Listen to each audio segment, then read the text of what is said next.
Welcome back to Solynod Hex, everyone. Today we're holding session number 377, and today's session is sponsored by our patrons and donors. Thank you very much, patrons and donors, for your patronage and donations.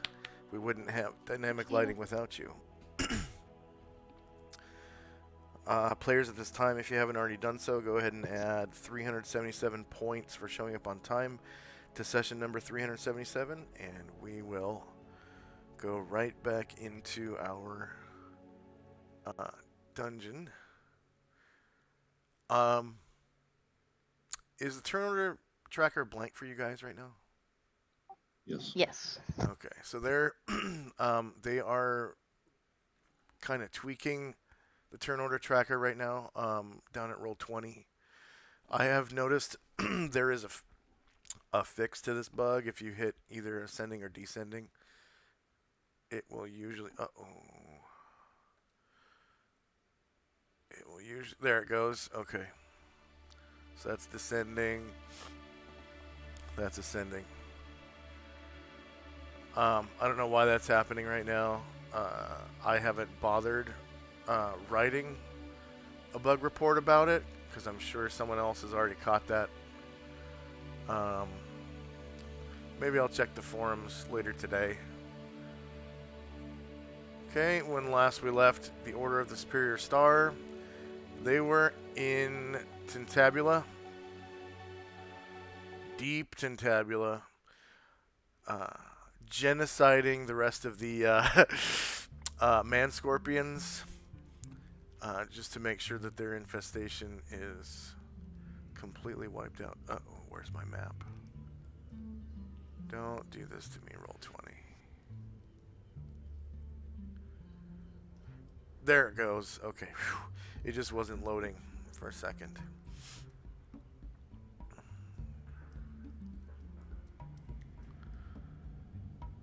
All right.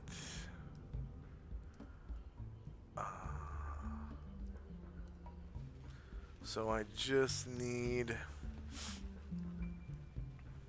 I'm pretty sure you're out of combat right now, so I just need size-based initiative rolls from the player characters.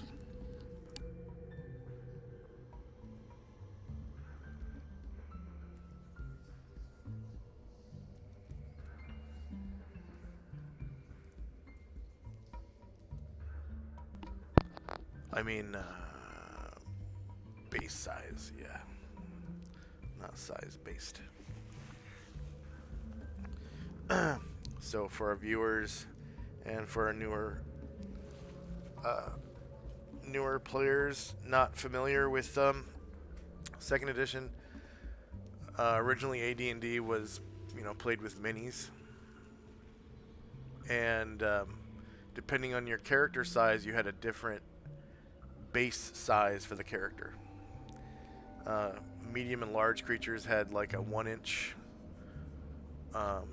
base size, which is what, 55 millimeter, something like that. And then huge creatures had twice those dimensions, and gargantuan could have really any size larger than that. And then tiny creatures had like way smaller bases, small and tiny.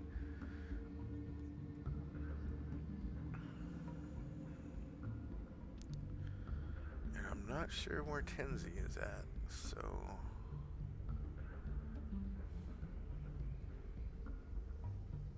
I'm right there.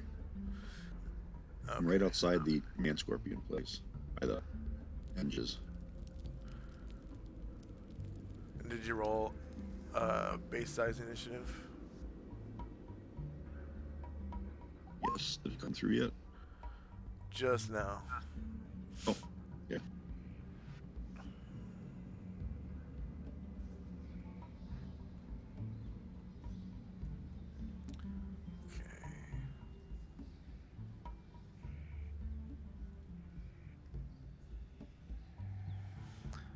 All right, so the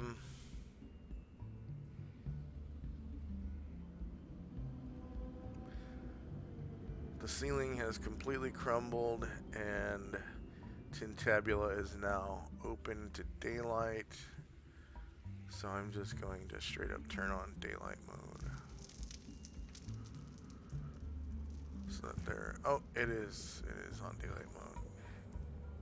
Oh, and I don't know what kind of vision the and scorpions have. I don't know if that's going to impact it.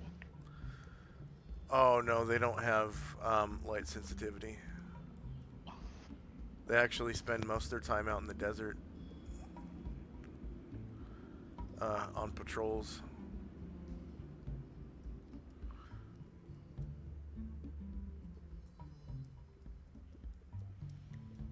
Okay.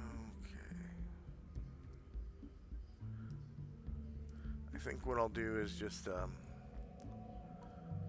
gonna go onto the map layer and turn off all the map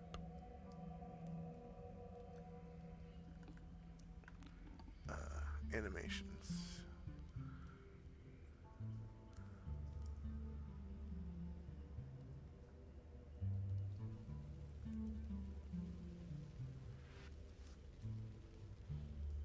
And the GM layer as well.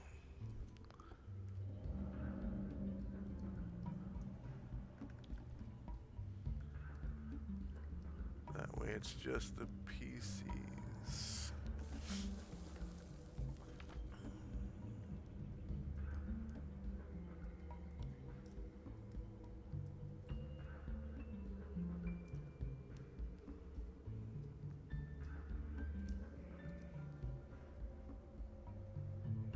There we go.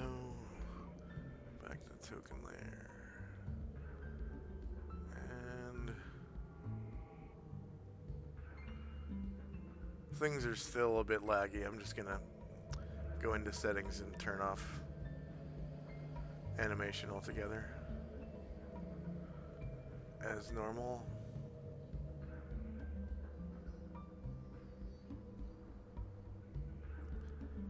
Even my menu is laggy. Okay. Disable animated graphics.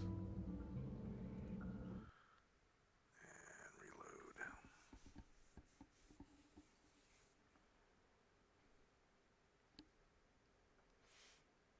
We already have a viewer in chat. Let's see.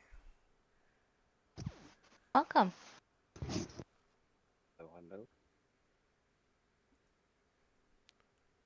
Bienvenido.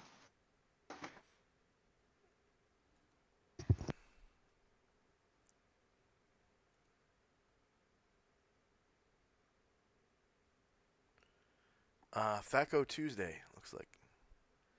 Welcome, Thaco Tuesday. That's a cool name. Yeah. Yeah. Welcome, Thaco Tuesday. That's a cool name. Yeah. So we're playing some, as you know, some 2nd edition D&D with Thaco. And I just turned off the animations for the tokens because it's kind of lagging my system a little bit. Things speed up drastically once I turn that off. It's just because this dungeon is so big. That's the only reason why I have to turn it off. During random encounters and stuff like that, I can have all kinds of animations going on smaller maps with less dynamic lighting and stuff.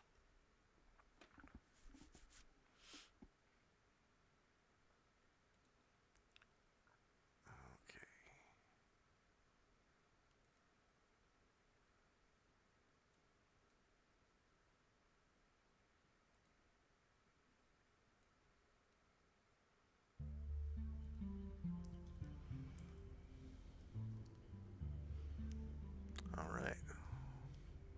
Sorry for the delay. Alright, so we've got ascending order. We got spells and time. First up is Tenzi and Company's move.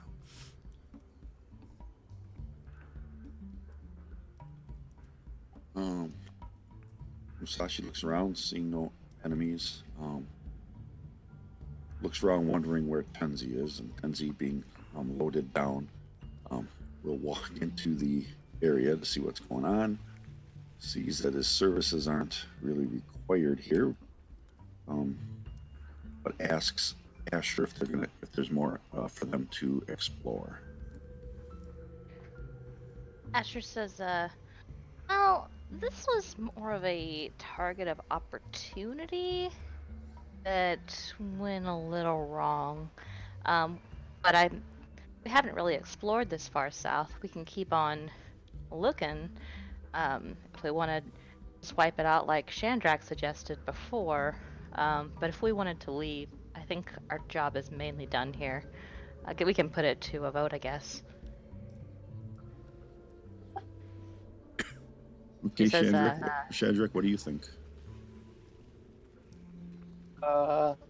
Yeah, I did predominantly. I wanted to double check the location of the striker platform, and same as Asher, it was a bit of a opportunity thing. So I think we might be done here. So I'd be willing to leave.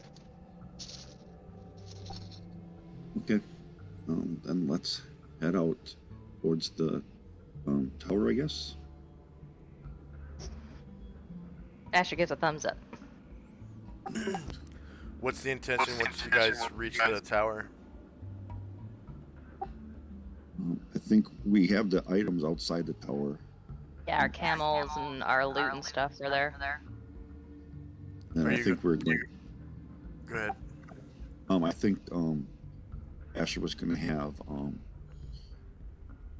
Baron, I think, has dimensional folding, so he's going to dimensional fold us to someplace. Yeah, we're going to dimensional fold right on the last coast that right on the coast that the ivory dagger was banked on. When we left, we are not dimensional folding directly onto the ivory dagger because I am worried we'll sink it. Interesting. Okay. So why don't we save some time and I'll just narrate. So you guys make your way back to the tower, gather your camels and things, and Just for clarification, that involves the uncounted chest, the bell, and all the different elements like the striker and the rod and stuff. The striker and the cone and the And the rod. cone. We've got it all ready. okay.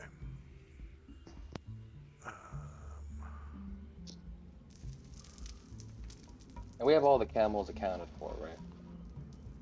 Yeah, we never found yours on the layer, but it's there somewhere.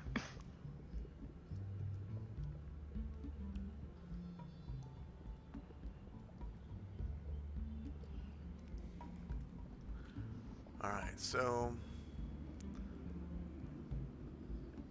I need to find that page where the boat was. What was it? River of Life or find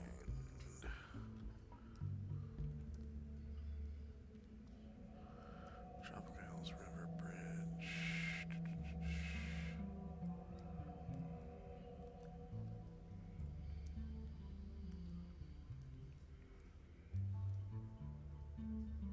Oh, Tropical Mountains Aqueduct. Tropical Plains Aqueduct. There we go. And I think you guys sailed the boat all the way out of the aqueduct onto the plains. So that would be... Yeah. Correct. We were tired of paying that fee.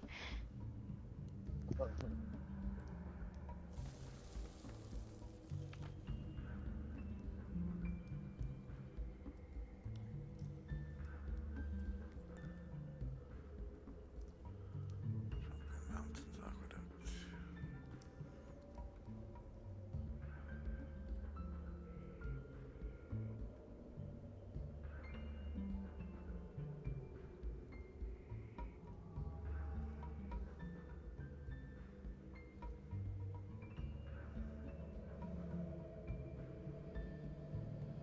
Okay. Yeah, you guys didn't go all the way down into the plains. You're just at the end of the aqueduct, high above the plains. And these old tokens here. Asher, Goki, Ashrael, Tenzi, Jim, Musashi, Antar, Varen.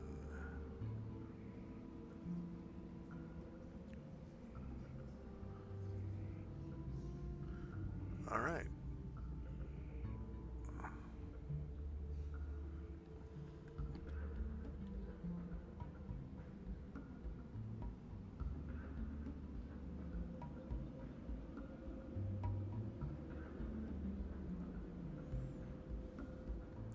And of course now I can turn on animated graphics. Bam. And just a note, Josh, I found that my size were being counted twice in my weight, so I took them out, and now I'm only lightly encumbered. I'm less than lightly encumbered. Say that again. My size were counted twice in my weight. So when I removed one of them, I got down to 66 pounds, which puts me less than, well, I guess I'm lightly encumbered, but I'm not at the lightly encumbered. Yeah, they should only be counted on your weapon table. Right. And that because you have weapon spot on your gear to copy down the weight from your weapon table. So if you have any weapons in your gear, you can go ahead and delete those and add them to the weapon table.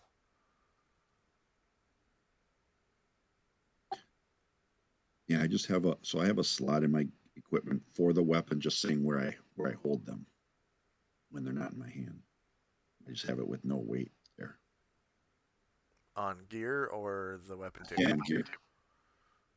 They're on the weapon table also. Oh. I don't know. I just like knowing where all my stuff is. Yeah. So that I just do that.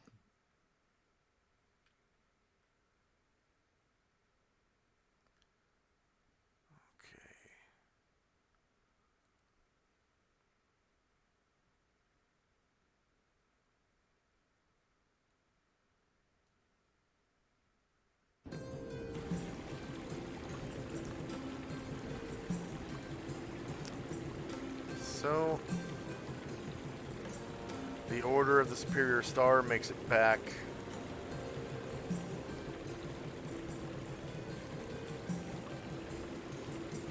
to the Ivory Dagger.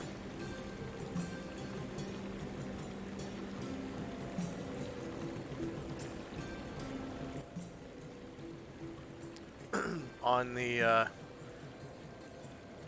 aqueduct high above the tropical plains leading out of Megiddo. And just like Asher said, give me a roll for the casting of that spell. Okay.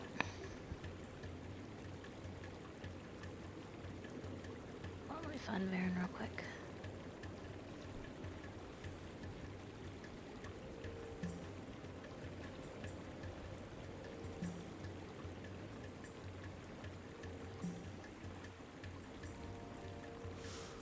I'll move him real quick.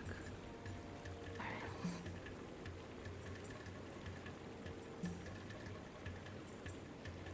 Is that 4th level? Yeah. Okay, GM button. I'm gonna say study carefully because you knew you would have to come back here.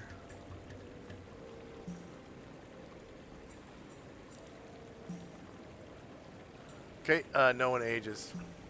Nice. Alright, so go ahead.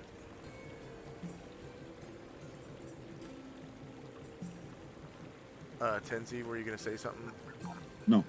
Okay. So go ahead. Go ahead and roll base size initiative again because this is a new set of tokens and you guys couldn't see your initiative from before.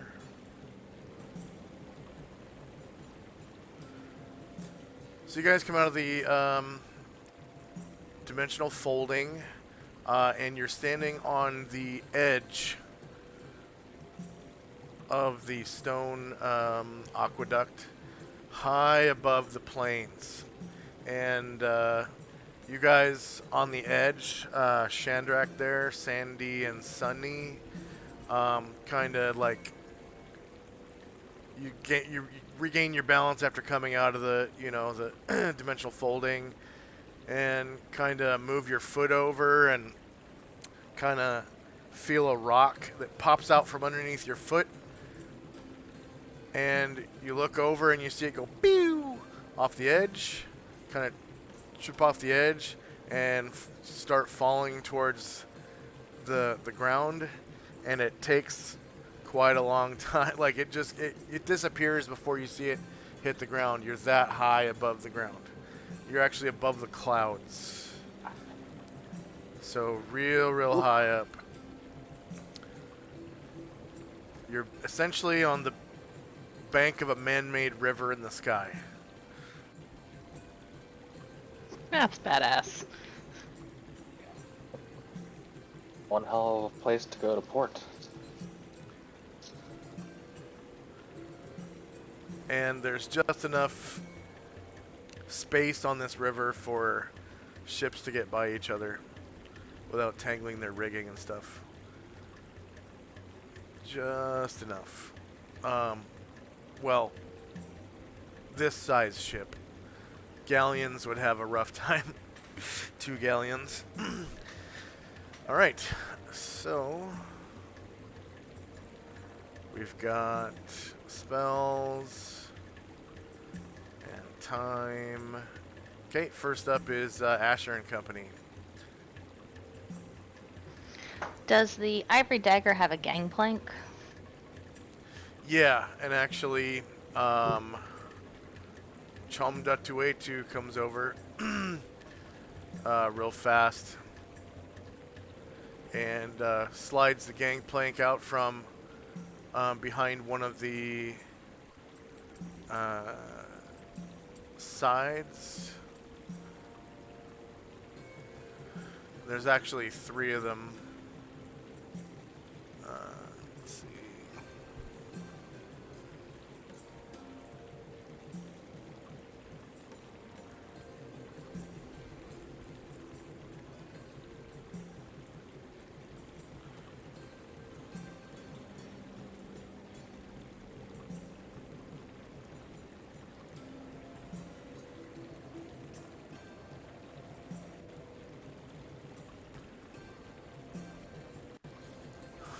Okay.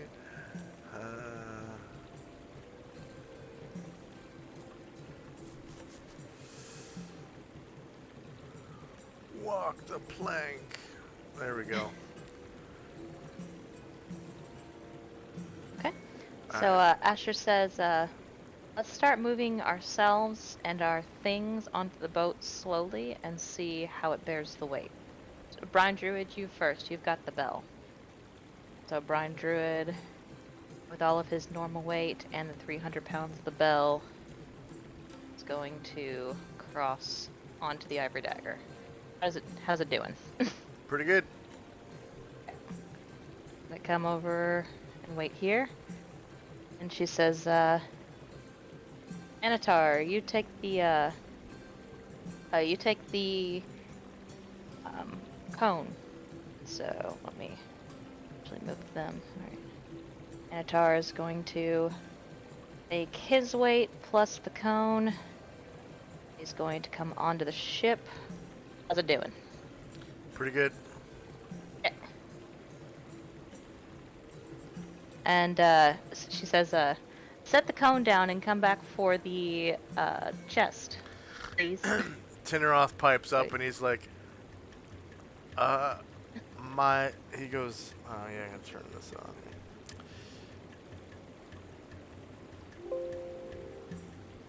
What?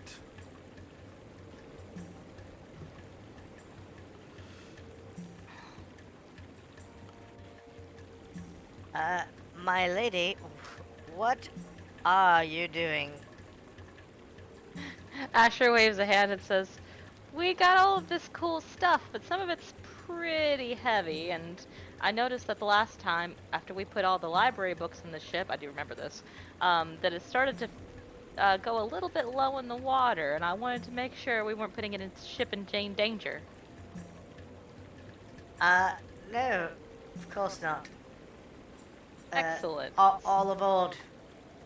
Okay, so Anatar's gonna come back, and he's gonna get the chest, and he's gonna come, and then all of Asher's parties and camels are gonna mount.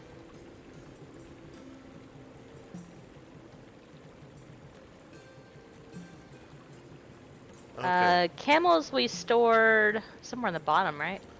Yeah, I believe In the that's- hold, yeah. Okay, so I'll just delete my camels. Well, yeah, might as well. There's an actual map to put them on, but I have to dig it out of the archive real quick.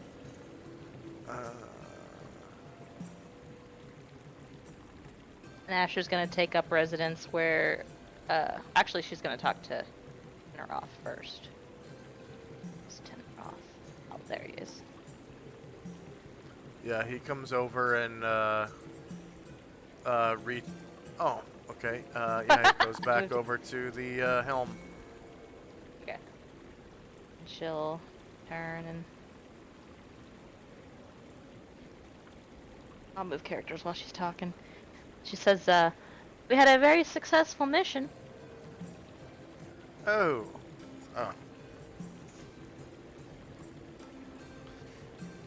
Oh, good. Hope there's plenty of art objects to be had. She's, oh, I'm gonna delete Caranglor because he's dead. She says, I wouldn't let you down. I can't change, Arhil's, his, make him like he's roosting, but he's gonna roost in one of the crow's nests. Okay.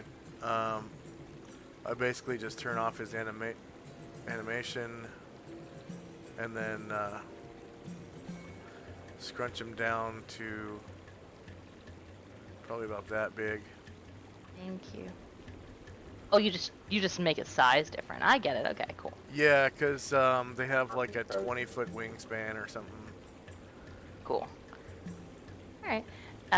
She says, yeah, once we all get settled, I'll start going through our loot and we can do some business. Ah, yes, of course. Good thing I've got some petty cash. And Asher slaps him on the shoulder and says, I knew I could count on you. And can I tell you also, and she motions toward Ngoki and raises her voice and says, Ngoki acquitted herself very well, and I think you'll find she has learned a lot and is going to be quite the acquirer and protector for this crew. Ah, good. She's become a badass then. Indeed. And Asher is then going to take up residence where she always does when they're on the ship, which is kind of which is perched up a little bit precariously on this on the rail and hanging on to one of the ropes and just like feeling the sea spray in her face. Okay. Tenzi and Company. Tenzi will lead Sagil T and Sagil 2, and Musashi will lead Sagil 3 onto the boat and down below dock, below the hold, and then we will come back up to the top of the ship. So I'll just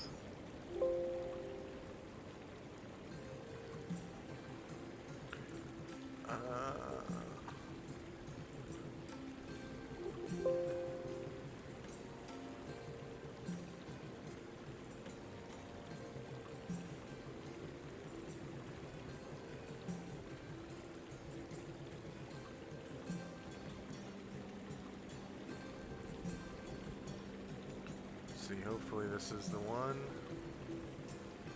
No, it's not.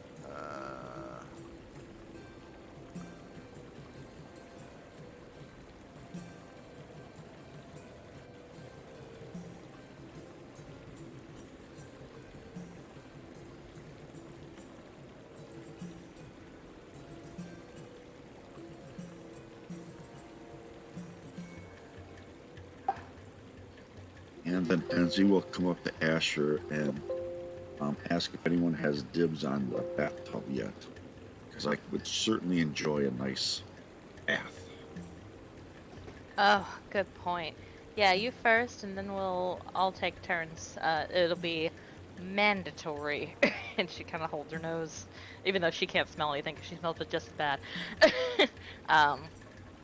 And she says to Teneroth, says, "Would you please have bath drawn? We're gonna have to go in turn, as you can tell." And she like motions to herself, which is covered in like gore and like blood and feces and dirt. She's like, we could use a little restoration. So then, Where's our first Tenzi? level laundry spell? We need one.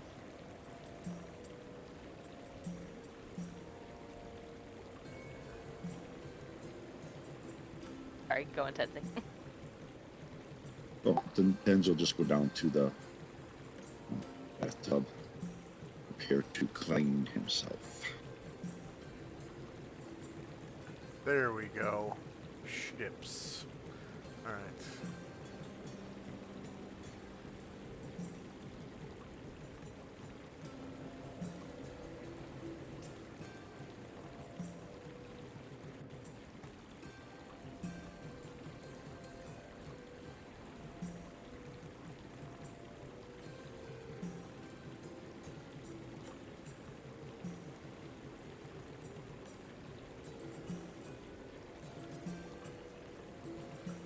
Alright.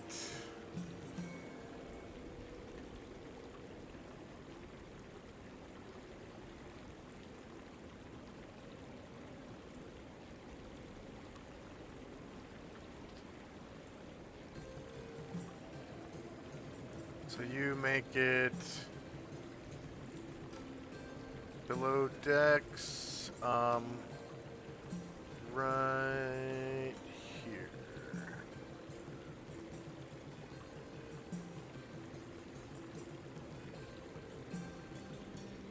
So this is the lower deck just below where everyone else is at, but above the hold. There's a way to get into the hold right here, this grate.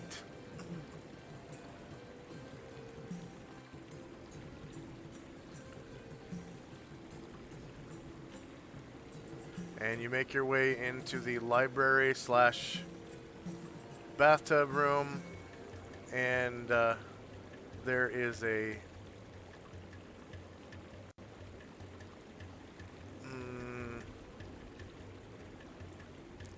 couple buckets of hot water in there. Looks like someone was preparing to take a bath just before you, but there's just enough water for you to take one. And right when you walk in and see the tub, you hear footsteps behind you.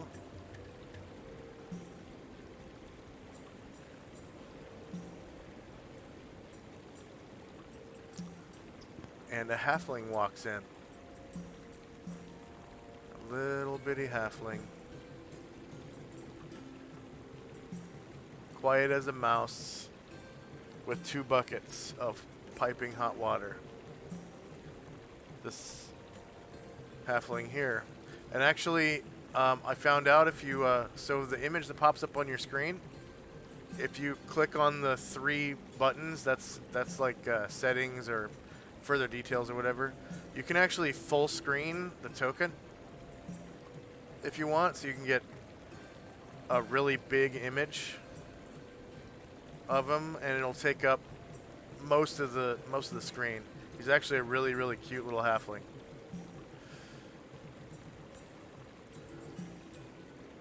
But he doesn't say a word. He just kind of, he looks at you, and then he looks over at the bath.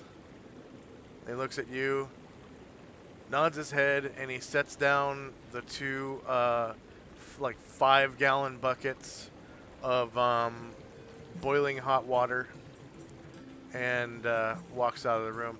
And this is Edelman, one of Asher's followers. He's the smuggler, and he just kind of turns around after nodding, and leaves. And you hear him go buck buck buck buck back up the stairs from whence you came, and he leaves you alone to your business. All right, I will attend to my business and end my turn. Okay.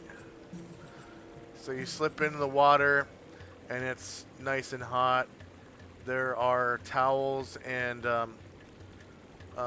washcloths available, and there's a bar of soap already floating in the water, and it's gotten pretty soft as the water is really hot. Okay, next up is Shandrak. Oh, go ahead and if you could, Tenzi, roll size-based initiative on the new map there, because I had to delete your token. And next up is Shandrak and company. So first time, well, no, this is your second time seeing this because you've come here before. Oh, Ashriel's not here. Seeing it here and kind of back to it, I just want to do my observation proficiency just to like is the boat still like buoyant? Has it moved at all since all the weight that's been added to it? Yeah, it's gone a little further down into the water as all the camels walked on, but it's nowhere near sinking. Okay. So Shandrak will he'll also lead Sandy down to the bottom, and then Shandrak will, let's see, he'll walk on board, and he'll ask to Anatar, like, where'd you set the treasure chest down? Smiling. Down below, mate, in the hold. Well then, I think I'll just continue the count then. Shandrak continues to hold in search of the chest. Okay.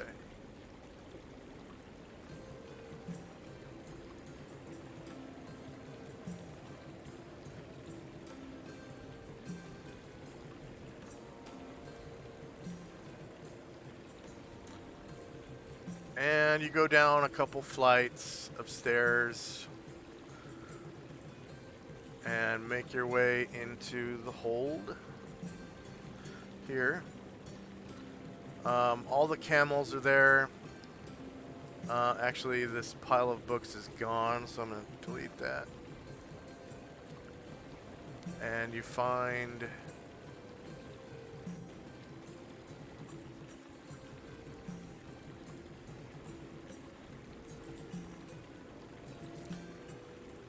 the chest right over in this. What?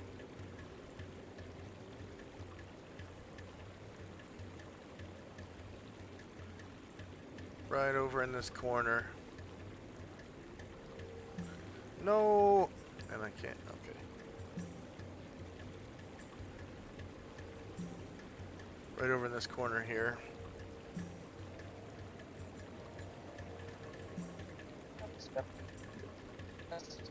And I will count any more gold if there's more gold.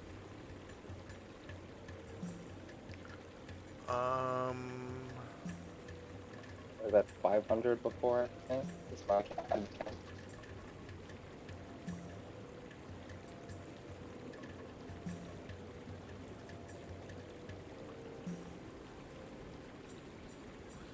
I'm pretty sure I remember which chest this was.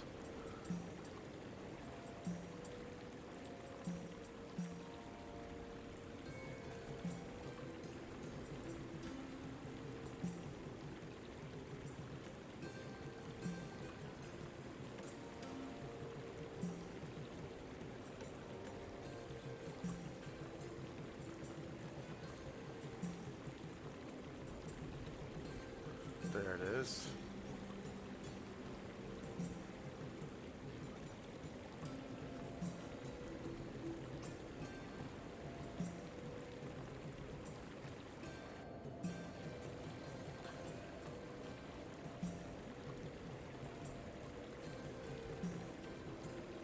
So it's the chest from the cone room, right? The focusing element. Yeah. All right. So you were at 500 I had 500 gold. written. Yeah. We were at 400. 400. Okay. were? So Okay. yeah, you count another 100 coins for a total of 500 gold, and there's much more to go. Alright. Okay.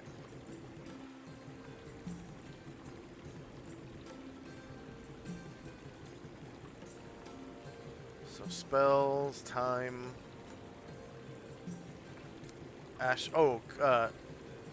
Shandrak, could you roll base size initiative for me?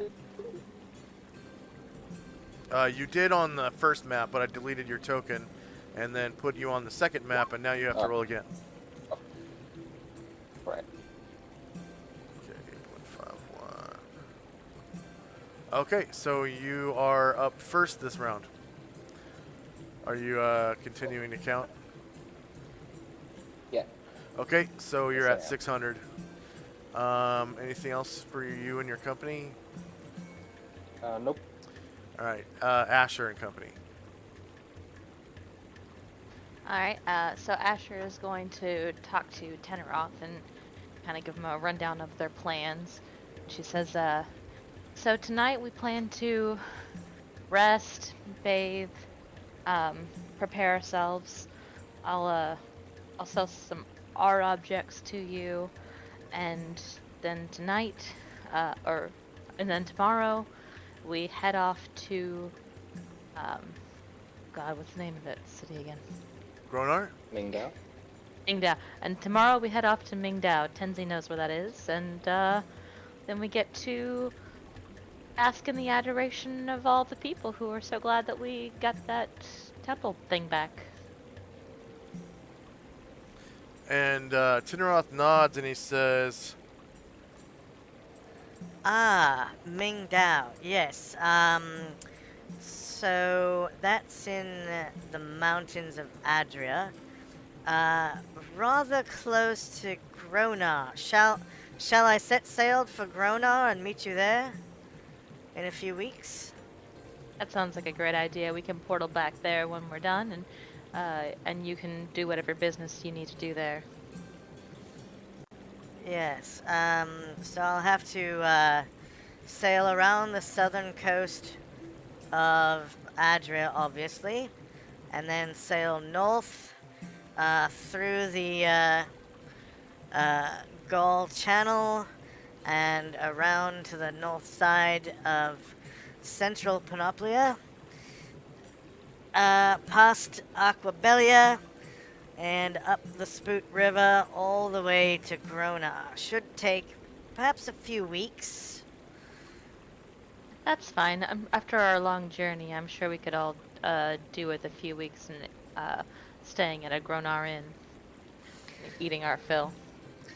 It's a good thing that Ngoki has become such a badass. I'm sure she'll come in handy defending the ship during such a long trip. Would you like to take someone else with you when you depart?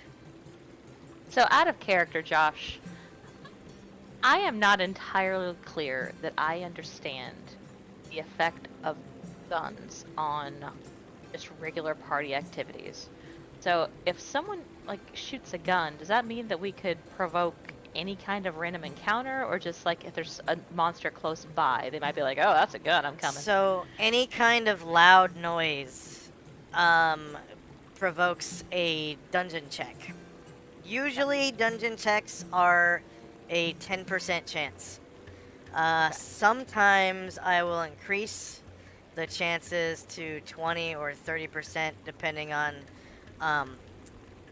how loud I think the sound is or how close I think the enemies are.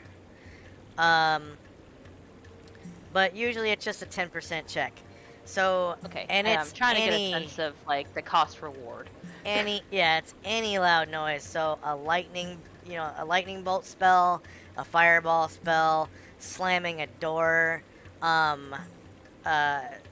letting a portcullis drop, throwing something to somebody and they aren't able to catch it and it like hits the floor or a wall or something. Like That's not any as bad as I thought. any kind of loud noise, other than Alright. the crinkling of someone's full plate mail. That's not loud enough. And Maggie Foodle uses a gun, correct? Maddie Foodle.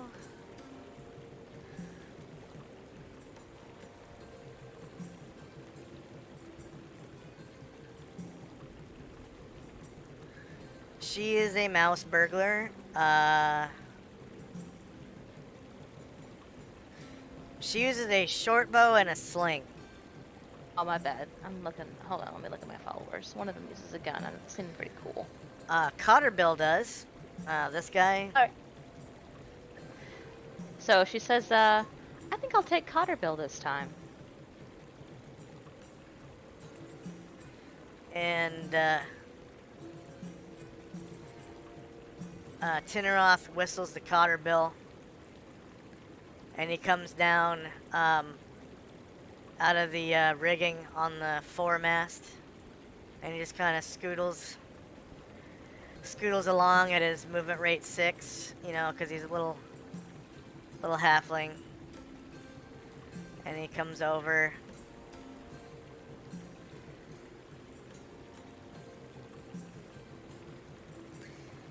And he's dressed like a little country boy. He's got a hat and a scarf, and he's actually is wearing chaps over some rough-looking pants, and he's got like a vest on underneath that scarf and whatever. That's fun.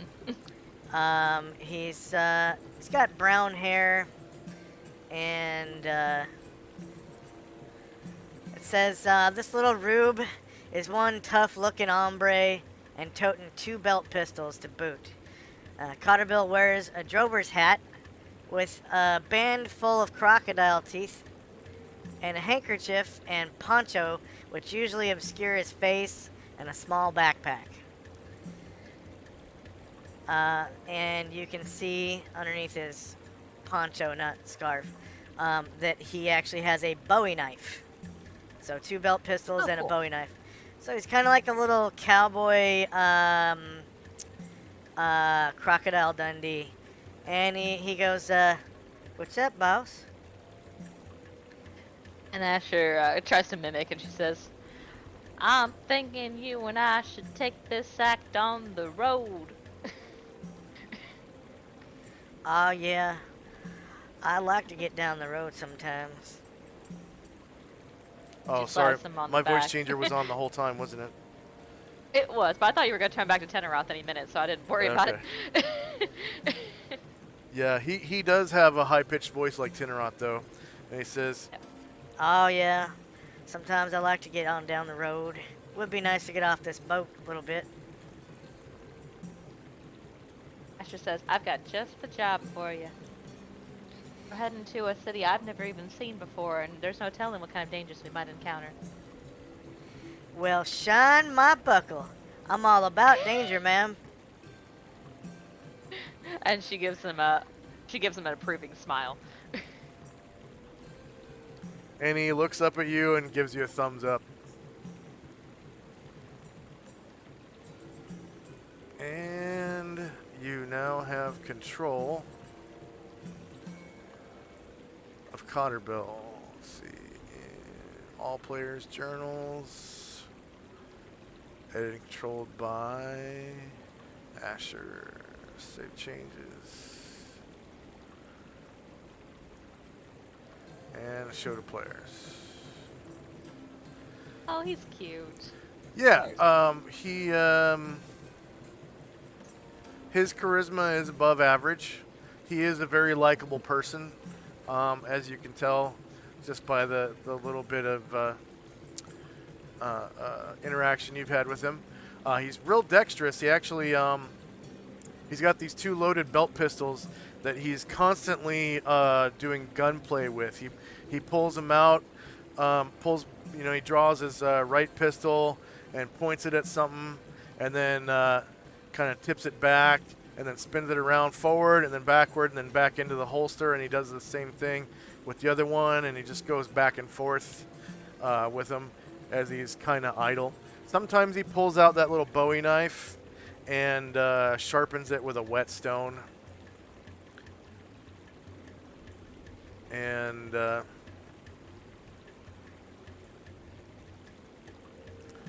let's see. Knife. So he is a fighter thief. Fighter 2, Thief 3. His combat level is 2 because his, fighter has a better THAC0 than thief. Mm-hmm. And he's not wearing, much protection. He's got the, leather armor. He's about 3 feet tall, weighs about 63 pounds, so he's a little thick through the butt thighs area. I feel that. Yeah. Let's see. Class. Gain. Fighter. Dash. 3. At. And then he does not have the 10% bonus in fighter, but he does in thief. Wait. No, he doesn't. Doesn't have it in thief either. So neither one. Okay.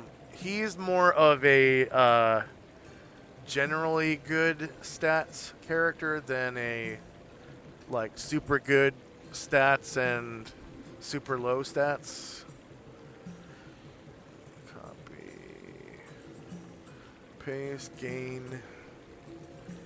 Thief. 4 at gained XP 0,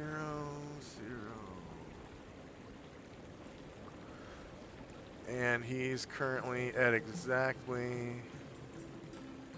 warrior 2,000 in fighter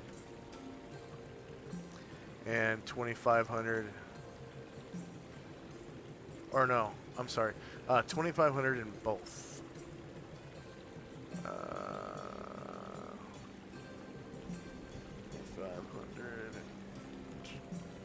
500. And for rogue, he needs to get to 5k to gain a level. And for fighter, 4k.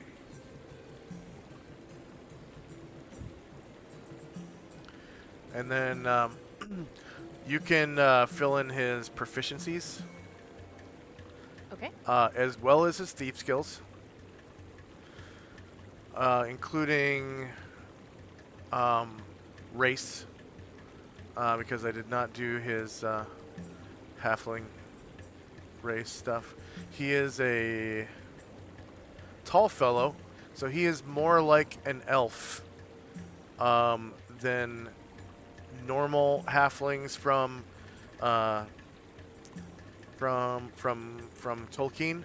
So like Frodo and Bilbo, they were hare feets. Tall fellows are a little taller than hare feets, and they don't have big feet, big hairy feet like uh, like hare feets do. They actually wear shoes. You know, he's got riding boots on, of course, and you can do the rest of his gear. He does have a drover's hat or a cap, I guess. Drover's cap.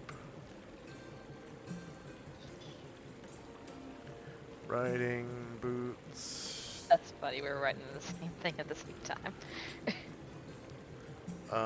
And poncho cloak, poncho style cloak.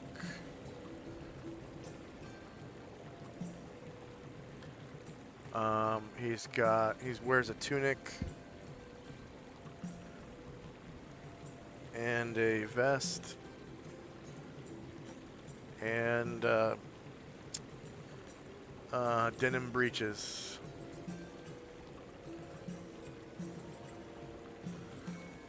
Blue denim breeches.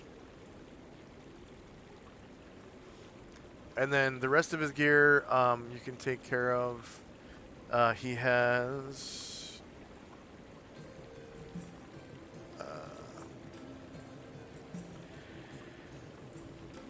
the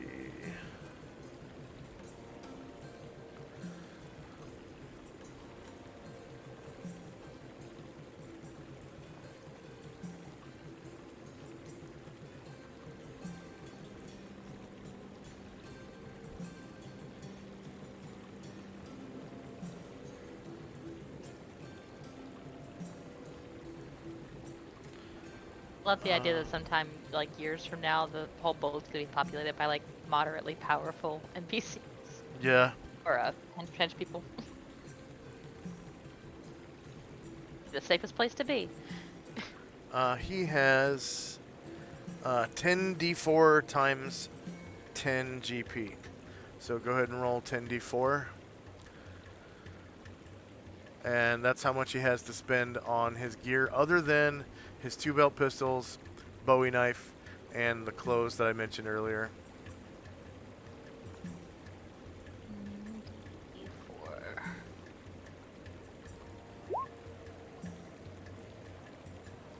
So he's got 300 GP to spend on gear.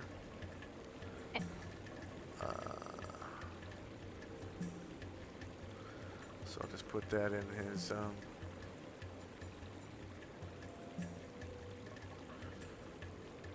there we go. So 300 GP. And you can spend that as you wish on whatever mounts or anything. Thank you. Gear, you know, backpack, whatever. Oh, and he also has a whetstone. I forgot to mention.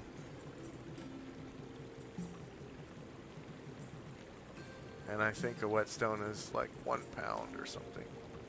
I think that's right. I don't know.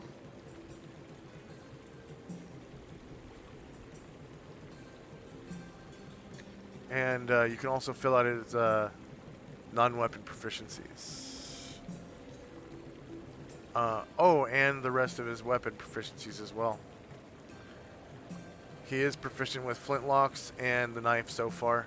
And I think he has 2 more weapon slots. Initial.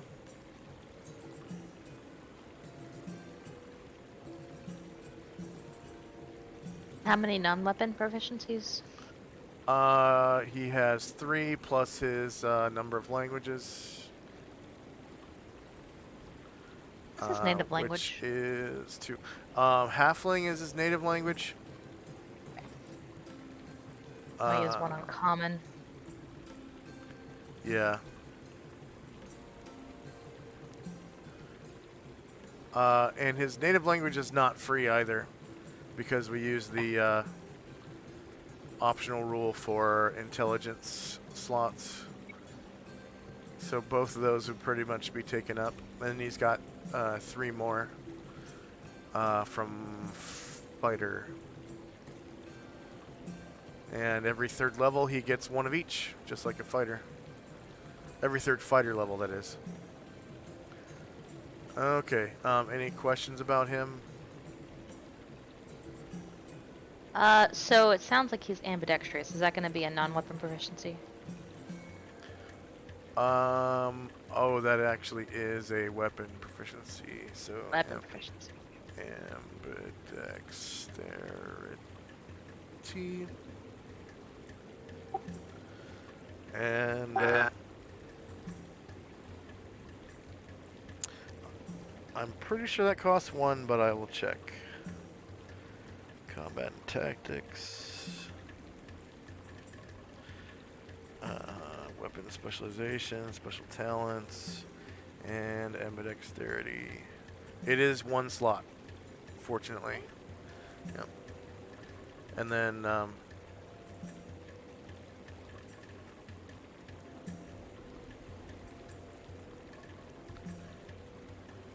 Got 1 more weapon and 2 more non-weapon.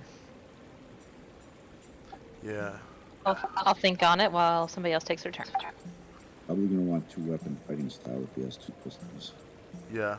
Oh yeah, thank you. That'll be the other weapon one. 2 slots in it actually because they are Mm. the same size as him. Belt pistols are small, I think, and he's a small creature. So he doesn't have enough for that.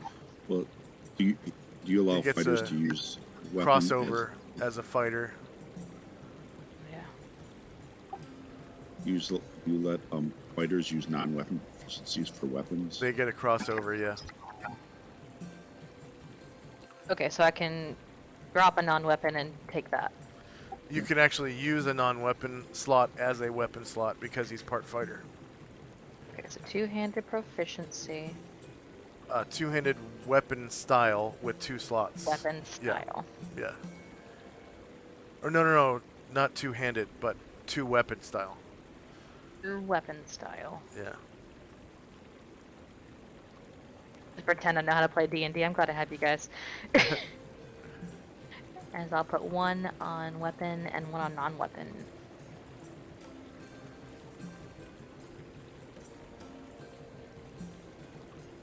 That just leaves 1 more non-weapon proficiency. And I'll think about it while somebody else takes their turn. Thanks for the reminder, Tenzi.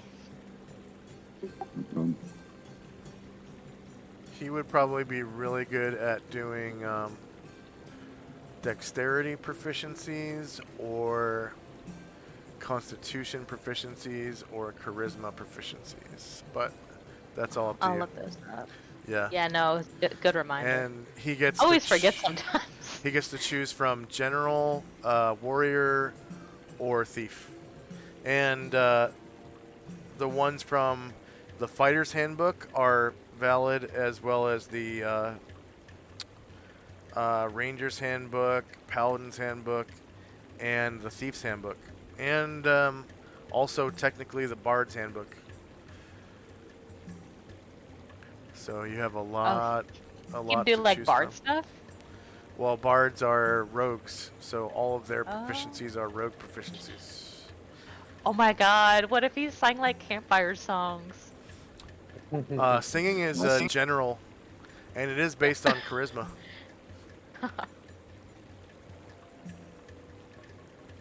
I was thinking either that or rope tricks. Yes, you would be good at that. Or animal handling? Yeah. Or land-based riding on some halfling thing like a pony or a goat or like a pig or a ram or a sheep. Okay. Anything else for Asher and company? Not right now, thanks. Okay. Tenzi and company.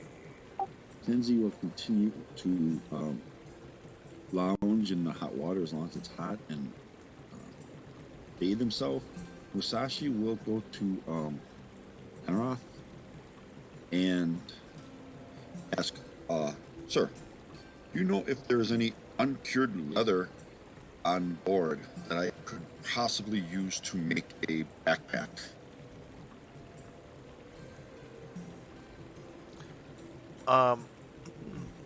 Tenroth says,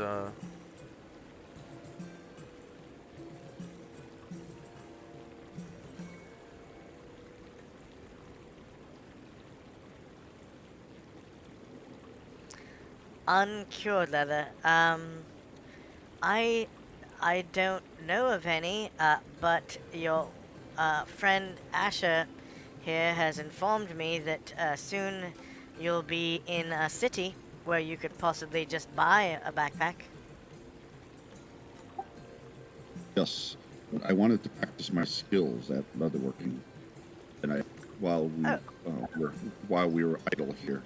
But if there's no material at hand, I will find something else to amuse myself with. Thank you. Yes. Sorry about that. No worries. And he heads off to some area of the ship on the deck that's not doesn't have a lot of people on it, and he'll start practicing with his katana and wakizashi. looks like near the aft there's plenty of space. Probably about 10 foot by 10 foot area. And then over here, where this plank is at, like the combination of that area there and that area there, come out to about 200 square feet or so. So you could practice going back and forth. Yeah, that'd be perfect. And going out to the plank and back off of it, things like that. Yeah. Yeah. Okay. Anything else for Tenzi and Company? That'll be it. All right. So Musashi starts practicing his dual wielding skills with his blades. His perfectly matched set of katana and wakizashi +4.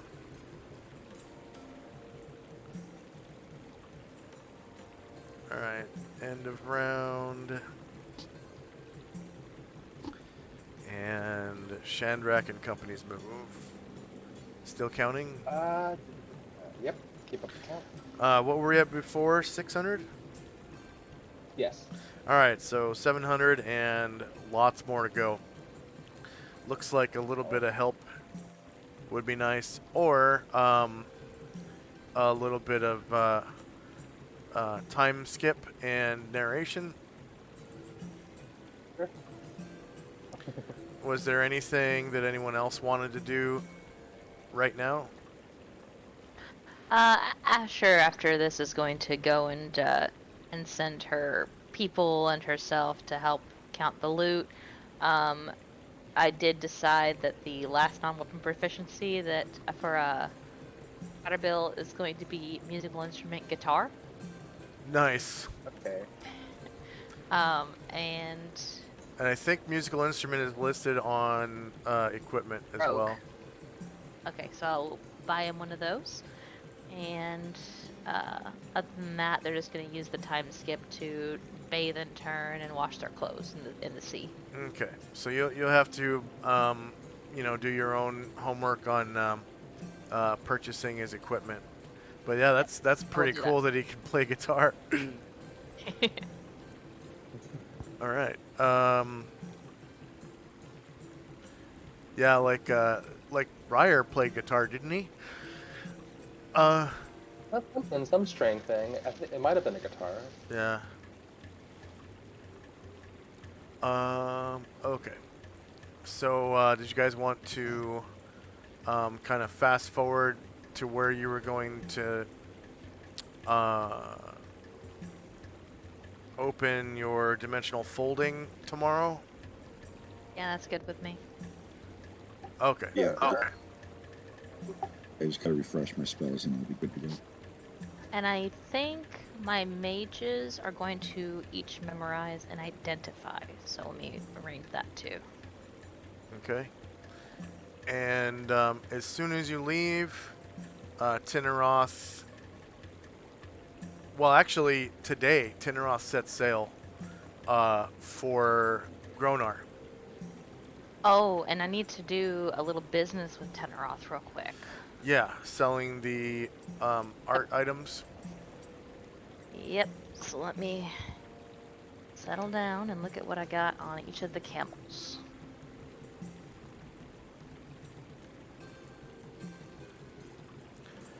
To make a long story short, he has enough for everything that you have.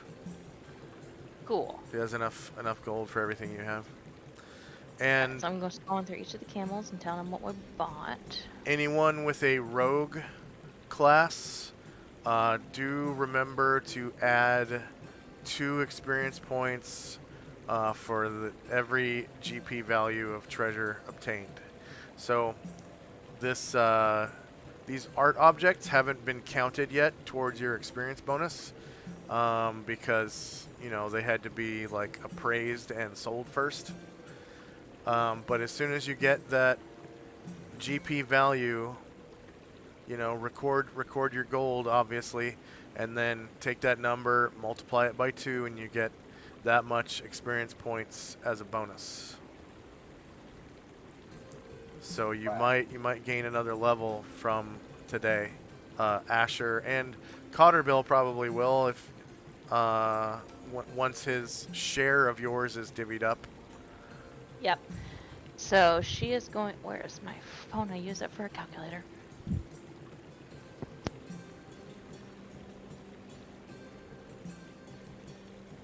Got it.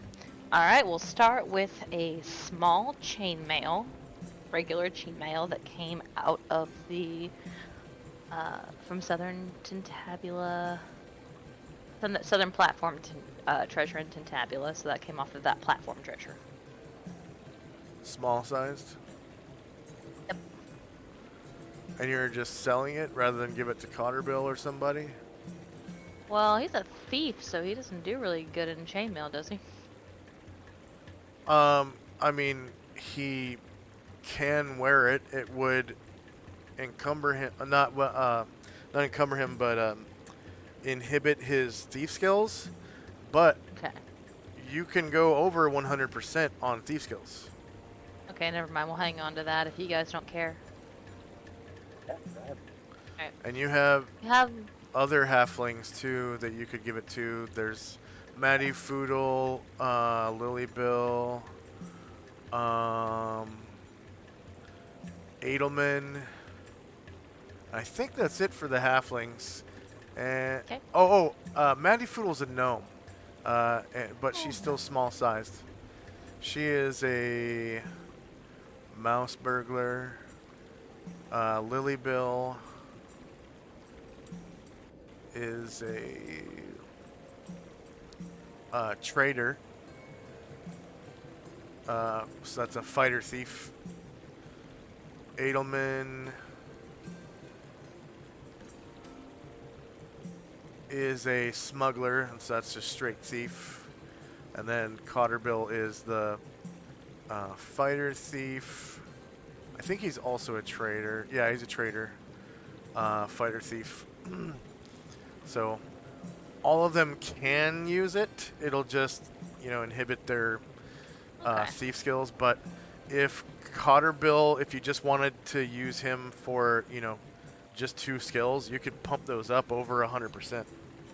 Yeah, that's probably what I will do. Good call.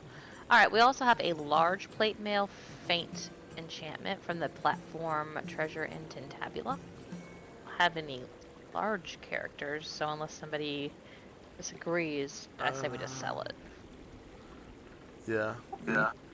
There's also the possibility of Shandrak recruiting a large character as a henchman. That is true.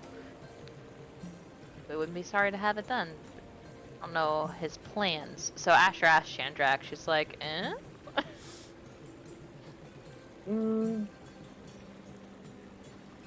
Borondor was pretty tough in that fight. I was considering asking him to join us, so I think that'd be a nice piece of equipment for him. She says we'll keep it then.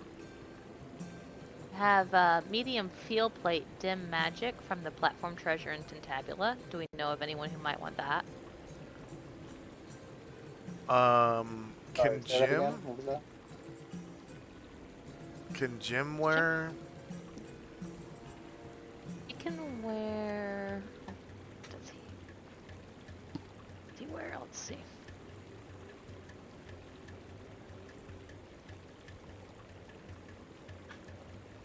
And then Musashi can't wear anything heavier than what he's already got. The splint mail. They can wear splint mail, chain mail. Samurai can wear splint mail, chain mail, and I think scale mail. And then of course like leather and studded leather and all that.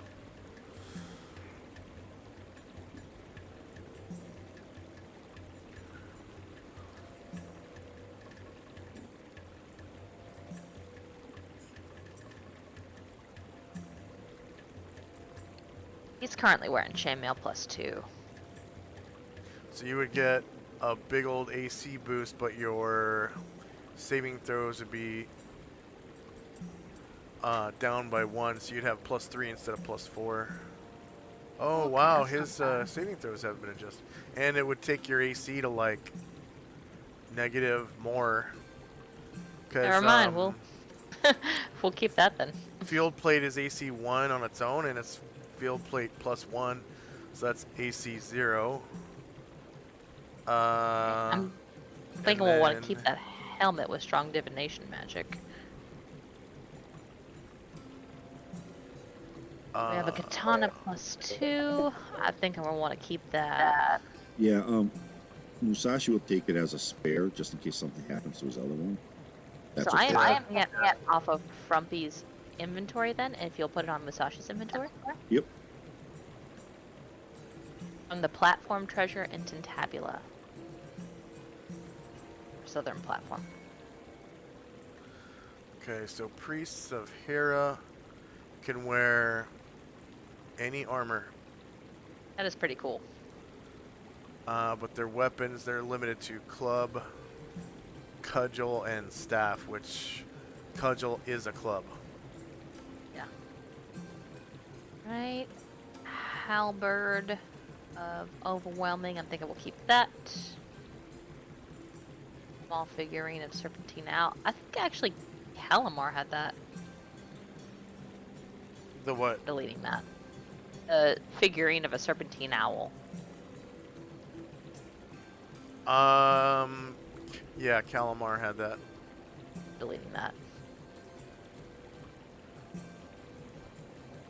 Longsword of Modern Enchantment. Oh, we'll keep that. That doesn't even say where it's from. I'm sure it's been given to somebody. I'll take that off. I thought Shandrak took that. Okay, yeah. What? Didn't Some you of the take? stuff is old. Didn't you take the magic longsword? I think we were talking about it. I don't know if I actually. But I would. We haven't. I don't think I got one from the. Okay, well we haven't identified it yet, but if you want the Longsword of Modern Enchantment, you can put it on your inventory and just throw it in the middle when we do identify. Oh, yeah, that sounds moderate. Alright, it's worth identifying. Alright, I'm taking it off of Frumpy's inventory.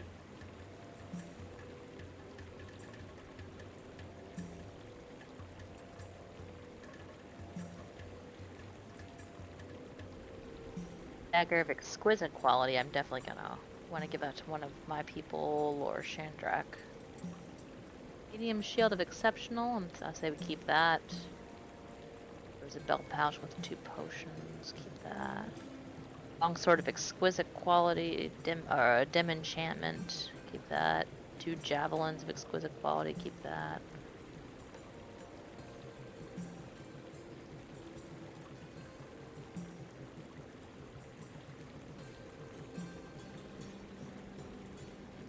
A ring with strong illusion magic, keep that.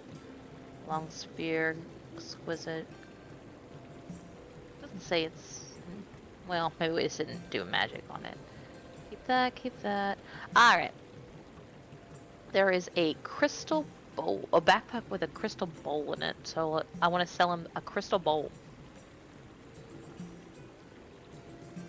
And I want to say it probably came from one of the towers, because that's before I started putting where they came from, because I was young and dumb. It was a different time. Where's which one is the longsword from? Did you mark that down? No, I was young and dumb. It was a different time. I'm looking up.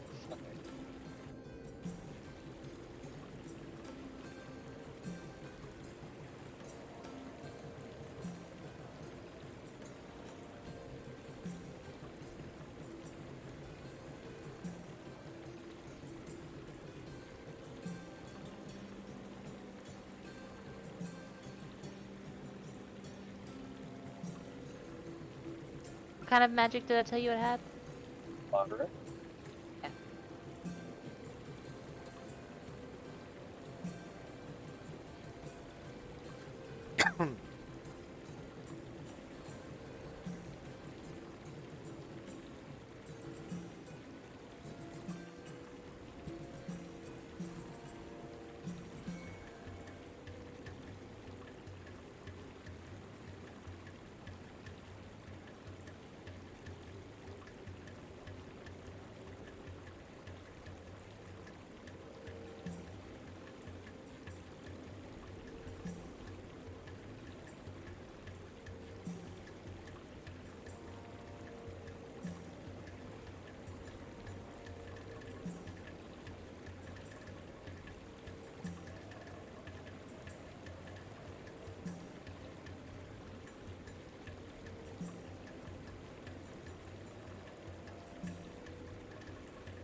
Okay, so with chainmail,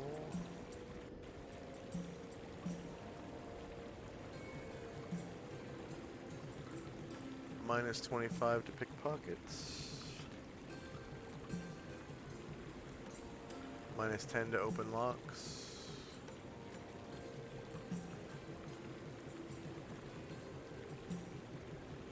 minus 10 to find remove traps. See, it's not really that bad. Okay, good. Now let's do it. Minus 15 to move silently and hide in shadows.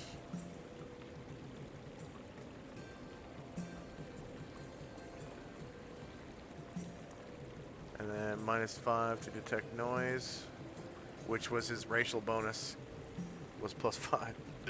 So his racial, just being a halfling, cancels that out. And then climb walls, minus 25. And then his climb wall's base chance, of course, is supposed to be 60, not 40, because he's a rogue. So without any level skill points, he's in the negative for pickpockets and read languages. Everything else is either 0 or above. Okay, thank you. So, theoretically, with level 3 Thief, you could have, let's see, 30, 45, 60. You could have 65% in Hide and Shadows, and 75, actually 65% in both Move Silently and Hide and Shadows. That's what I would want anyway. If you don't mind, go ahead and populating that while I look in these treasures. Sure, yeah. Move Silently, Hide and Shadows, so plus 30 for level 1. I found the no, that was... Oh, the high quality dagger was claimed by Tirana, so I'm going to take that off.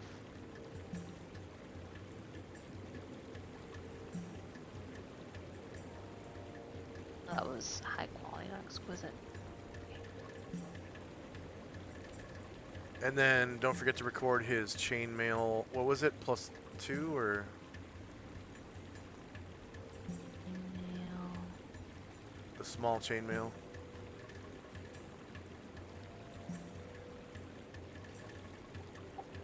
It doesn't say that it's magical. We have to do a detect magic on it or experiment. I swore you said it was like dim or faint magic or something. There's a large plate mail with faint magic. Let me see. It's from the Southern Treasure, Slinton Tabulous. So let me look again at that part.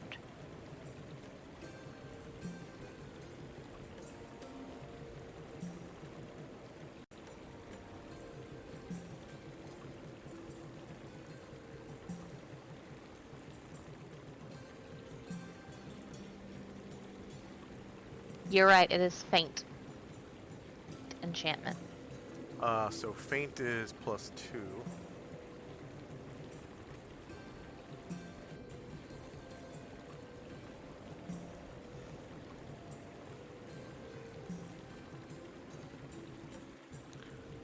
And chainmail.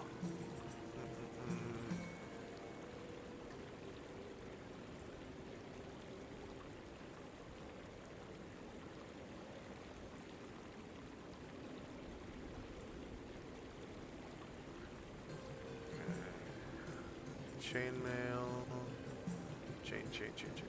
Chainmail plus.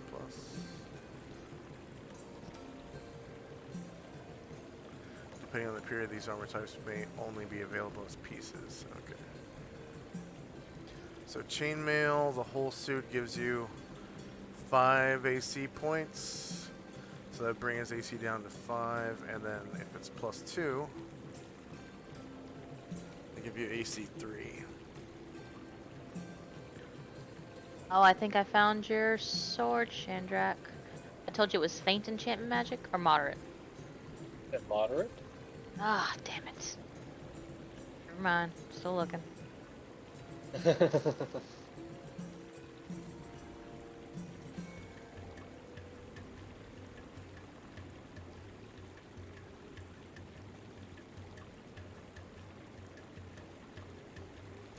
He has a defensive adjustment of -1.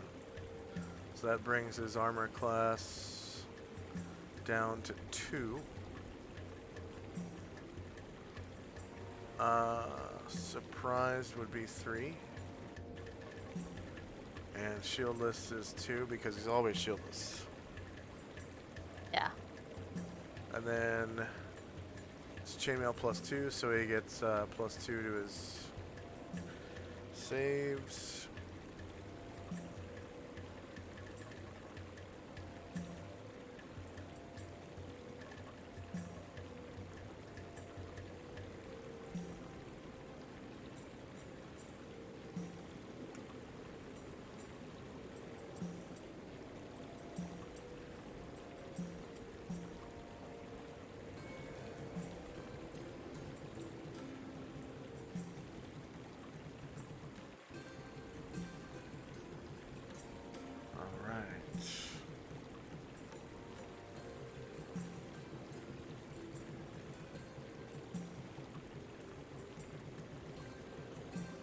If you're looking for one particular thing, the word search actually works in the browser still. But you have to put your cursor in the URL field and then hit Control F for it to work. Because in the game, Control F has a function. So you have to get your cursor into a field that's not in the game. So the URL field is pretty much the only place where you can put it. And then from there you can search for anything you want on, the handout or whatever you have open. You might want to put your, open your My Settings tab or something so that you're not searching through chat or your journal tab.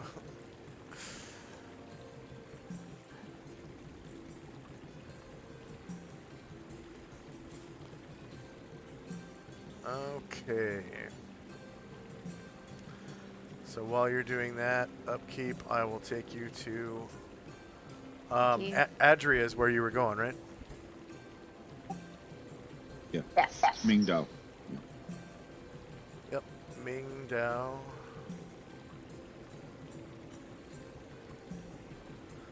And it's going to be like 7 a.m. the next day.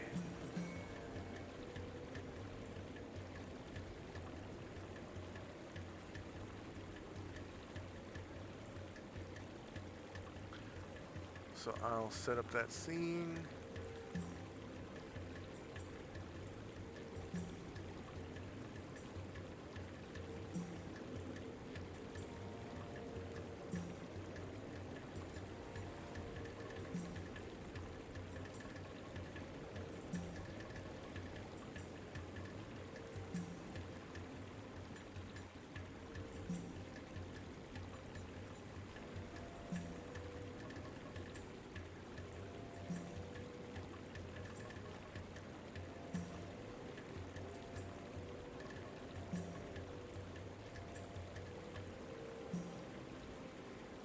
When you guys reach Mingdao, you come in obviously through the west end of town.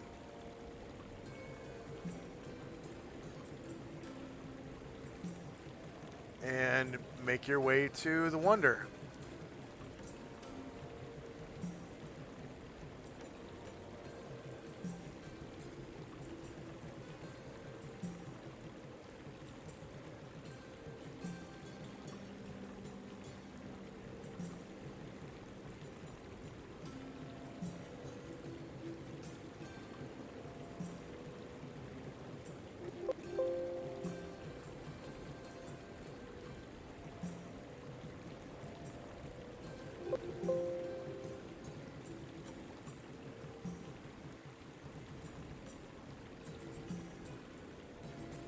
Mingdao.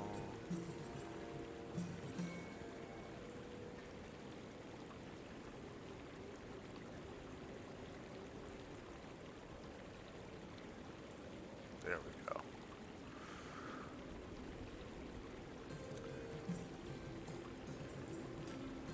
So I will show this to whoever has earned it, which is just Tenzi so far.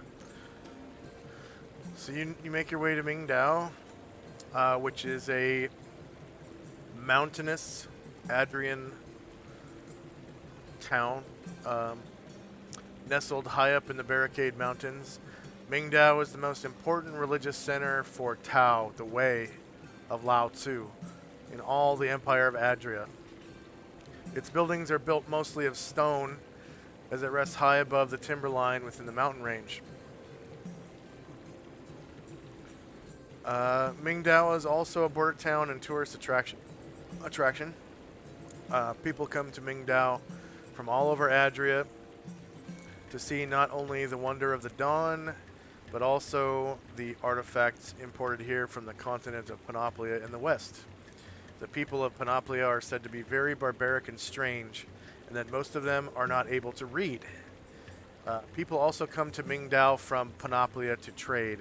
There are many Panoplian goods for sale in Mingdao, and many Adrian merchants come from miles around to hawk their wares to the foreigners, or to make the journey through the Barricade Mountains to Bonneville and hawk their wares there. So Bonneville is the Panoplian version of Mingdao. They're both mountain towns. Bonneville's on the Panoplia side, and Mingdao is on the Adria side. Mingdao is a very peaceful town. Most of its permanent inhabitants are priests and laborers and their families. The priests of Lao Tzu mostly keep to themselves in silent meditation, ever seeking their own enlightenment. Not many find it, but some say that Grandmaster Xian Qi has found his. The silence is only broken when they arrange themselves in formation and practice their fighting skills. For several hours each day, the priests' voices can be heard echoing through the town, as each of them strike in unison at imaginary opponents in the courtyard of the Mingdao School of Kung Fu.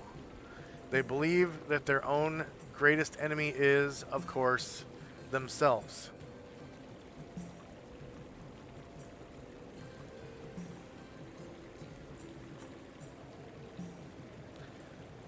And the Wonder of the Dawn. So Asher and Tenzi know about this.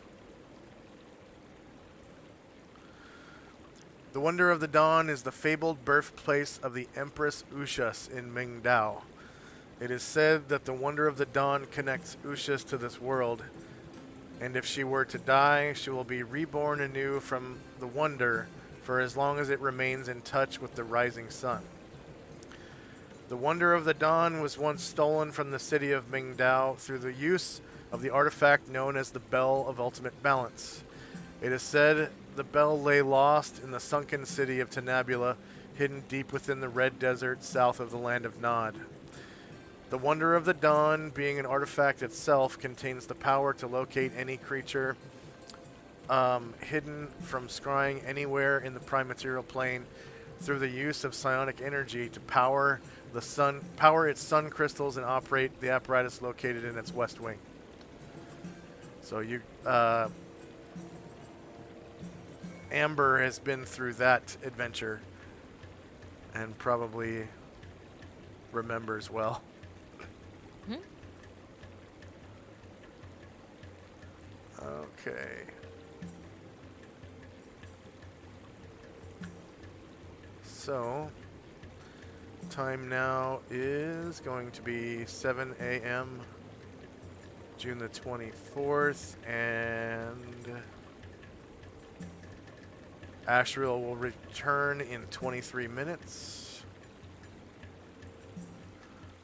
So 7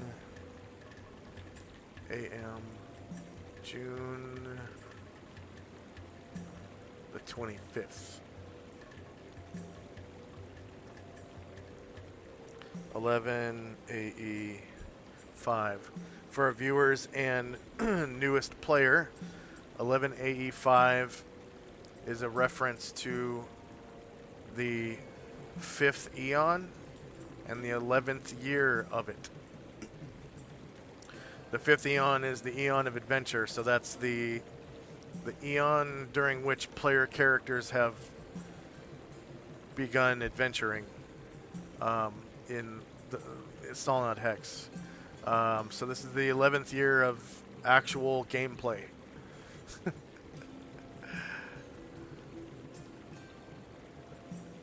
And the time will tick downwards.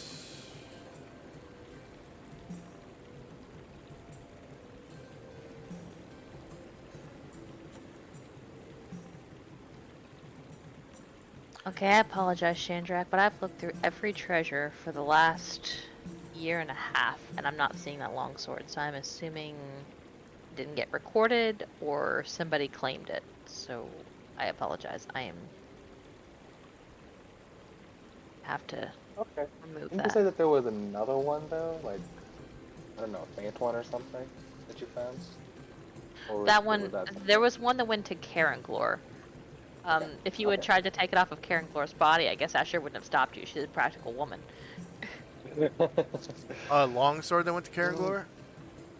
Yeah. Huh. Because I remember him having a two-handed sword when he was created. And then Yes, somebody and gave him a additionally- trident plus yeah. 5. He did also have, let me look up where that was.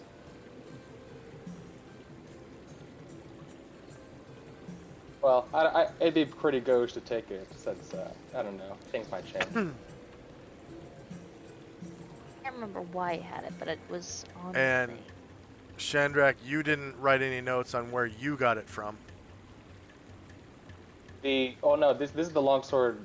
No. I just remember hearing like a while ago you said, "Oh yeah, we do have a longsword. We should give it to you when we have the chance." And And so you didn't this is like the first time we brought it in. Didn't write any notes on where you got it from.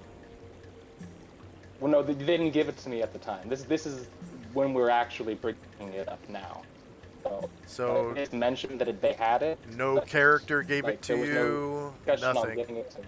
So Nobody yeah, it gave doesn't. Yeah, Caranglor had Frederick's longsword with dim enchantment magic. And what's the enchantment on Shandrak's sword? I don't have an enchantment, but you said, like, Asher said you thought there was a moderate one, but you said you can't find it. Can't find it anywhere. I've looked through at least 3 times. But I just have a regular longsword on me right now. Okay. I'm wondering if it's a longsword you got from a one-shot. Maybe. That you never deleted. Yeah, that would explain some things. Alright, no worries.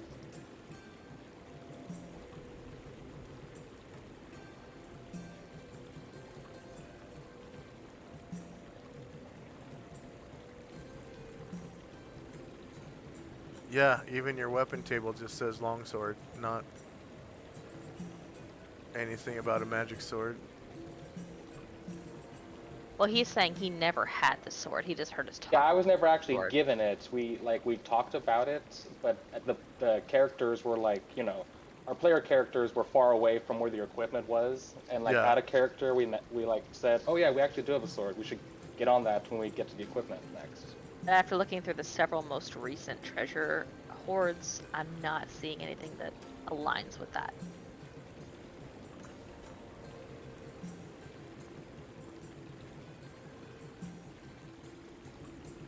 Other than the one that's on Caranglor's dead body.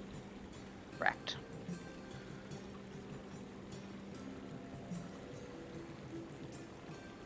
And if he was brought back to life and discovered it was taken, he probably wouldn't be Wouldn't be very happy. happy. I'd be a little mad. Yeah. So if we're bringing him with us, yeah, probably not gonna. And I don't see it on his character sheet though. Oh, So maybe it was never given to him, and you guys were Maybe. gonna give it. oh, to... maybe he held it, but did. Oh, that's probably what happened. He held it, but he didn't get it.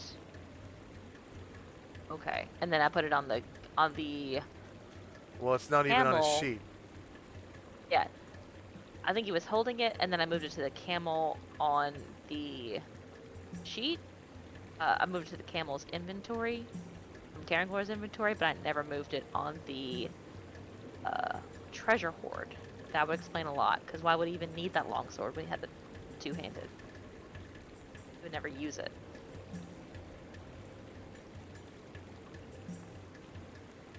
Bet that's what it was. Okay. With your permission, we can give Frederick's longsword +1 to Shandrak, because I bet that's what happened. Is Caranglor was just carrying it, and then I moved it to Frumpy. Yeah, that's pretty sure that was the plan. Yep, let's do it.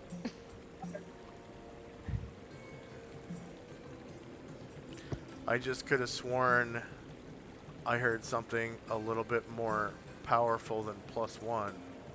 I had some something on point. there more powerful +1, but I do not see it anywhere. So if that's on me, then I apologize. I've looked and looked, and I've not seen anything.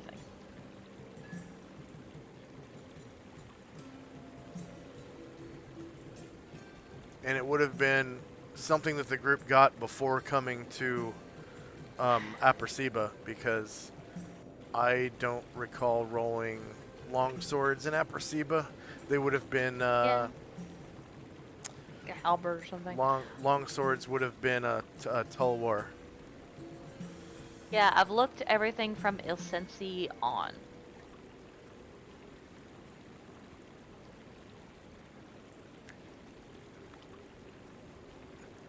Okay.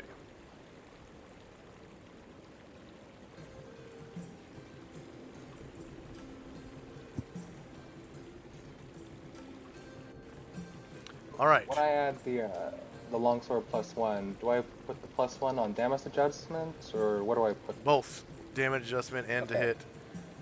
And it's also, what was the name of the character you got it from? Frank?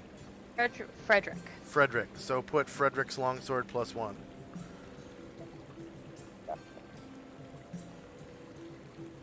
Frederick was from one of the NPC parties, I think. Yep, right outside Encounters of one of the parties. towers. Level 8. The level 11 party, maybe. Frederick.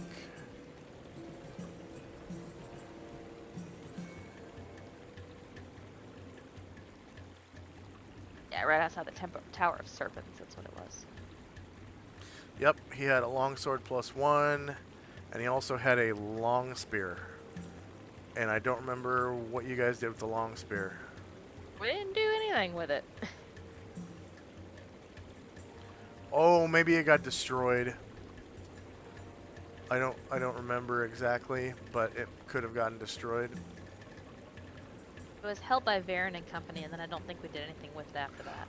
Right. Varen gave it to one of his followers. Okay. Yeah, that's right. Because they wielded long spears anyways. Cool. And he found out it was a long spear that gave off like strong magic or something, and never identified it. Alright, so if you guys are ready, we can do this next scene. I just need to delete, or not really delete, but I'm assuming you are bringing Caranglor's dead body is back in Enervia, right? Nervia, yeah. Okay.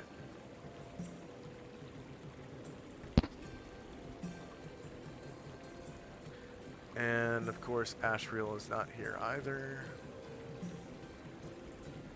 Okay. So here we go.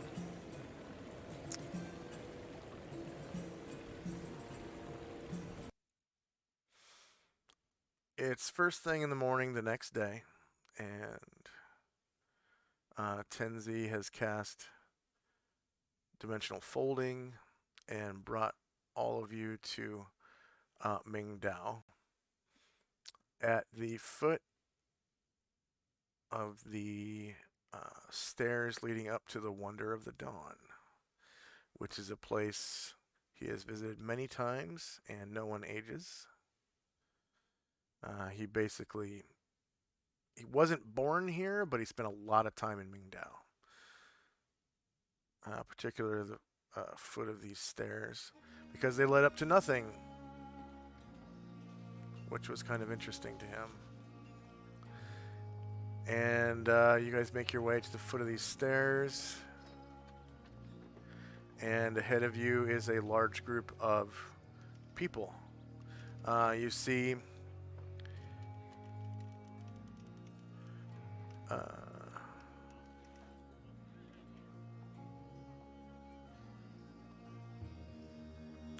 right down here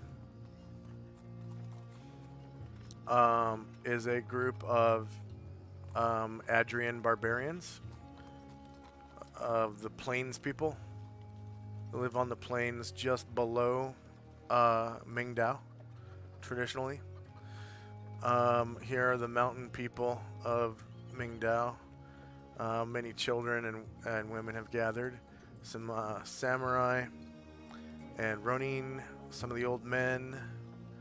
Some more Ronin here. Some of the priests, the local priests of Lao Tzu and Lao Tzu and Kung Fu Tzu. There's a beggar over here, and Wu Zhen here. And on the far side, you see a delegation of gray elves. And Asher, you recognize these delegates. This one is Nim, the Archmage. Hmm. who apprenticed Adolf long time ago. Wilwith Waff, the henchman of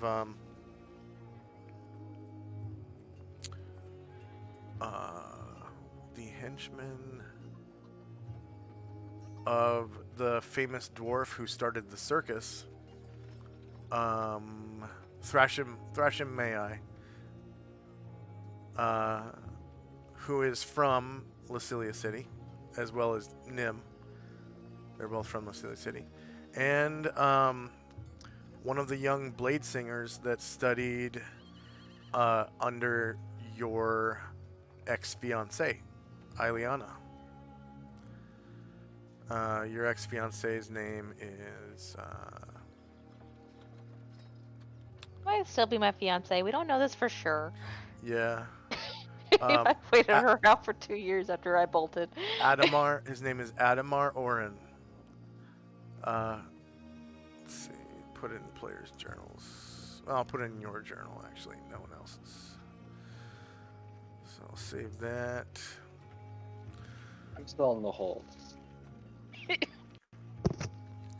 Show the players. So there's Adamar. A golden-haired, violet-eyed elf with a lion tattoo on his neck. He wields a well-crafted longsword and wears a shining suit of chainmail armor. No, he doesn't wear armor at all. I need to remove that. He is sometimes seen reading a book called Codices of Orin, Volume 1. And then Nim.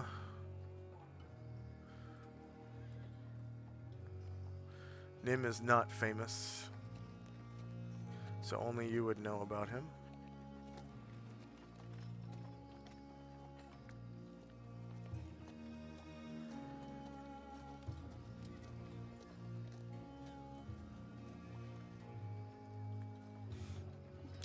So Nim is Lacilia City's archmage. Some famous wizards are actually Nim's apprentices, including Adolf Gall. Most of Nim's students, through his arduous and frustrating training, developed the character necessary to take on the responsibility of defending Solynod Hex from unforeseen and undisclosed planetary-scale extinction-level threats. His appearance is that of wizened...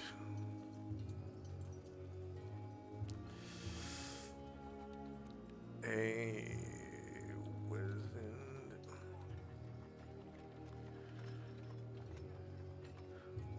gray elf.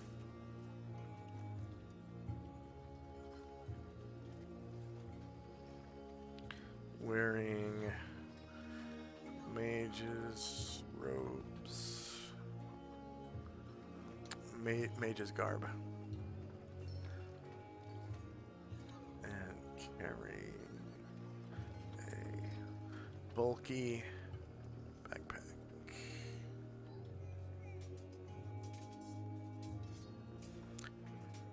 Gray hair and amber eyes, I believe. Yeah, gray hair and amber eyes. Just like most gray elves. Wilwith is famous. He was a member of the circus, which was the adventuring group that turned into the Order of the Superior Star. So he looks like this. Everyone recognizes him. Wilwith Waff is a short gray elf with amber eyes and a Pegasus feather tied into his silver hair. Haughty and arrogant, Wilwith holds himself to a higher standard than those of the lesser races. And then Ileana, who also is not famous.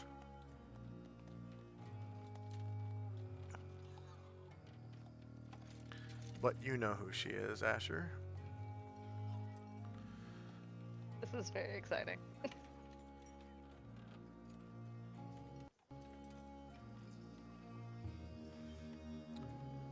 She is actually a wild elf. A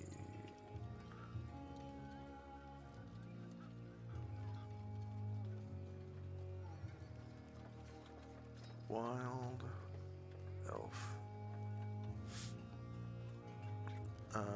With a lion tattoo on her neck.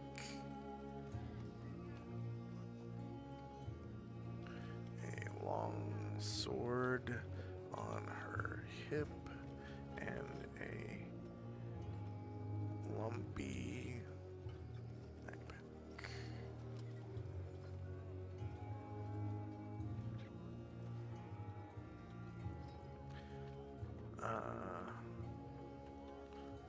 And her liege patron is Adamar Oren.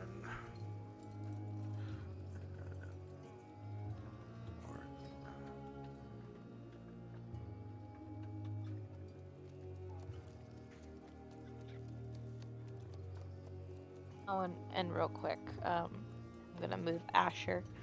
After sometime in the last, few days while we were in the dungeon, whenever we started riding camels, Asher inexplicably stopped riding with Anatar and has started riding with Jim. She has given no explanation for the change. Mm.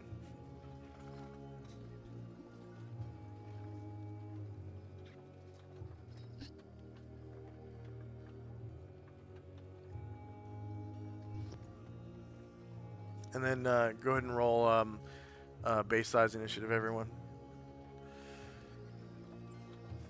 And then Tenzi, we can redo your spell durations. Right now, yeah, right now would probably be best. Well, we'll do it if it comes up. We'll do it if it comes up. Okay.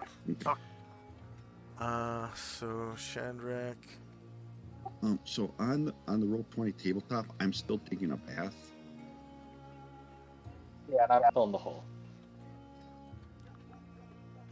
Oh, weird. I didn't. Okay, my bad. Bam. And bam. There we go.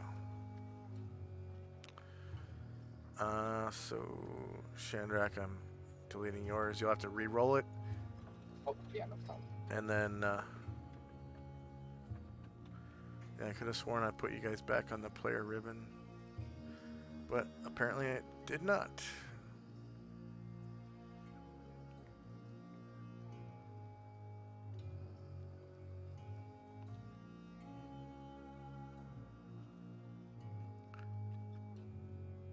Still need Tenzi.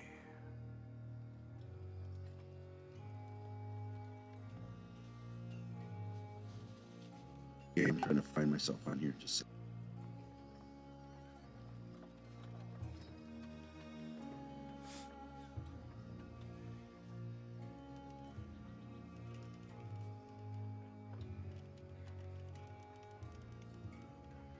Oh, I'll just shift ping you.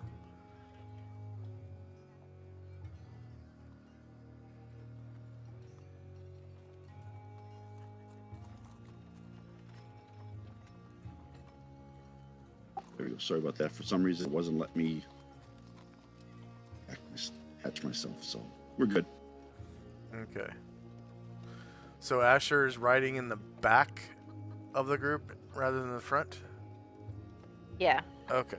she's riding with Jim. All right.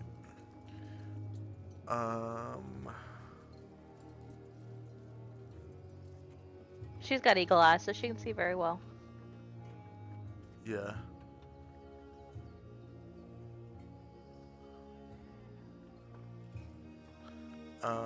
And then I'll just delete this,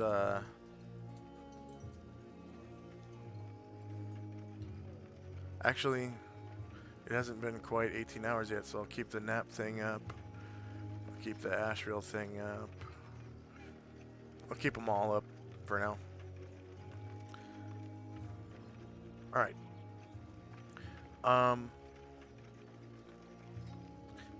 Also, you can see that the group has kind of like, come to the base of these steps, and they're like waiting for these priestesses up here. These are actual priestesses of Ushas. Like the high priestesses. They're just waiting for them to do something. And you can see the edge, because you're in the mountains. The sunlight hasn't quite hit the wonder yet. The edge of the sunlight is like far off to the right. Or I'm sorry, far off to the left, because the sun is over the mountains. Right, so this is all shadow over here so far, and the sunlight is over here creeping this way as the sun rises from the east up over the mountains. So you're all in the shade of a mountain right now. Okay. First up is Tenzi. The shade reaches out to about here right now.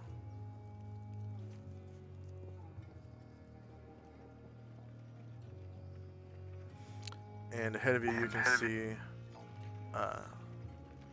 some famous monks, Xian Qi, right here, who has actually retired as a monk and has picked up psionics.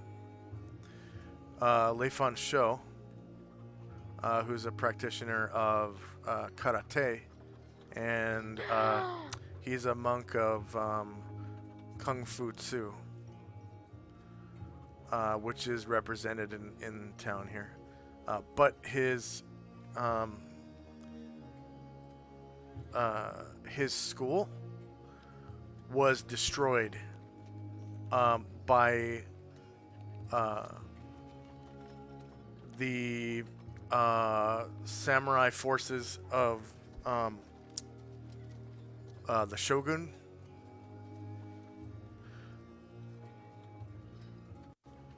It was his father too, right? No. Oh, okay. Shogun Fujitawa.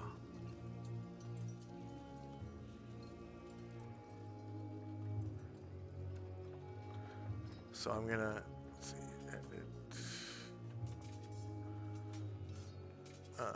Tenzi knows a little bit about it.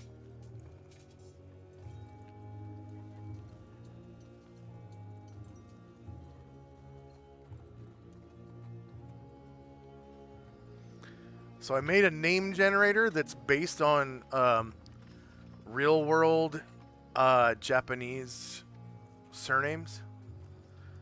Mm-hmm. And I analyzed hundreds of Japanese surnames and split them into prefixes and suffixes. So some of the combinations sound like legitimate Japanese names, but they are not. They are fictional fantasy Japanese names. So Cool. that's what I set up for the samurai class and above. So any samurai, daimyo, ronin, or shogun is going to have one of those names. And then the middle class downwards has like I think they're Mandarin names. I made a Mandarin name generator that of course takes real world Mandarin names and splits them into prefixes and suffixes, and so it creates fantasy, legitimate sounding names. Most of them are fantasy. Some of them are still legitimate. Same thing with the Japanese names, though. But this is Shogun Fujitawa Yoshinada.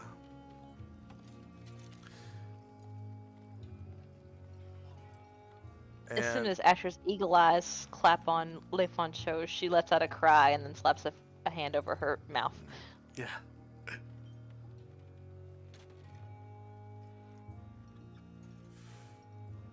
And he looks over and notices, and he gets a big smile on his face. And you then notice he has something in his hand. and it's a sack, and he sort of raises it up near his chin and reaches in and he pulls out some nuts, and he starts eating them, and gives you a thumbs up. And he mouths the words to you, nuts.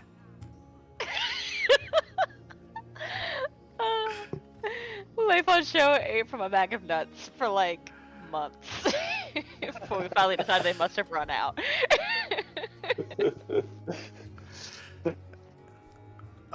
And then Lao Shun is right up here at the front. I'm not sure if your character ever. Yeah, you did. You did a few times. Met Lao Shun. Oh yeah, And I then, ran with him for I don't know months. Yeah. At least for that first dungeon you're in. So Xian is basically the master monk of Lao Shun's monastery. And then Leifon Shou no longer belongs to a monastery, as most of the Kung Futsu monasteries have been busted down because they practice, for the most part, karate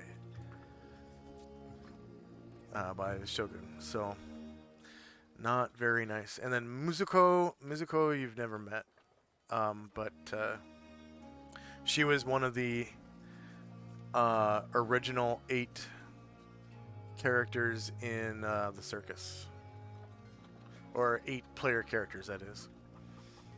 You guys, Lao Shun was a good player. Oh, was a good character in his own right, but he ran the henchman Cobb, who was a kobold, and it was probably my favorite character of the campaign. Yeah. And so first up is Tenzi and Company, and you can see the light is slowly moving towards the Wonder from the west over here. So the shadow's about here on this street behind you. Tenzi and Company is your move. Tenzi will move slowly to the bottom of the stairs, place he has been so many times, and Musashi will follow him. And he will look up at a place that, for all of his life until now, was empty. Now the wonder of the dawn is there. And he will sit in reverence and watch. That'll be the end of our turn. And it looks like the high priestesses up above are they're actually kowtowing. They have their palms of their hands on the ground, bowing towards the wonder of the dawn, awaiting the appearance of the avatar. And the sunlight is about at these houses behind you. Next up is Asher and Company. So does the armor of blending work that it just changes whenever she thinks of it, or does she have to take it off and put it back on? It takes an action to change your clothing. She will use her action this round to change her clothing to a she looks around and like she's going to change it to a white kimono, oh sorry, a black kimono with pink sakura blossoms on it.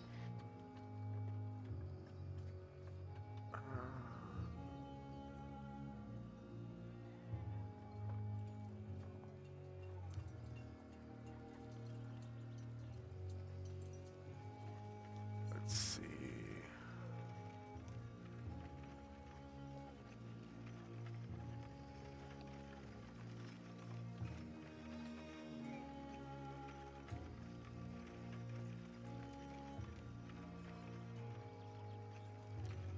Okay. 1 second. Sure. Find and sure.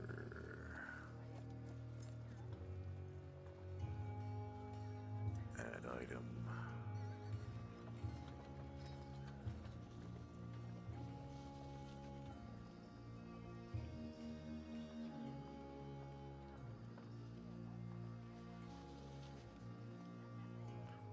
changes. Set changes.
HP.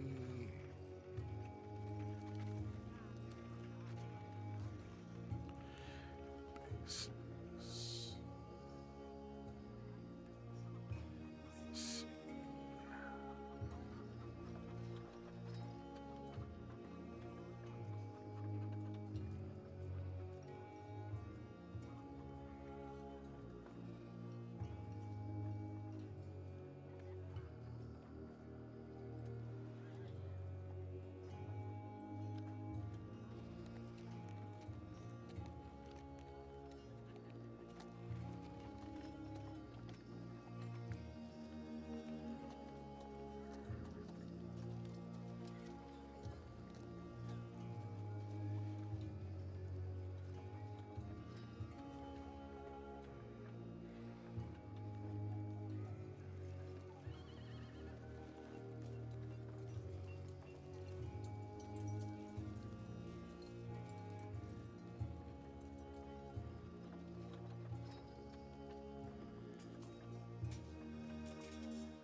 Okay.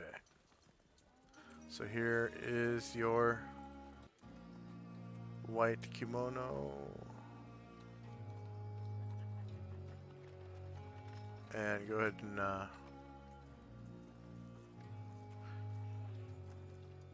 copy paste your initiative onto that token in the turn order.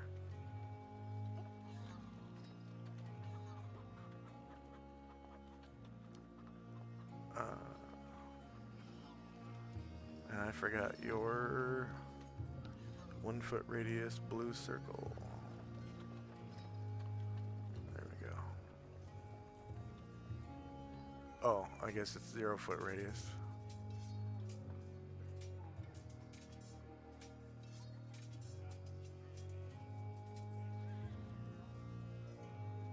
There we go. Oh, thank you.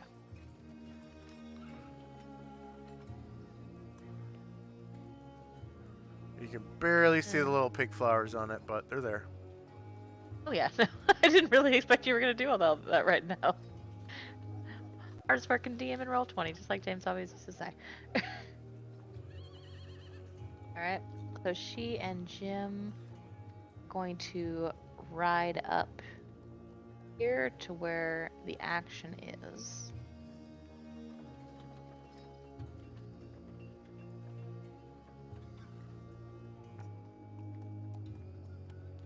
And she's gonna wave at Lao Shan and wave Leif on show.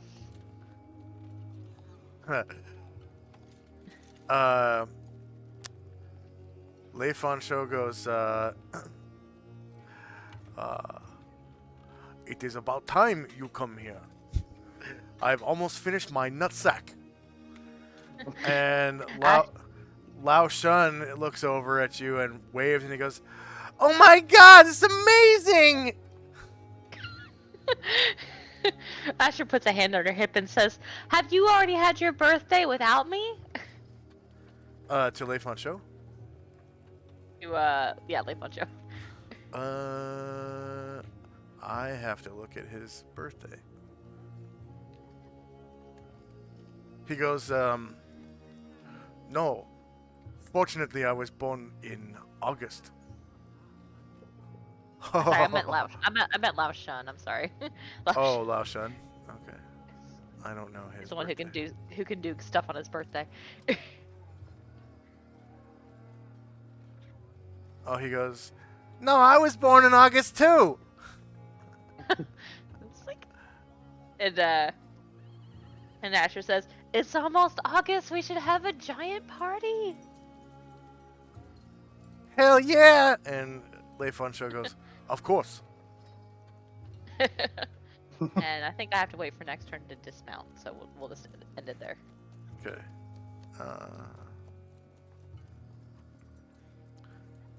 Next up is Shandrak and Company. Shandrak will just take a few steps to get a closer look.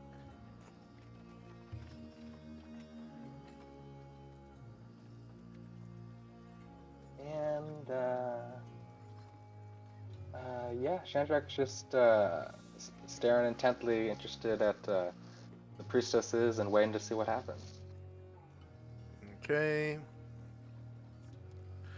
The sunlight. Well, end of round. The sunlight has made it to about here now. And it's just kind of accelerating.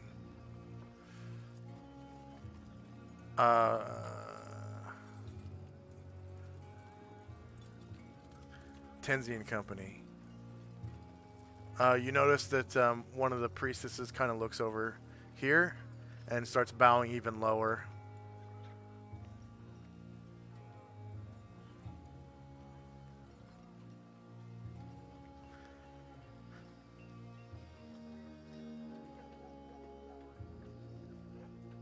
Mike, are you there? Yeah. Okay. Have I ever gone up the steps before? Would I know if that's allowed or not? I'm sure you have, back when it was just a crater up there. Go ahead and roll charisma.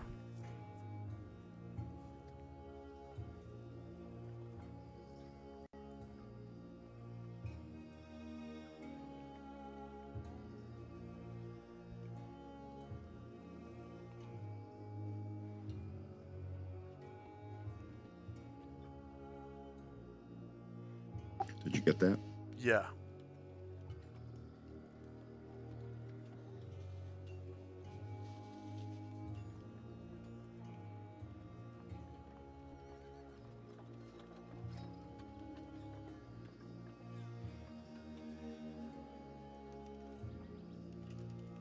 So he'll start walking up this top of the steps. He'll stop at the first landing, then continue up to the top, and he'll stop at the top landing, again looking in reverence towards the wonder of the dawn. Musashi will stay at the bottom of the steps. Okay.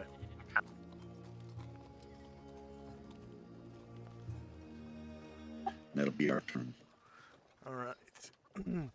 Mizuko, this youngish lady over here.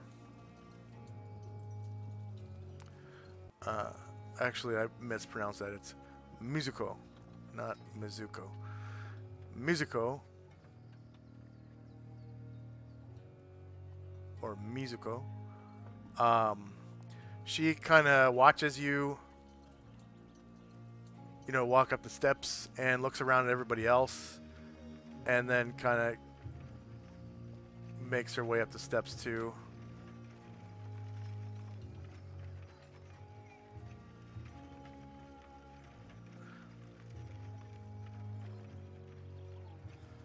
And then when she gets to the top of the steps here, she starts bowing down and kowtows just like the high priestesses do. I will follow suit. Anything else for Tenzi and Company? Nope. I'm pretty sure she's an actual worshiper.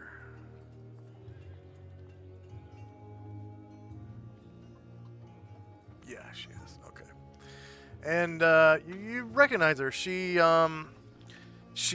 a fellow worshiper of Ushas. She's you think you might have like maybe seen her around town a few times. Oh no, I'm sorry. You're a student of Shion, right? Yeah. Yeah. Okay. So, you recognize Mizuko as Shion's betrothed, and let's see.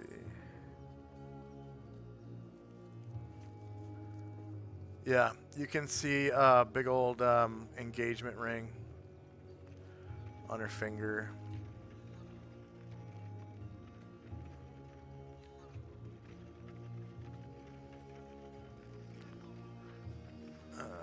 I need to change that on Shion's character sheet. Status.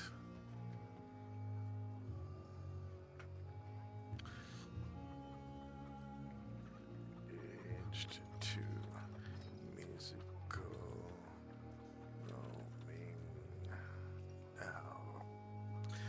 out. So her full name is Mizuko no Mingdao. So her family are founders of Mingdao. She belongs to the samurai class. Not the actual character class, but the social class, samurai social class. Okay. But there is no current daimyo of Mingdao. That tradition disappeared a long time ago. Here. Next up is Asher and Company. Asher is going to dismount, which unfortunately will be the end of her movement.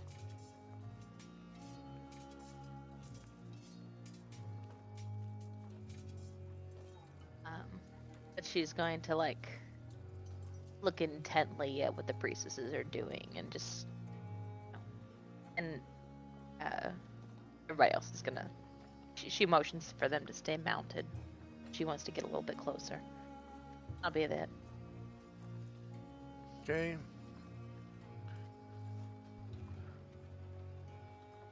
Sunlight is now to the base of the stairs. That's where the line is. Shandrak and Company. So,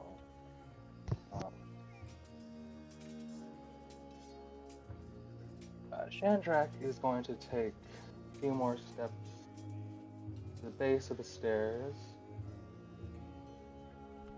and then he's looking up at the temple, looking at the priestesses, looking at Tenzi, and he kind of puts a foot forward like he's about to go under the steps, and then he decides not to, and then he takes a couple more steps back next to Musashi.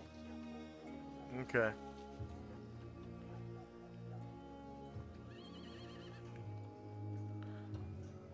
That's all.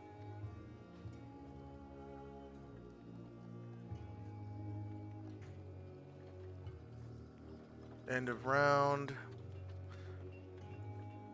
Next up is Tenzi and Company.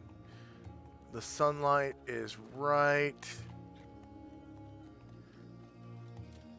there at the top of the stairs, almost to the top of the building. It's almost hitting this. There's like a little spire up on top of the dome here, the wonder. Yeah. And it's almost hitting that. It's right to the edge of the top of the stairs right there. Tenzi will wait where he is, bowing as the priestesses do, and wait for the sunlight to hit the spire. Okay. That'll be the end of our turn. Asher and Company. So, which was the person you said was part of the company of Adama Oren?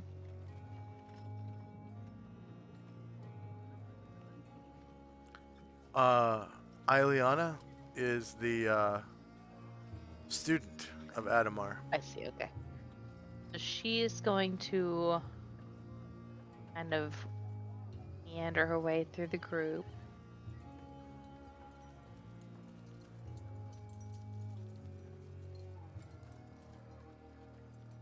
And she'll stand next to Ileana, and she'll whisper before turning to the stairs. So good to see you again. Hello, Lady Asher. And you can see that she's no gray elf. She's a wild elf. She has red hair and swarthy skin. Asher Swarthy sees tan. that and thinks of Caranglor, and her eyes kind of mist, but she blinks it away and looks away before anyone can see. What can I do for you, my lady? It's just been so long since I've seen anyone from home. Oh, and is it Wyleth? He goes, my fucking name's Wilwith. Yes, it's just been so long. So sorry, all these foreigners, you understand. And he looks over at Ileana and gets like a smirk on his face and looks over at Nim. And he and Nim kind of like, it's like a half laugh. Like, you know, instead of guffawing, they're just like that. And Asher they looks look away back. so they can't see her scowl. They like, or snicker, I guess is what you call that. They snicker to each other. Asher rests a hand on her sword. And she kind of like stretches to make it look like natural. Yeah. And Wilwith goes, you know, what can I do for you? Oh, I was just greeting some fellows. It's been a long time since I've been to Lissily City. Yeah, it's been a long time since you've seen Adamar too. He's kind of messed up right now. And she frowns and says, he's not doing well? No. He hasn't bathed in months and he's holed up in the library. She frowns again and says, and that's it. Oh, don't worry. It has nothing to do with your stunt. Leaving him at the steps at your own wedding. It has nothing to do with that. Don't worry. He got over that after a little while. Apparently it's all over some kind of book. And suddenly, she cocks an eyebrow and she looks back at him and says, I would care to know more. We'll get back to you after the ceremony's over. It looks like it's about to begin. She nods and turns back to it.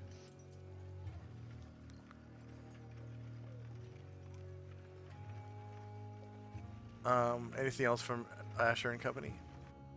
I'm good. Shandrak and Company. Yeah, just still looking and waiting to see what happens.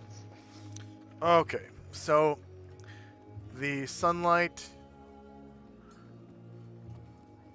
slowly falls upon the domes.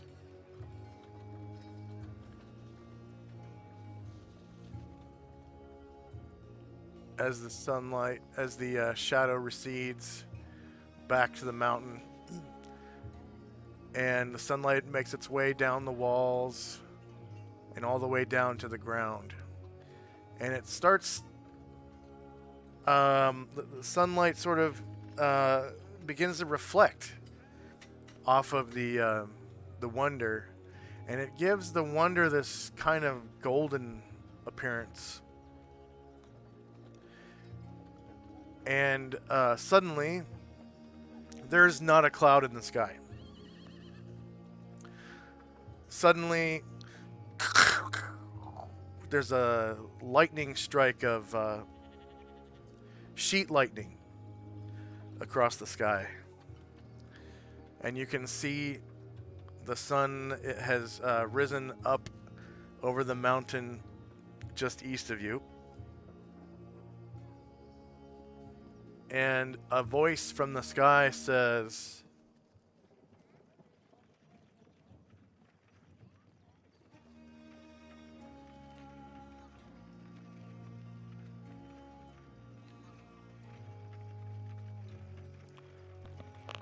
Behold, my avatar. and a woman emerges from the front door.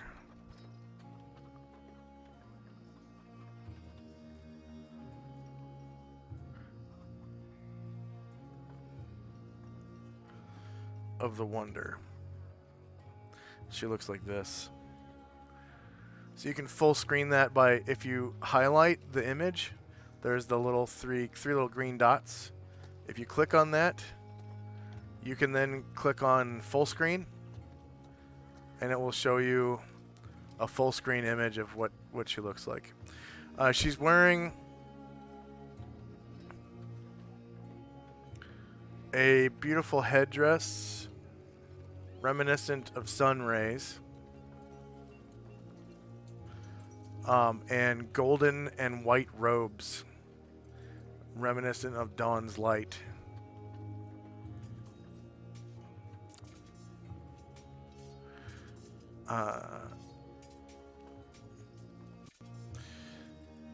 Ushas' avatar takes the form of a beautiful woman, and she's holding a staff in her hands.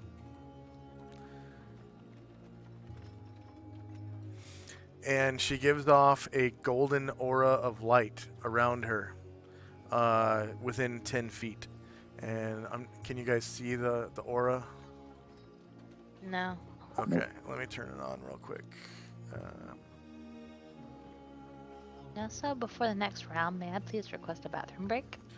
Yeah, we can do that right now, actually. Let's see. Yellow, C, save settings. Can you see it now? Yes. Yep. All right. So let me save that because I need to go to the bathroom too. Yes, delete, use selected token.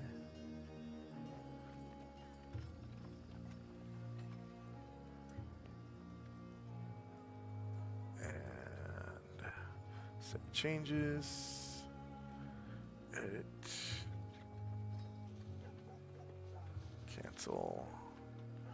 Show to players.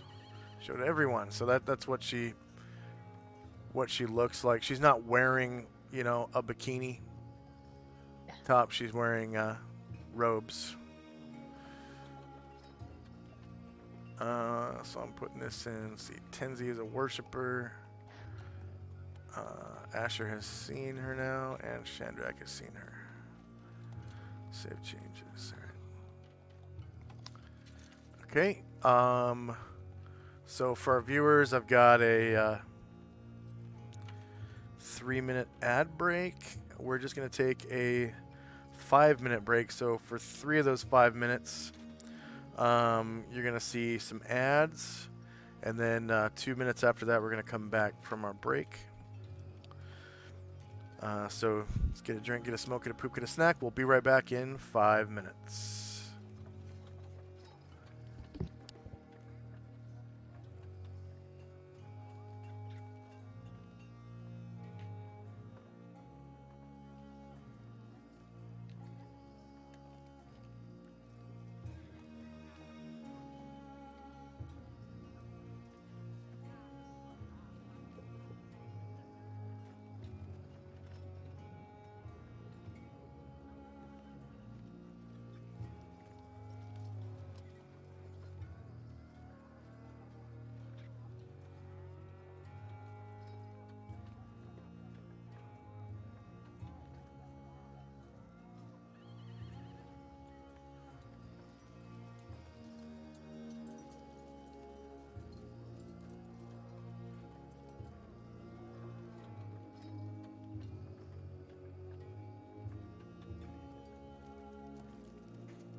one. I'm back. Oh, Hey. Exciting.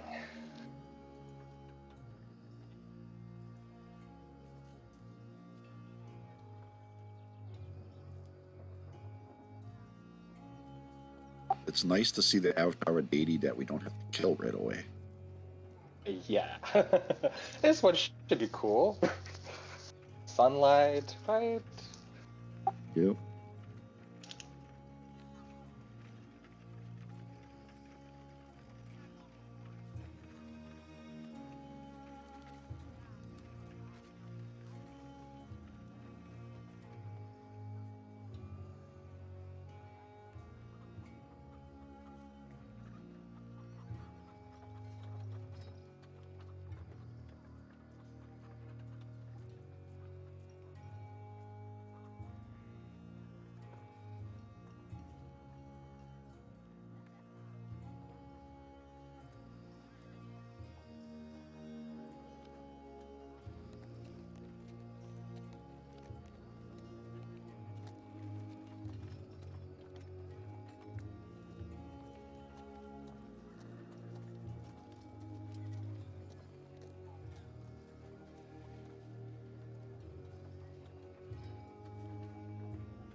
And I'm back.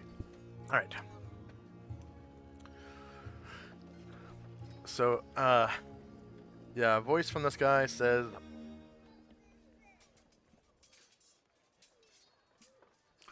Behold my avatar.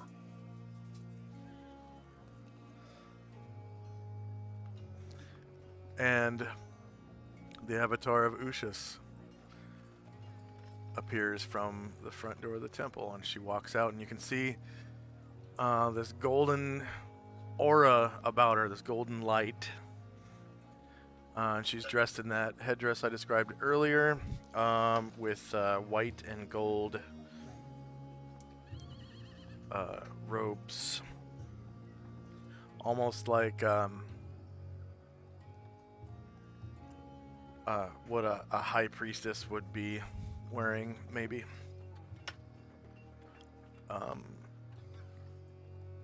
For her cult. And she just sort of slowly walks out, takes a few steps, and a few more steps. And the priestesses, they wail, they scream. And they say, you can kind of hear their voices shouting out like, you know, finally we feel your presence, you know, and she just kind of slowly walks out of the temple and past the priestesses.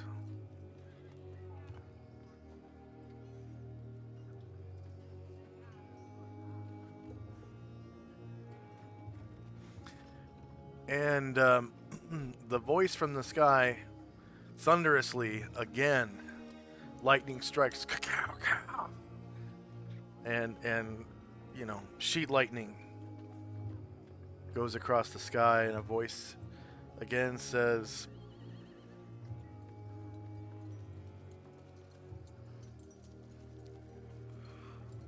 To whom do I owe this honor? Who is responsible for my rebirth?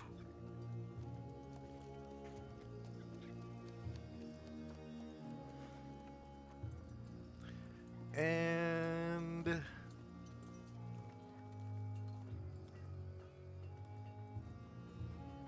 Tenzi and Company. Tenzi, still bowed down, says that my friends and I have brought the wonder of the dawn back to its rightful place.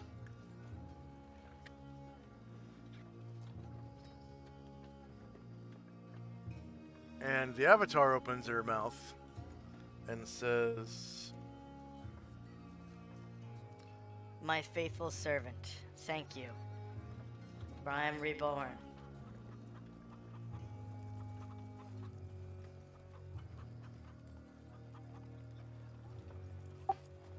Tenzi says, I could not have done it without my companions. Some of us paid a dear price and some paid the ultimate price in order to have this happen.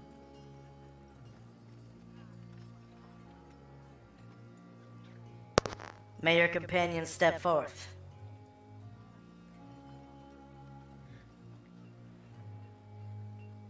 and she looks out to the crowd, back and forth, looking for anyone to step forward. And Asher and Company. So Musashi will step forward. Oh, go ahead. Go ahead. Yeah. So he'll just take one step forward to the bottom of the stairs, and that's it. Okay. And Asher and Company. Asher's feeling a little self-conscious being around people who have who know her at her worst, and she's like, "That's me. That's me." She's gonna go ahead and walk that way.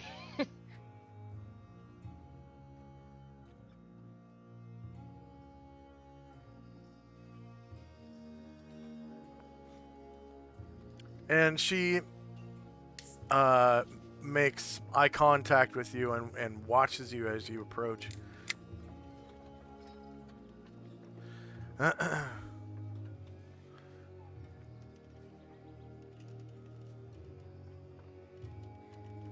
And so hearing that voice, Shandrak just tries to straighten up and try to see, nice and rigid.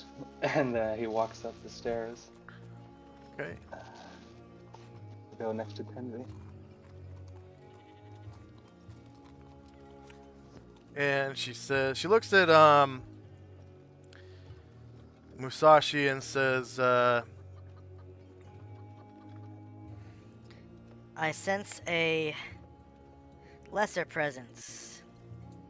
Please, step back. to Musashi. So he'll do so.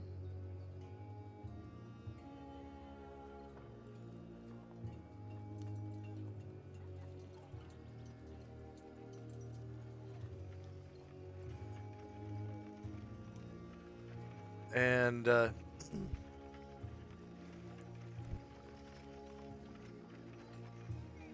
actually, so does Mizuko. She walks down to the base of the stairs.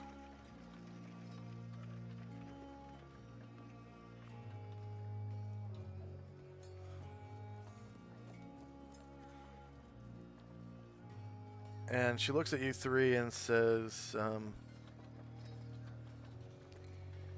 I thank you for your heroism.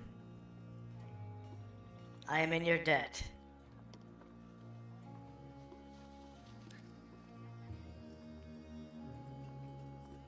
and she looks over at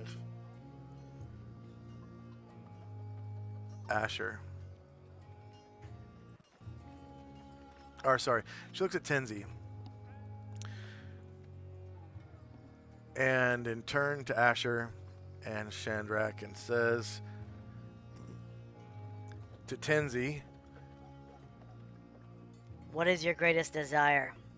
That you may have it.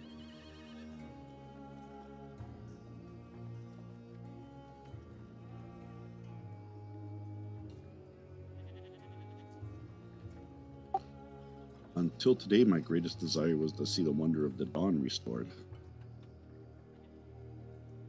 Don't know that I have one right now.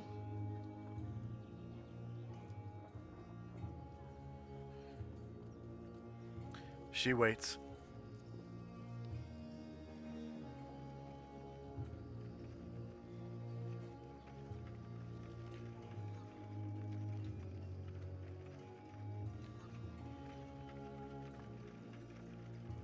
Man, I don't know.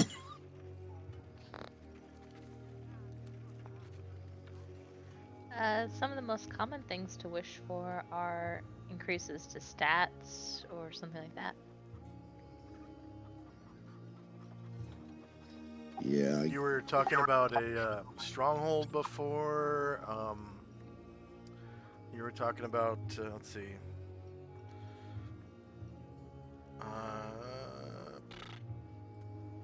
Yeah, you can raise stats. You can wish for magic items. There's a whole bunch of stuff you can do with wishes, and this is a god wish, so it's ultimate, like definite, ultimate power. so yeah, I'll say that I had wanted to build a monastery that would be dedicated to Ushas.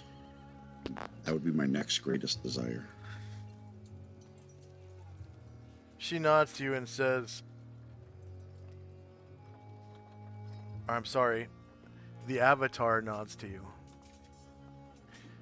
And again, lightning streaks the sky. And a voice from the heavens says, Your wish is granted. and instantly,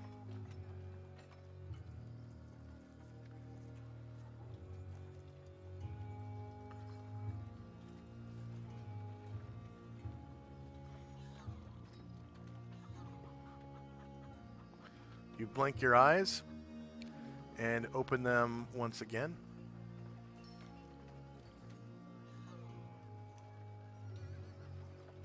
And you're standing in a sanctuary which appears to be dedicated to Ushas. Her statue, approximately 30 feet tall, looms... No, I'm sorry. 15 feet tall. Looms over you in the northern part of the room. The ceiling is held up by 6 pillars, and in front of the statue and partially underneath it is a what do they call that artwork that's made out of tiles in the floor? Mosaic. Say again. Mosaic. Mosaic of the holy symbol of Ushas, the dawning sun.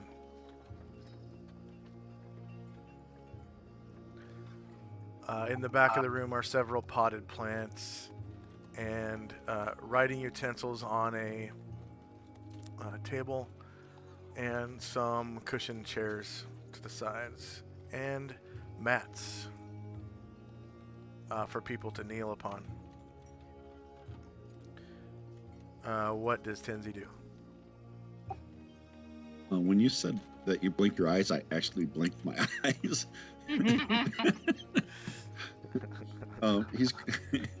He's going to go over to one of the mats and kneel and pray to Ushas, thanking her for this gift.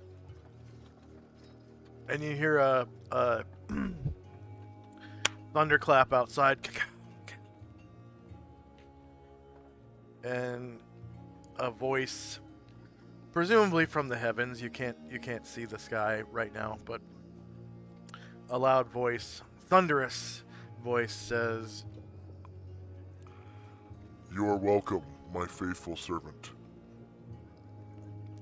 and then the avatar turns to Asher.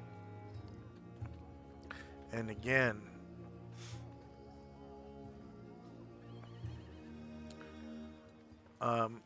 sheet lightning streaks across the sky, and there's a loud thunderclap. booming voice emanates from the sky. And to you, Asher, friend of my faithful servant, what Asher is looks your up at Tenzi. what is your greatest desire that you may have it? Asher looked at where Tenzi used to be and said, he's okay, right? The avatar nods to you. She, like, kind of puts both of her arms across her stomach, like she's trying to hold her entrails in. She looks at the ground, and then she looks at the avatar, and then she says, perhaps you have all of the knowledge of your godly form, and perhaps not. But if you did, you would know of the wild elf Caranglor. He was brave and dutiful, and he lost his life in the pursuit of the destruction of Set, your enemy. And he was beautiful and courageous and fleet-footed and strong, and he is dead. And I would have him restored.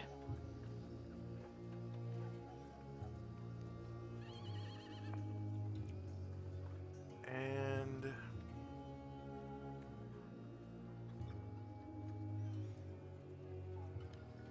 the avatar nods to you.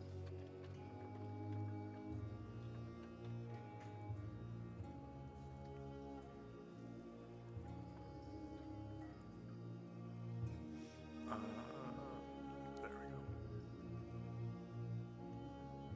And Caranglor appears here, alive and well. Hey. But there's something different about him.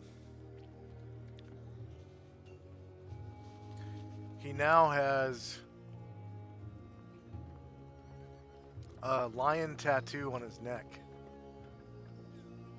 Huh. And his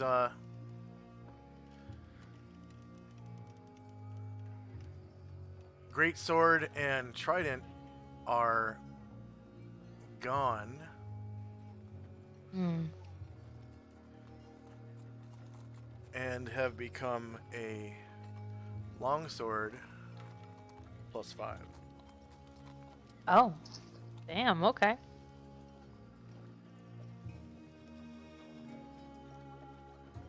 Asher runs to him and puts her arms around his neck and cries into his shoulder. And you can feel him weeping.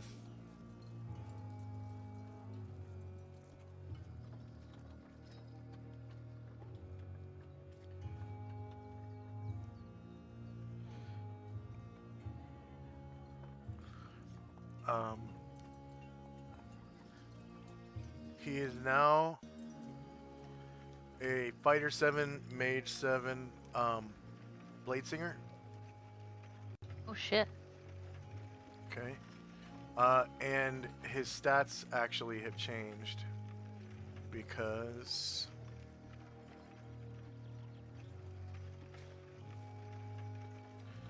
the requirements of Blade Singer are higher than what he has. Let's see. The avatar may or may not be able to make it out from like her face being smothered in the fabric of his shoulder, but she says, "Thank you."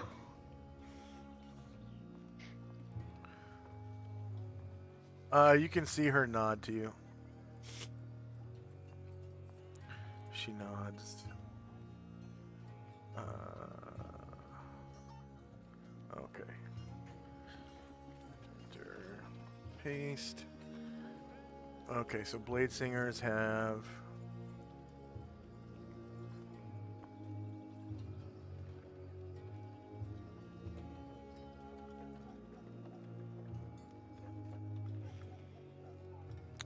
of course the distinctive appearance, the lion tattoo on his neck, which is his weapon guild's distinctive tattoo. And then they have to have 13 strength and con and 15 dex and intelligence. 13 strength, con, 15 dex and intelligence.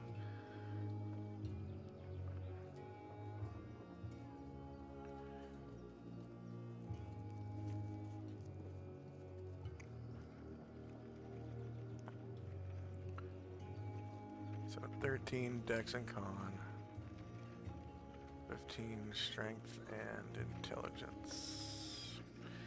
Okay. His weapon proficiencies have changed as follows. He now is an expert in longsword. So he's got longsword expertise, copy, paste, 2 slots. He has 2 slots in one-handed style.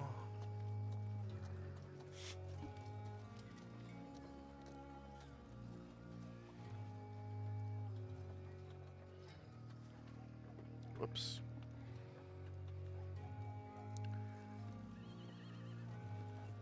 And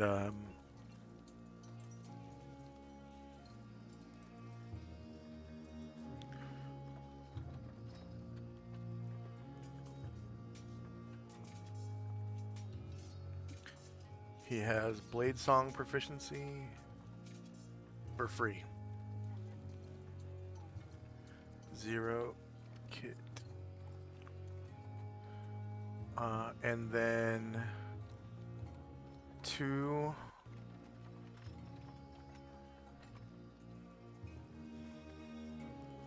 2 open slots.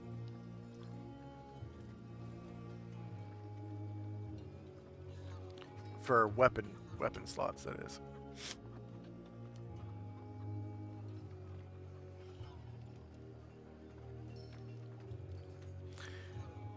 And then his non-weapon slots are the same. So he still has Herbalism, Spellcraft, Rewrite Elvish. He no longer has any crossover slots.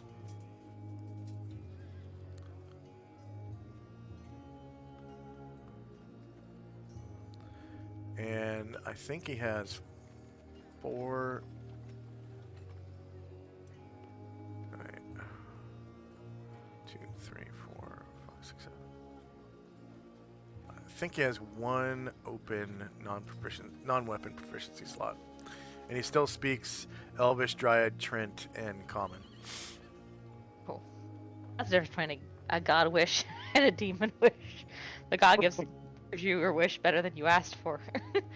And he now has magic resistance, doesn't need recover ammo anymore, so that will now become Blade Song.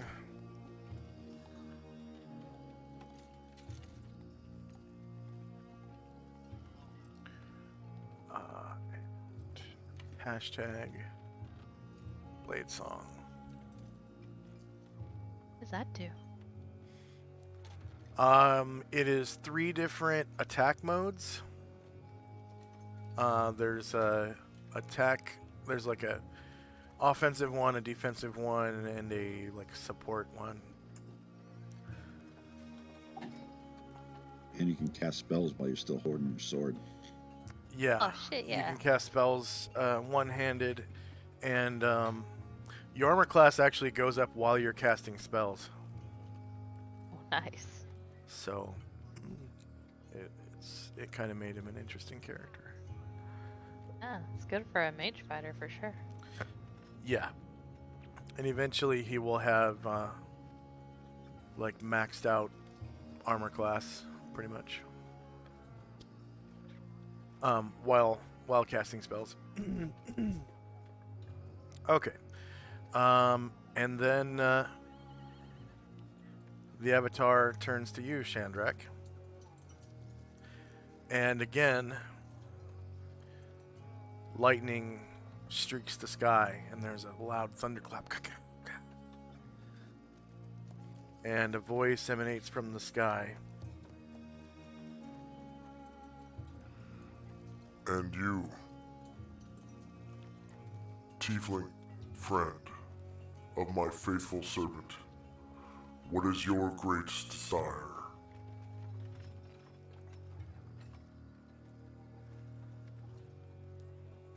Shandrak takes a deep breath in, very nervous. And he says, there is something that I desire greatly, but, and I mean no offense, but I would prefer your help in the matter rather than you solving the matter. So, what I would like of you is, if you can, is that I would like to become more intelligent.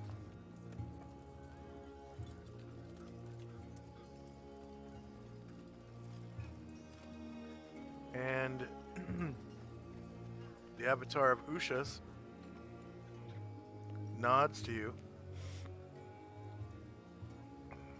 And because it's a god wish,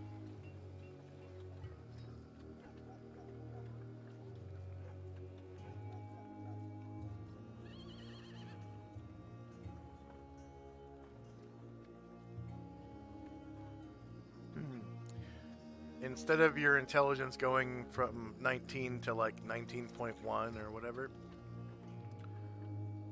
it goes straight to 20.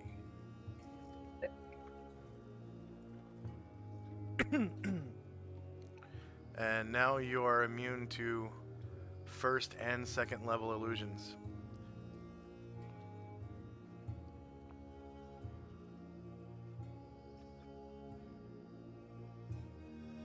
And Shandrak nods back at the avatar.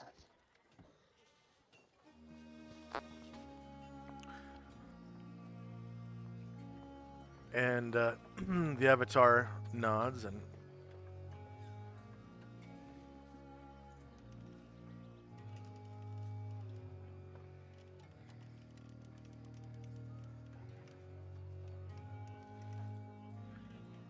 Tenzi reappears at the top of the stairs.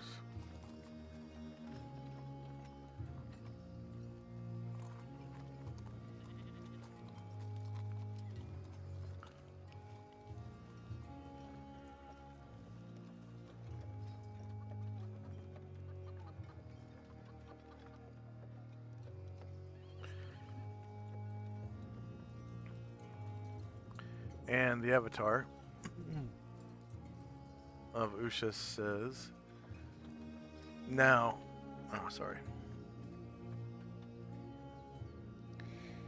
Now that that is settled, I will make my journey back to my capital and see what we can do about reunification of Adria.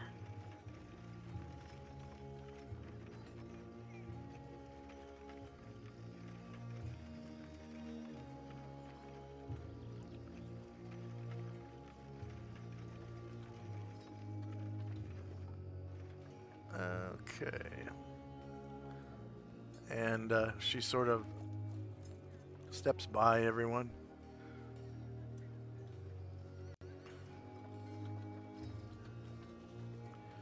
And all these people,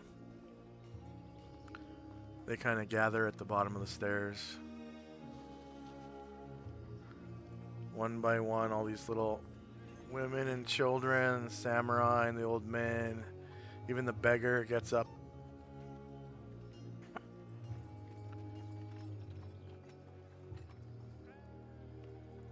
And as she descends to the bottom of the stairs, you kind of feel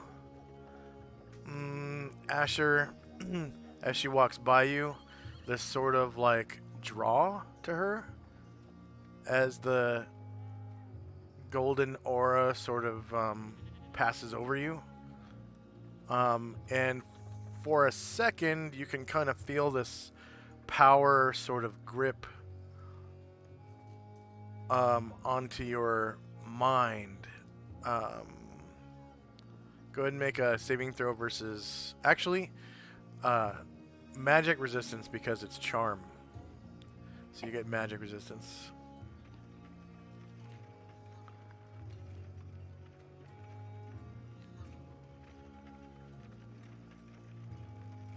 Oh, I have one for resist charm. Yeah, you're an elf.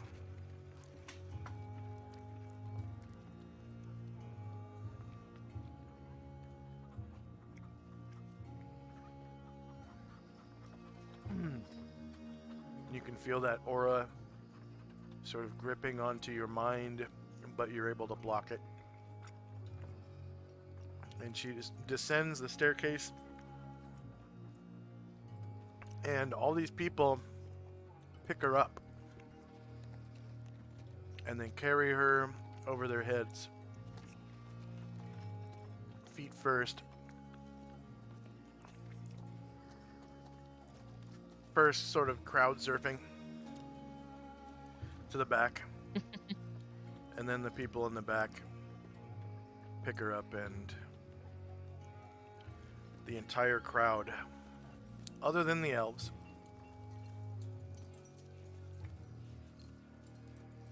go back into the town.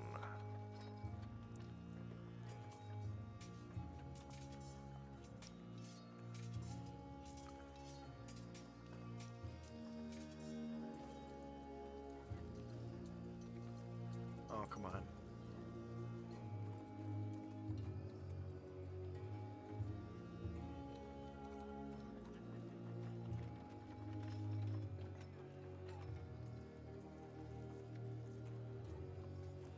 And they sort of make their way up and over this like statue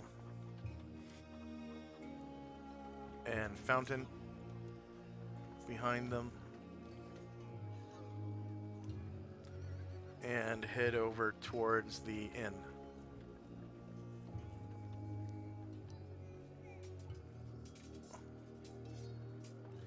And the only ones that are left are the elven delegation from Lucilia City.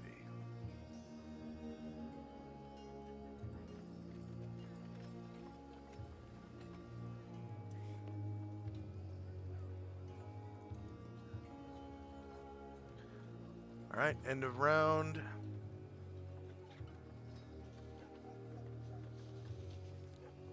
First up is Tenzi and Company. Tenzi just kind of overwhelmed at what happened, so he just falls to his knees, kind of holds his head down. He's just overwhelmed with what has all happened here. The restoring of the dawn, Avatar, his gifts from the Avatar. So he's just kind of awestruck and doesn't know what to do, just kneeling down on the ground, holding his head. Tears of joy just dripping out. And so he'll just stand there, or kneel there for a moment for this turn.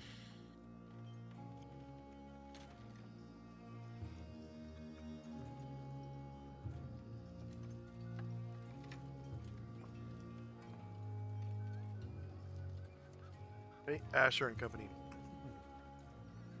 Asher is going to hug Caranglor until he relents first.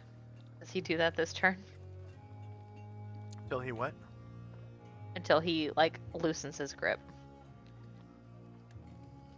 Oh, on He's weeping. Asher? Yeah. Yeah. Yeah. He loosens his grip. She is going to gradually loosen her grip and then take him by the hand. Say, I missed you, friend. You were the bravest of us. And he looks up at you and he says, I have learned a lot on the other side. Asher looks him up and down slowly and says, I can see, and I look forward to the services you will provide, but more than that, I look forward to presence at our campfire.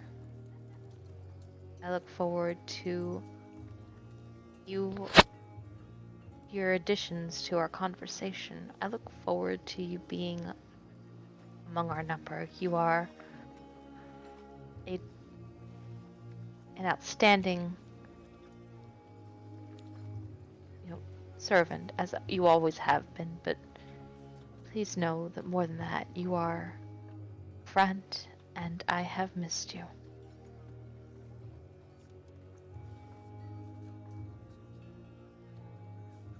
That'll be it for now. Okay. Shandrak and company. So after the Avatar and the majority of the crowd went away with her, Shandrak, like his face just becomes like totally pale now, and he looks like he's like almost sick and about to throw up. And he's just like, "Oh, so that's what a power's proxy looks like, huh?"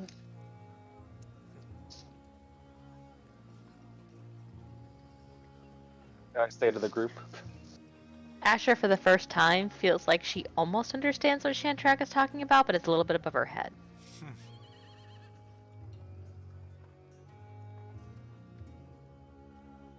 Well, at least that one is the sunlight. And then Shandrak will look over to the new guest. It's like, who are you? Asher smiles and says, you didn't meet Caranglor. He gave his life in our battle against the Avatar set. He could have run, he could have hidden, but he gambled in order to save us, in order to draw out the Avatar when he might have struck from shadows, and he perished. He gave he paid the ultimate price to save us, and now he is restored to us.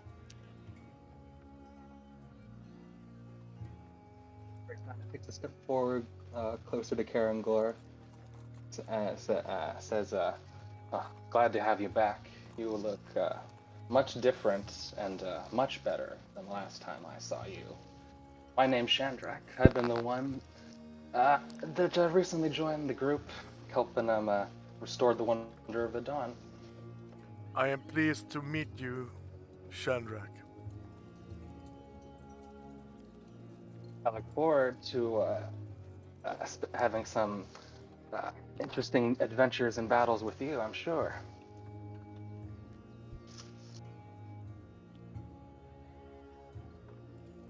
And that'll be all.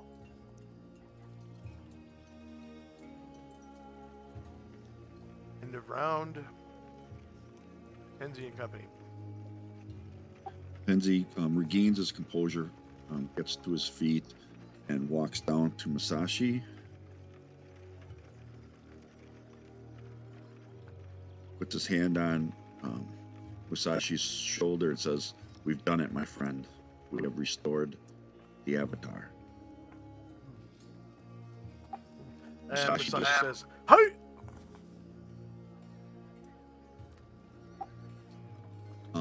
And now, kind of for the first time, Tenzi looks over at this contingent of elves and wondering what they're all about, since they didn't go with the group and the Avatar. And he glances over at Asher, and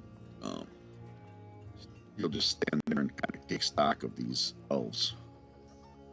So they look Asher like looks embarrassed. a bunch of gray elves and one wild elf.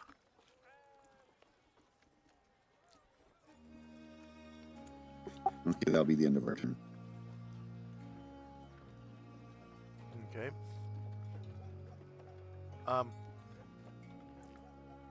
The gray elves are a mixture of archers, swordsmen, spearmen, fencers, great swordsmen, and these two wizards here, and this blade singer, wild elf female. She has the distinctive appearance of the same blade singer school as Caranglor. The lion tattoo on her neck. Is Asher familiar with that tattoo because of her association? It's the same tattoo that your ex-fiance had on his neck. Okay. He's also a blade singer.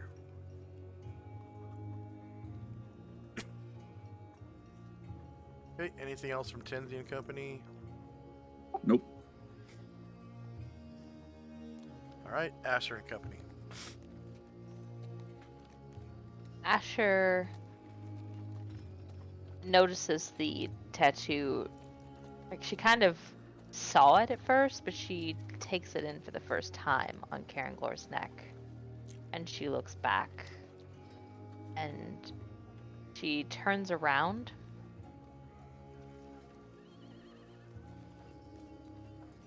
Oh, sorry.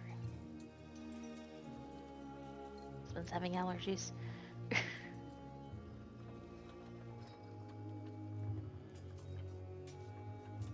She turns around back toward the contingent.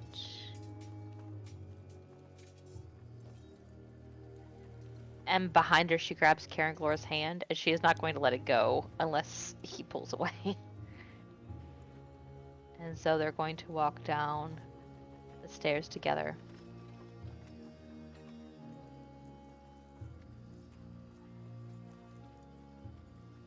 Back toward the elf contingent.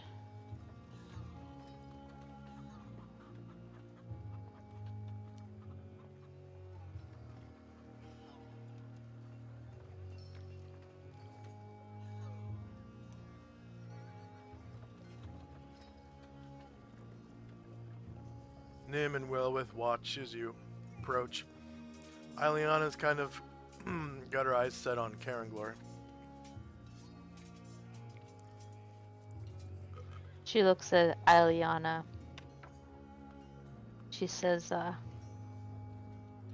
this is not as I left him. What is the meaning of this? What is the matter with Adamar? To Ileana, she kind of walks past you and comes over to Caranglor. And she speaks to you as she does so, but she doesn't make eye contact with you. She keeps her eyes fixed on Caranglor and his tattoo. And she says, My master is in a bad way. He's locked himself inside the Grand Library in Lucilia City. He's been there for weeks. He hasn't bathed or come out. And he seems to be obsessed over some book.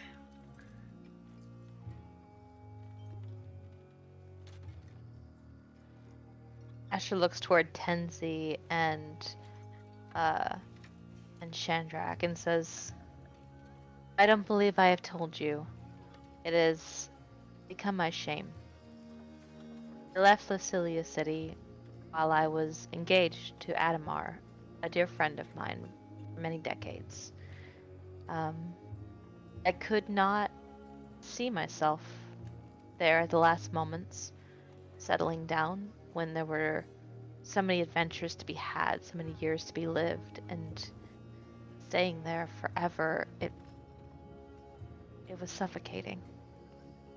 But he was my dear friend, and I cannot bear the idea of him suffering.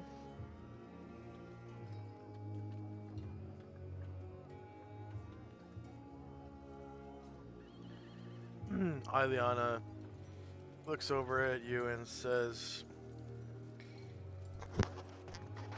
Yes, he is suffering greatly at the hands of a mental disease.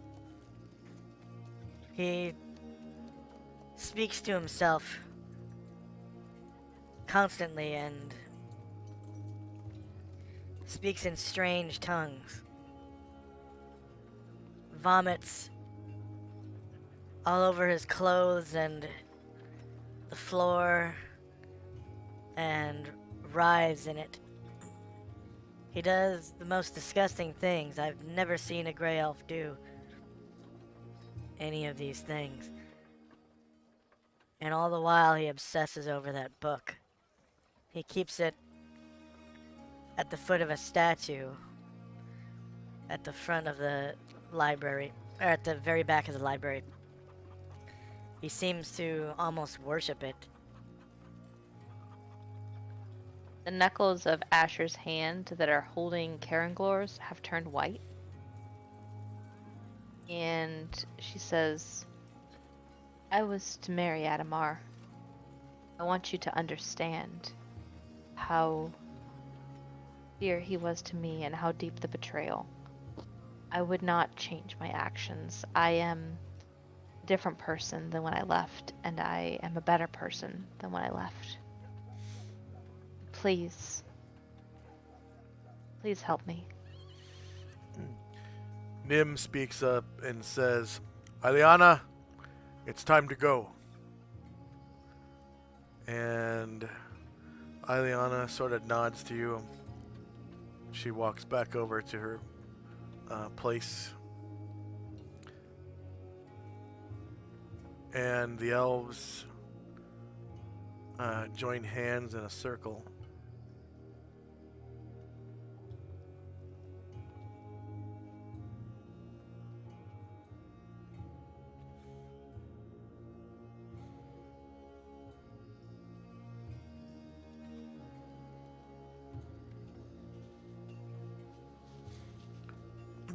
As they do that, Asher asks, did you come only to witness this? Or did you come for help? What is your purpose? Nim begins chanting a spell. And at the last second, Ileana said,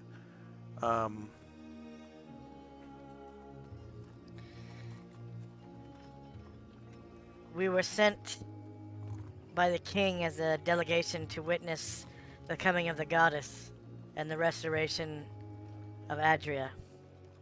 Goodbye. and with that, Asher nods. there's an audible pop as Nim finishes his spell, and they disappear. The hand that's holding Caranglor's is like Caranglor's hand that is holding Asher's is now like red, from the pressure. She's not very strong, but she's putting everything she has into it. And she says, "So they are not here for Adamar. He is on his own."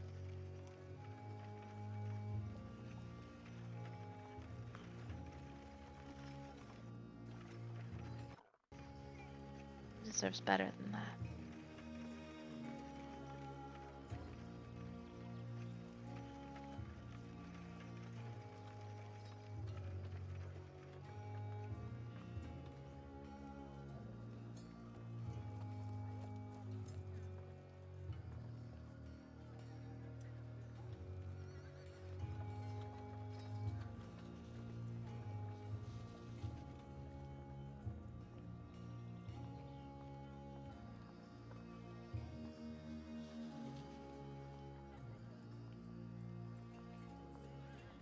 Okay, anything else?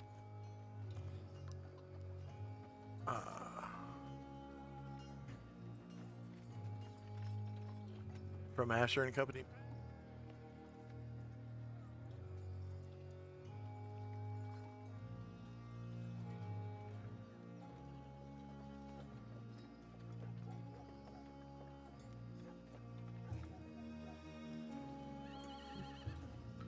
Okay, Shandrak and Company.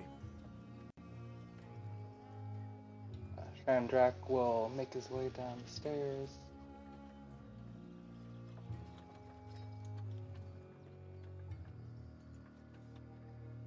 Over after Caranglor. And he'll say, well, they might have not been very receptive, but you were very close, and he is in dire straits. Do you want to go see Adamar? She looks at the ground and then looks Shandrak in the eye and says, "We will face the worst thing I ever did. Betraying a good man. I do not regret it. It had to be done. It ended up being for the best, but it was the worst thing I have ever done. Now."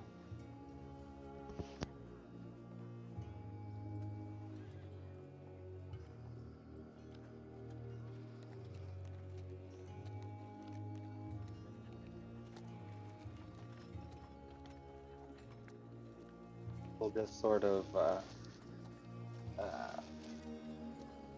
look off into the distance where the avatar went, and just kind of listen to the wind, and that'll be all.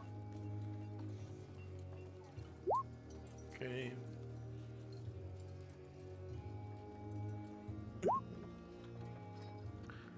Cotterbill comes over.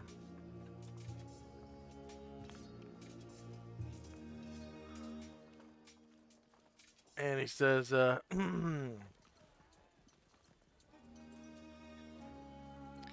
Well, shuck my corn. Where are we going to next, ma'am?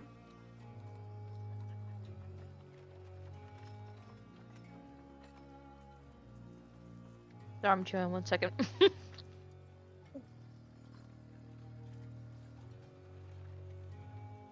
Asher seems to have developed a love relationship with the ground. That's where her eyes are spending most of the time. But she looks at his eyes and she says, "Vasilia City. We're going home."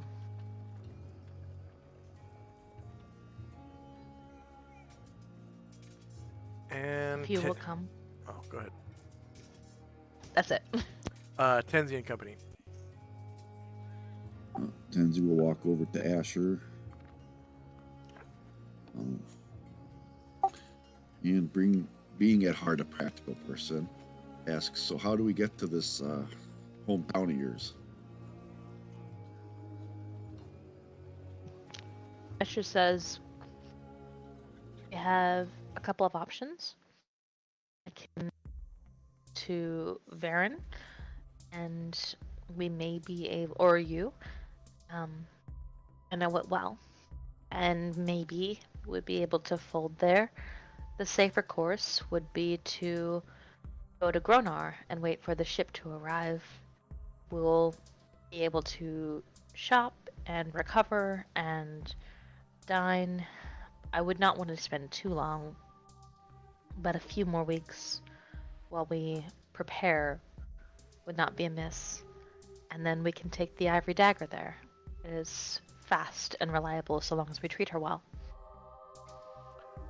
Okay. So Vasilia City is up in mountains. So there is no way for a boat to get up there. They don't have... She says, "Actually, a boat would never get there." So you guys are right here, as you can see by the map marker.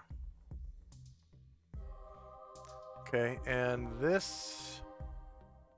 Oh, geez, okay. So this trail right here is the one that leads from Mingdao to, what was it? Bonneville? Yeah, Bonneville. And then eventually the road ends at Gronar. And then Vasilia City is way over here in these mesas. So they're mountains. So about almost 1,000 miles away. Okay. So you do have, a lot of options. You could, teleport to Gronar and wait for the boat for a couple of weeks and then sail somewhere closer.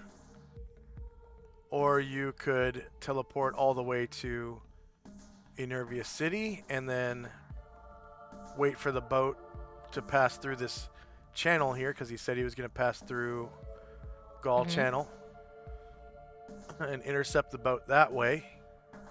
Or you could, and you'd still have to wait for a while for him to come through. Or you could charter your own boat to Aquabelia and land there and then travel through the wilderness. There's a whole bunch of different ways. Asher is going to recommend the second way.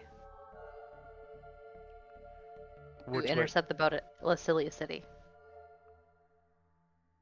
Intercept the boat going through the Gaul Channel. Yeah. Okay.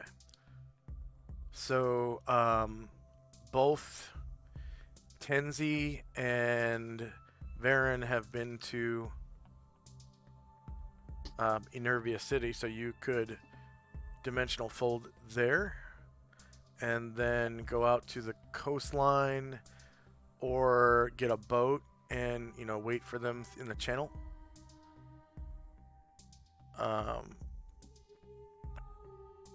And then from there you could sail, anywhere and land and then walk there.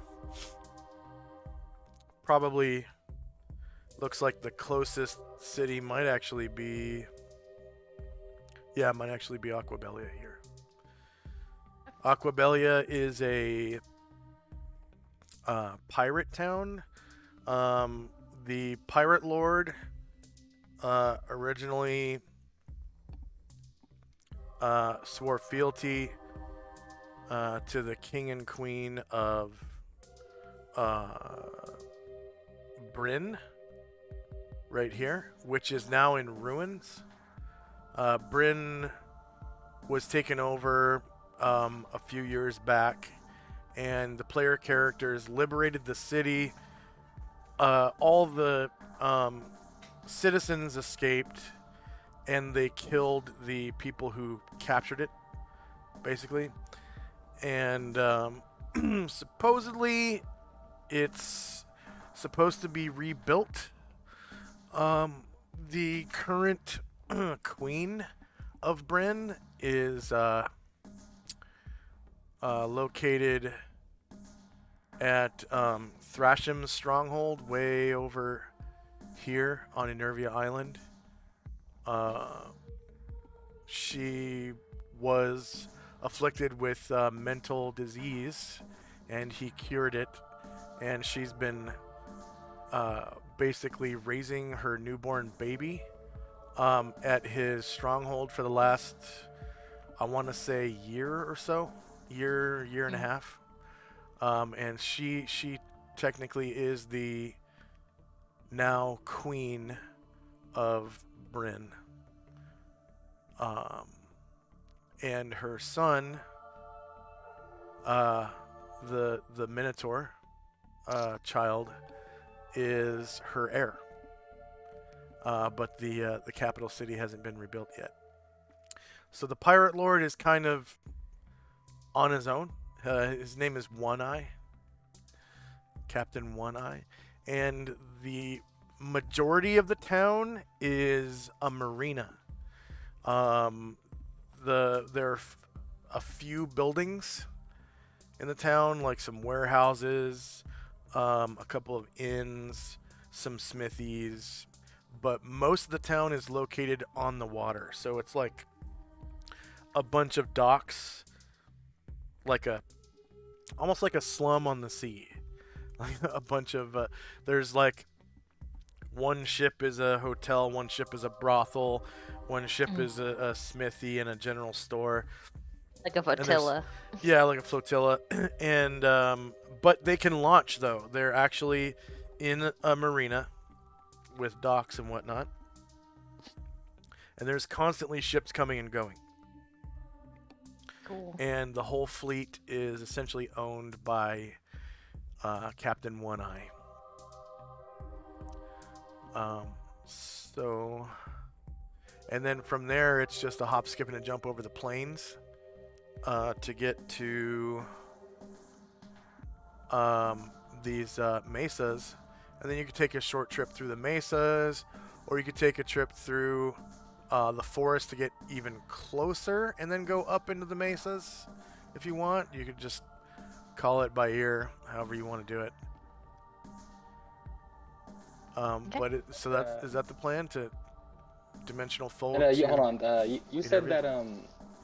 that Adolf was at Enervia City, right? So that's at Enervia, right? That's the city that you guys have been to, yeah.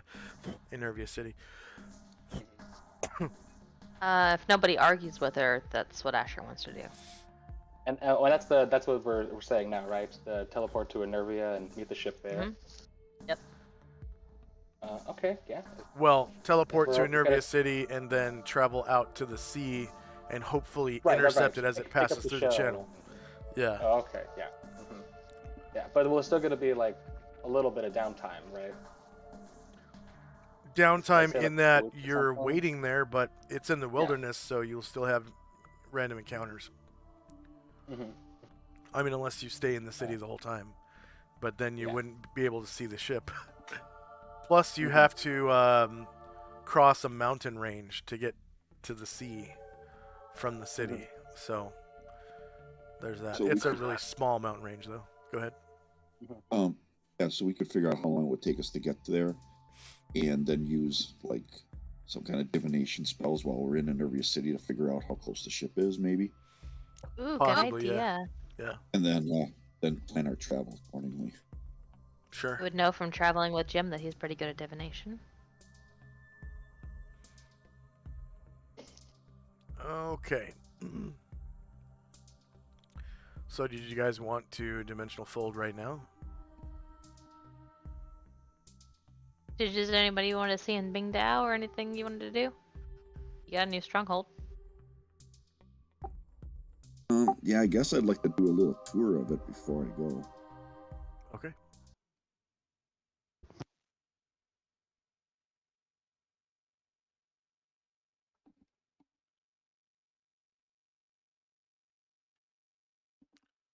Oh, music's not playing because I didn't cancel.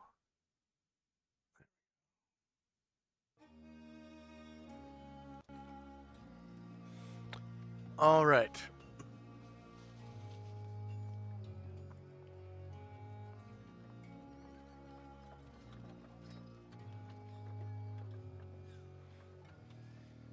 So, you guys make your way south through the town and back out to the cliff where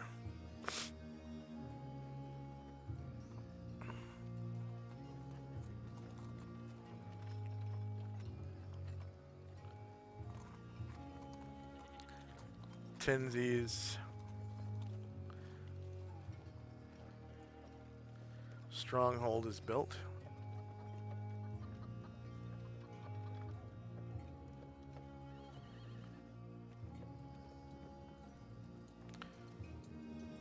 So this is the southern edge of town,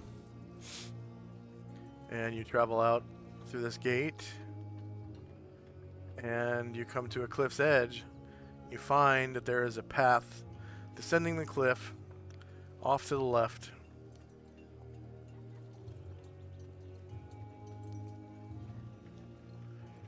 And lower on the cliff,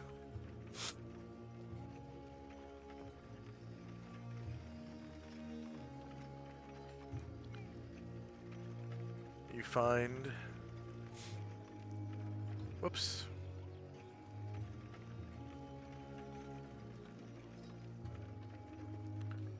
after passing a statue of Ushas, that is, there's a little shrine back here. A little shrine dedicated to Ushas. You find the front door of this stronghold, and all the doors are open right now. All of them.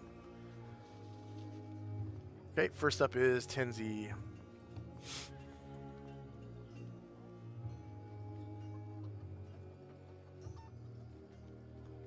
You can see the cliff down below here. I walk to the edge, kind of look at it, and then walk through the door to here.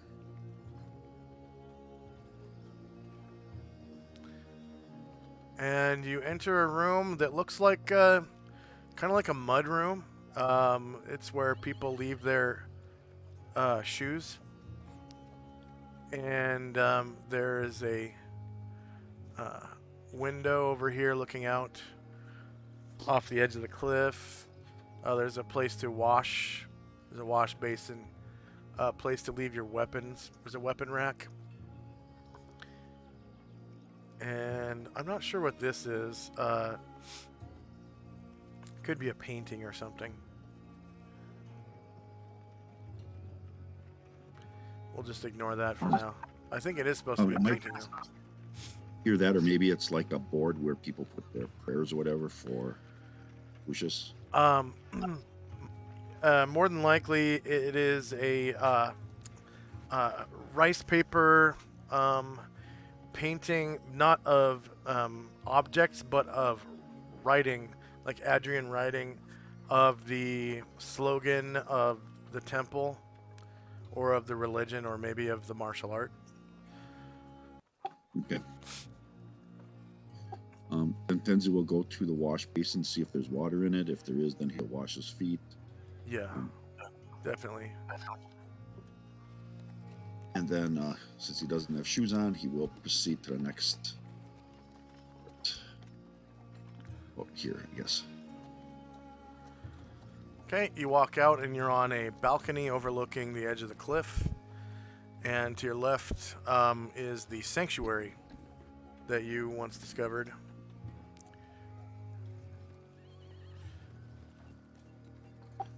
I'll look in there and remember that I've seen it, so continue along the balcony to this other door here.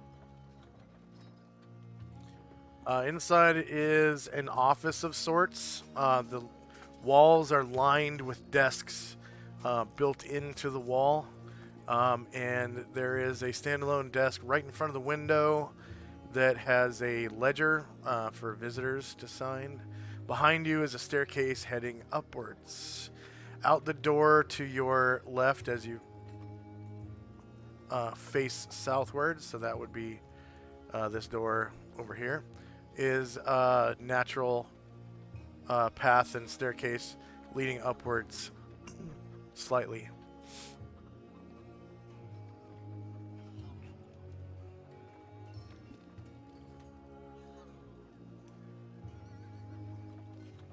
Okay, I will head out that way to the staircase. Okay, the natural staircase leads up to another balcony with potted plants. You can see drying laundry out on a line. Inside here is what appears to be a classroom. There are several benches and a podium for speaking publicly. And behind on both sides are more slogans of the religion or temple or your philosophy, what have you. And Okay, I'll end my turn there. Okay. Asher and company. Or Asher, that is. Asher does not worship Ushas, but she's been watching Tenzi closely.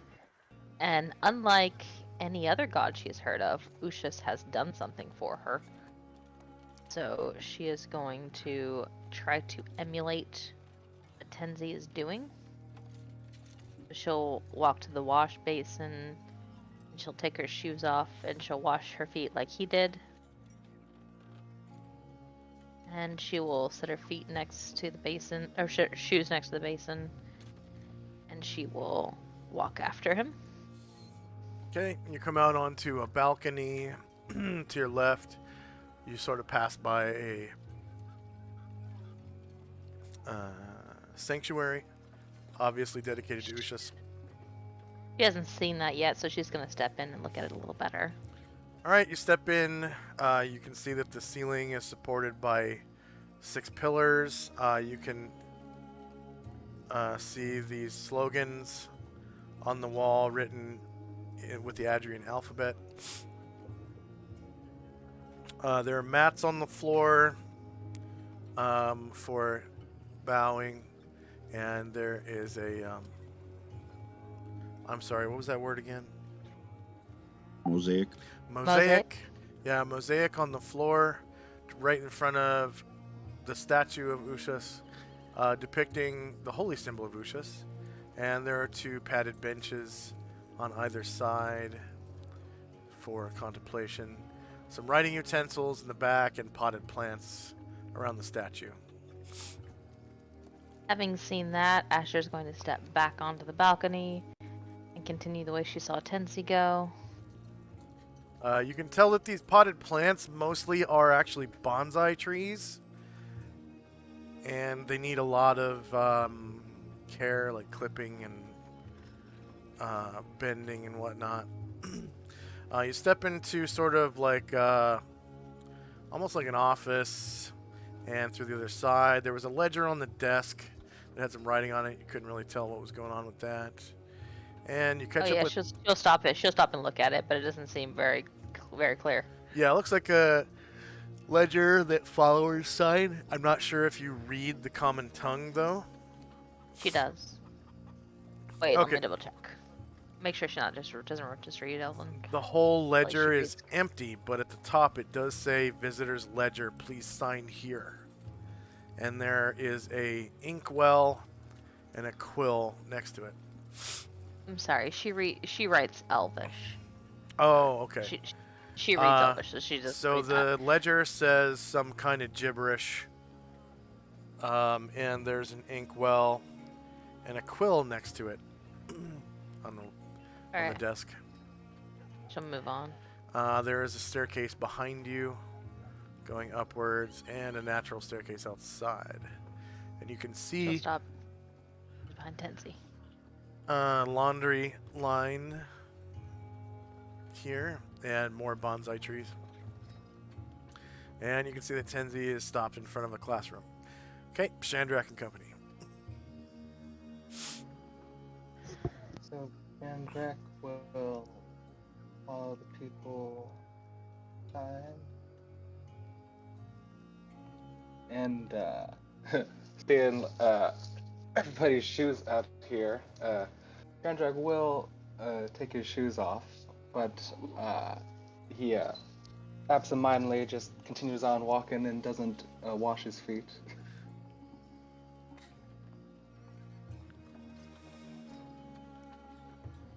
Okay, and then you pass along a balcony, and you can see inside here is a sanctuary with a mosaic of a dawning sun. You can see a doorway over here, just barely. And then you can see these framed, well, at least one frame here of some kind of slogan written in the common tongue with the Adrian alphabet. Do you read the common tongue? Very common, yeah. Okay. common. It says something like let's see.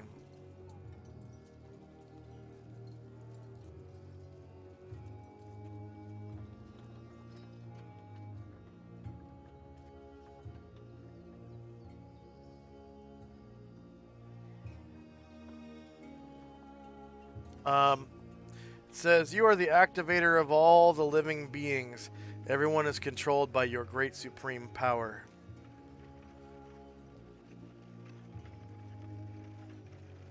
For himself, it's like, okay. And he continues onward. Oh, and then he sees the people, and then he'll follow the stairs down to them.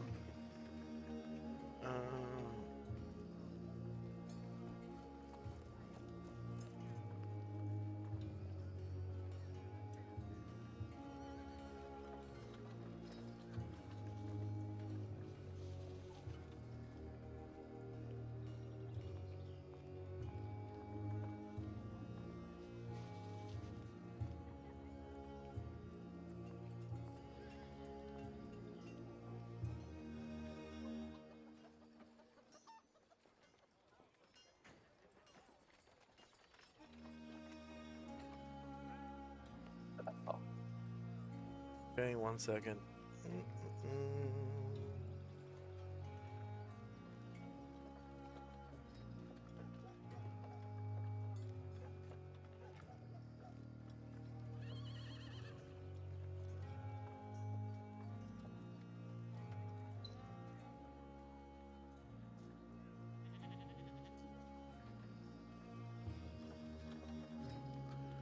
All right.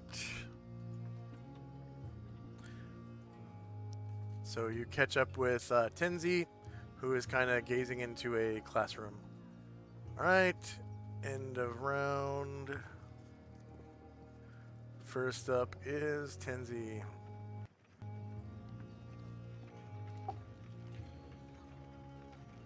Tenzi turns to Asher and says that before we leave, I'll have to find people to attend to this place while I'm gone. Oh, that got worse.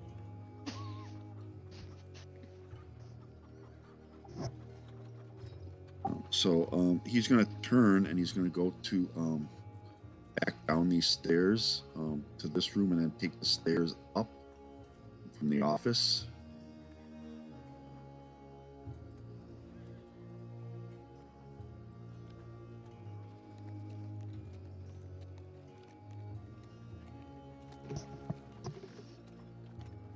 He says that. Asher nods and says, "Yeah, the last thing we want is to have to come and reclaim it from some monsters or something when we come back." Yeah, it's shiny and new.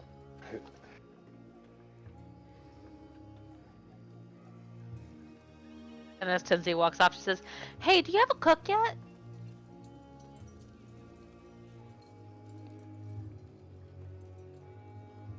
He looks back a little bit bewildered as he walks. Continues walking. And her stomach growls so loud you can hear it. All right. You come into what looks like a privy. There are 3 stalls against the southern wall. And there is a door leading out this way, up some stairs. And you can see a doorway right here, just barely going that way.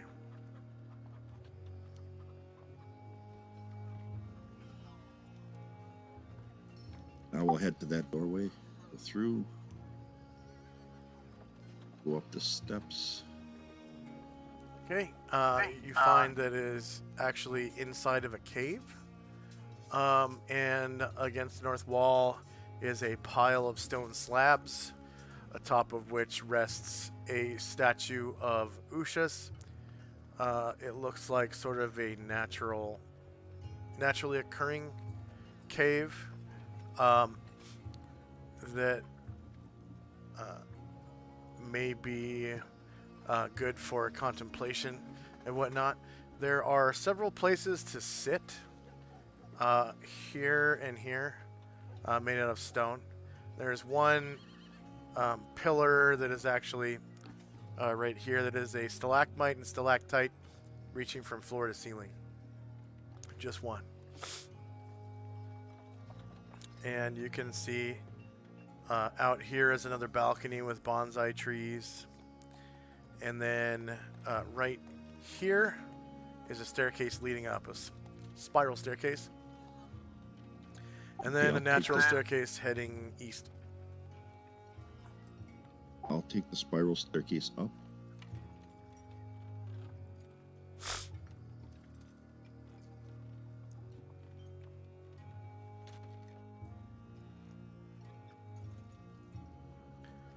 Okay.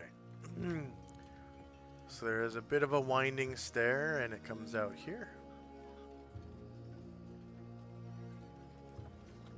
And ahead of you, you can see your Spartan chambers with a very plain bed. The south end of the room is there's a barrier made of a curtain or possibly hanging beads, whichever you prefer. And beyond is a hallway leading out. You can tell that this room has been carved out of stone. At the end of the hallway is another balcony with a chair, some potted plants, where you can rest in the mornings to maybe watch the sunrise coming through the canyon. To the left is a rickety makeshift board walkway, or boardwalk, if you will. I will carefully make my way down. Okay, so from the side view, you are here, and you just made your way upwards, actually, from the left here, and you come to a place for your treasure hoard. So there's a place for a chest here and some jars and whatnot over here.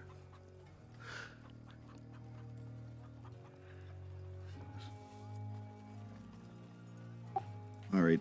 So I'm gonna end my turn here, and as I look through my backpack to see if there's anything I'm gonna just store here right now.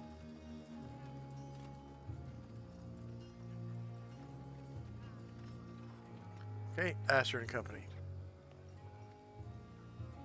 Alright, Asher's going to kind of look into this room, see if it's a classroom, backtrack, and head the way she saw Tenzi go. Okay, you come to a bridge. Just off the left side of the bridge is a small waterfall where water can be gathered. Fresh water. And you come to another building, the front of which is all open. An open balcony. And inside you can see it is a dojo that looks out over across the canyon to the other side. So it's like an open air dojo. The next room, it looks like it's a kitchen of sorts. There is a cutting board. There is a pile of wood just around the corner. You can barely see. So right here. And then you sort of passed by a fireplace right here. Barrel of water.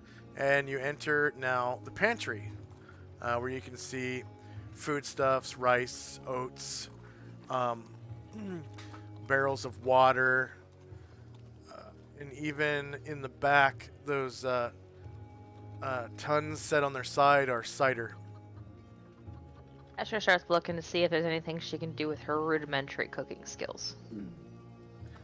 You would be able to boil water and throw rice in it and cook up some rice. She starts doing that. Okay. So, just in the other room, you find a cabinet with pots and pans. There's plenty of firewood and tinder and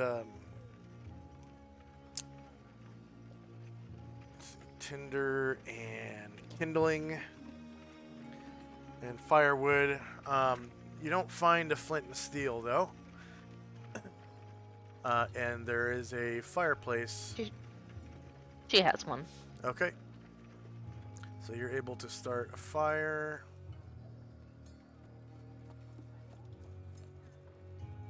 And next up is Shandrak and Company.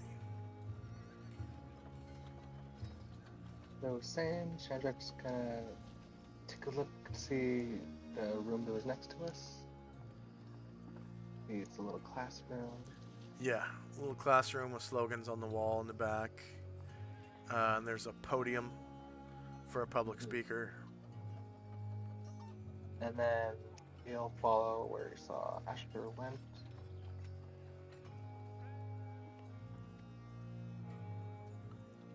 Okay, so you find the bridge with a waterfall, and you come into the dojo, and you see this staircase. It's an open air dojo with a staircase in the back leading upwards, and it's supported, or the top is supported by these two strangely shaped columns, and out here on the balcony is a bunch of potted plants like bonsai trees.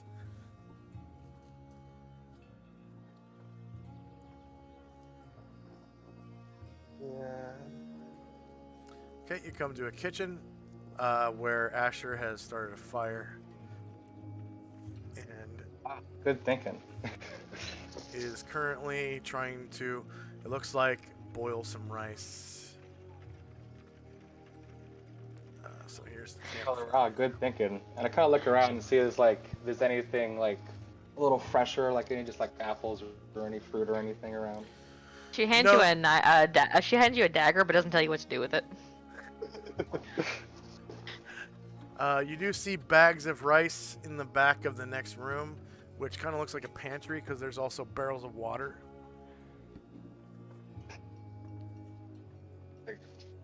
Just holding the knife, just kind of. Oh wait, not that way. It kind of looks into the pantry. You pass by a table that has this like Ginsu knife on it. Looks like a Ginsu knife.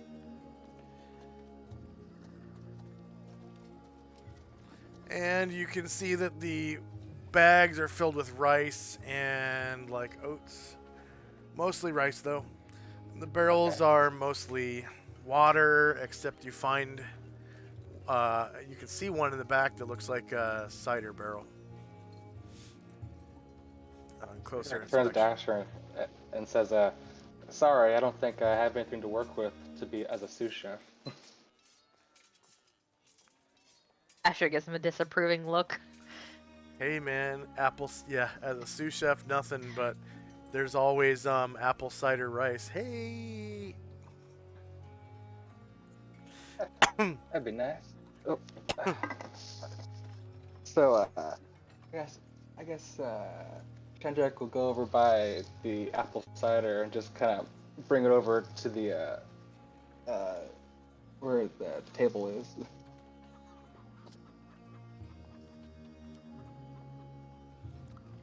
Right here. And you can see Asher is like digging through for some like a pot. Mm-hmm. And there's fresh water in this pony keg right here.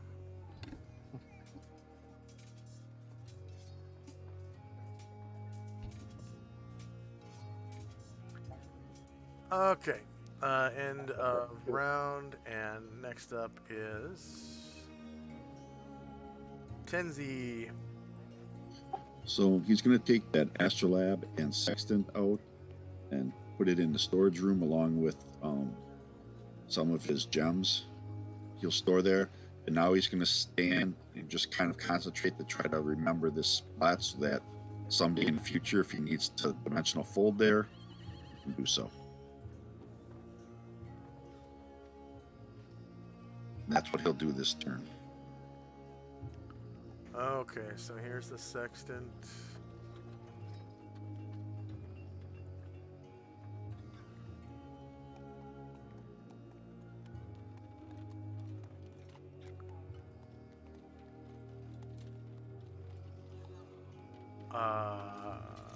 Weird. Here's an astrolabe, but it's also a room. Oh well, I don't care.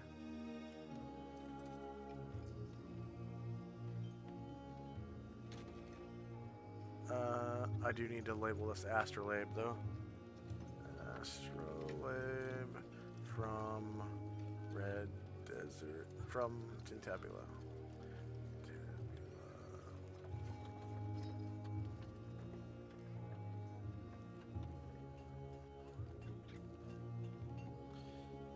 Sextant from Tintabula.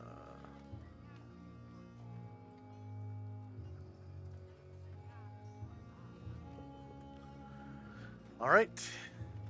Anything else for Tenzi and Company? Nope, I'm just trying to study this room so that if I have to dimensional fold here, I can. Okay. Okay, Asher, you find enough pots and pans and water for doing whatever it is you're trying to do. She's doing that, and she finds the apple cider, and she, and far from like putting two and two together that she should make apple cider rice, she starts like juggling the cider. Yeah. The pots and pans here are shaped kind of funny. They're hemispheres with handles.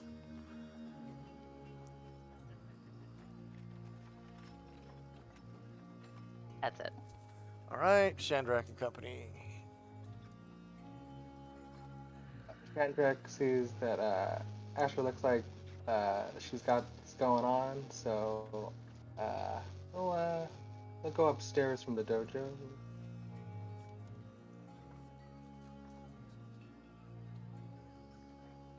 See what's on the next floor. Okay.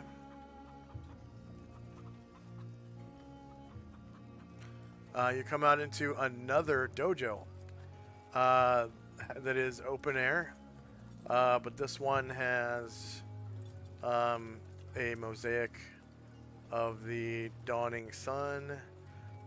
There's a bow staff over here on the floor, a chair, a weapon rack filled with bow staves, and over here there's one of those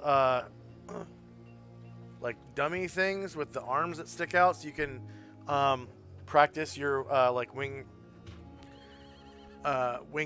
Chun blocks and attack blocking. It's really interesting if you ever watch two people fight like that.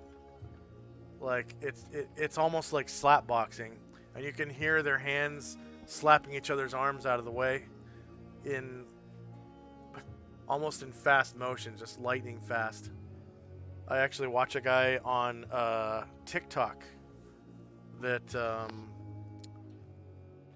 he shows a bunch of techniques on how to block and attack at the same time.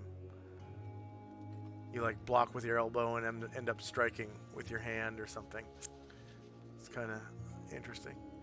Okay, anything else from Shandrak? I'm sure you have a bunch of movement left. Yeah, I'll just keep on walking and see. Alright, so you can see here. laundry hanging out over here. There's a natural cave right here. Open air dojo down here.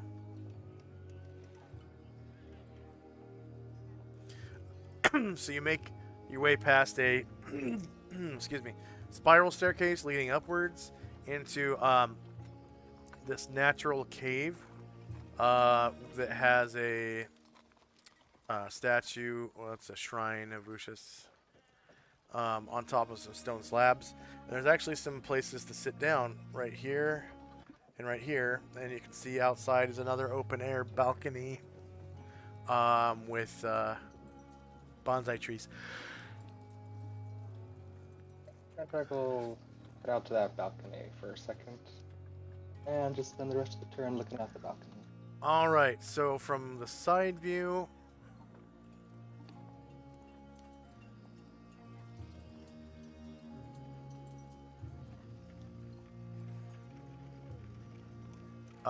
you are right here. Oh, okay. Nice. And back out to the balcony. You were right about there, I think. So you can see several lines of laundry this way and that way. You can see to the other open air balcony where that dojo was, and then you can see down to that natural pathway where you cross the bridge. And over here you can see down where you crossed over into the room that showed the classroom originally.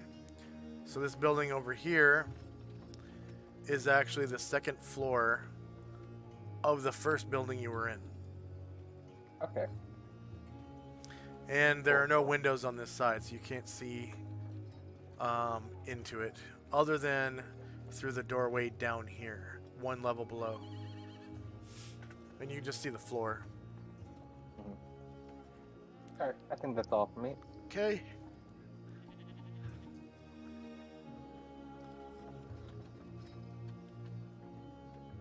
Tenzi and Company.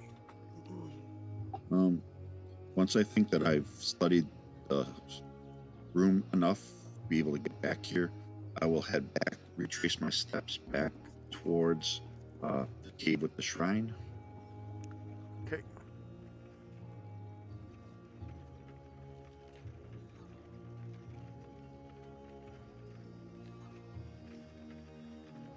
So you head down, across the boardwalk, back into your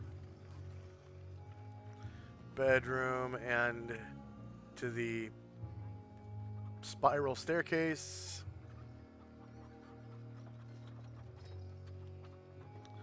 Yep, You end up then back there. down. And you come out, and you're in the cave with the shrine.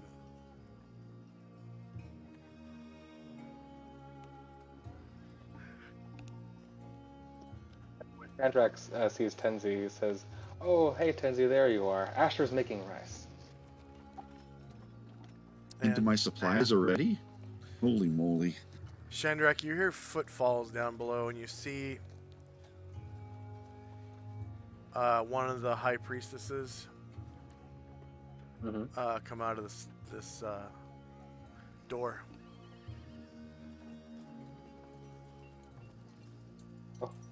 I do it Tenzi again. It's like, oh, we have company over here.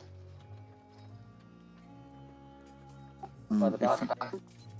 If you don't mind, could you go and attend to that? I want to check out the rest of this before I entertain visitors. All right. Very well. Thank you. And I'll continue down to those other stairs.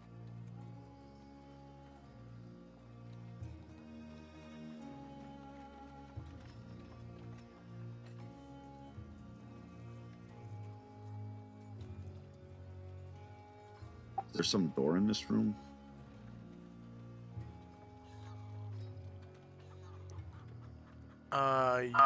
Yeah, there's a door right here. Okay, And then I'll go there's out there. stairs heading downward right here. Check out this door here.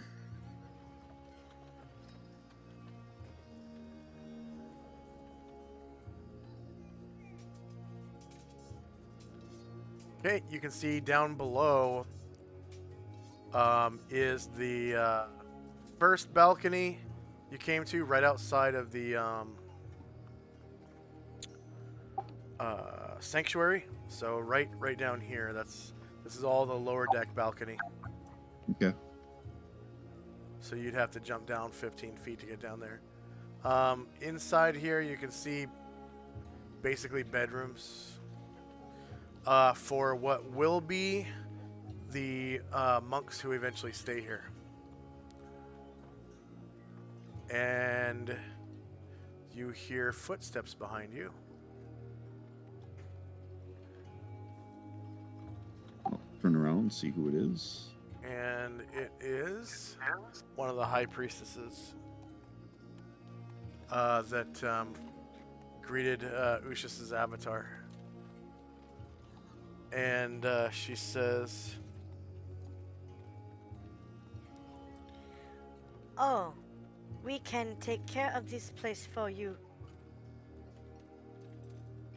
Oh, that would be much appreciated. And I reach out, I take out some gems, give her to help fund getting people to take care of it. Oh, no need. Your monks will take care of everything. Okay, well, okay, thank you. And I bow, then I will move past her to go and find Shandrak.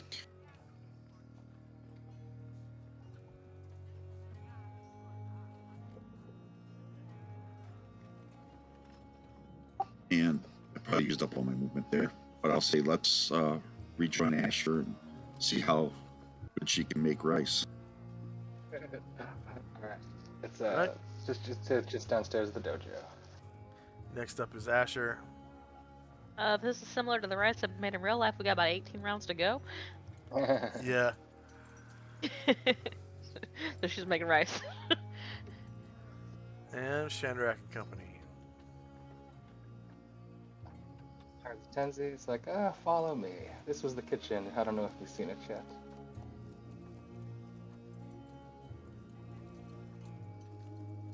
I did not.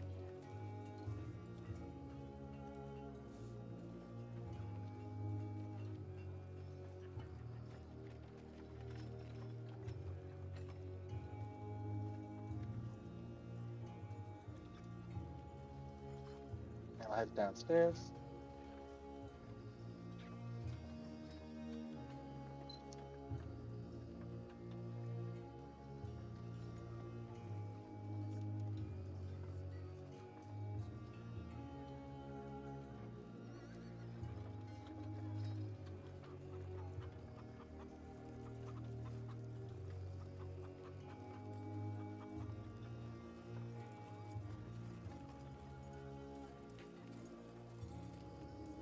And Shandrak heads downstairs. Trying to find. Oh, there you are. Okay. So you go out these stairs. And you can hear the boiling of water just around the corner. Yeah, I'll take a few more steps.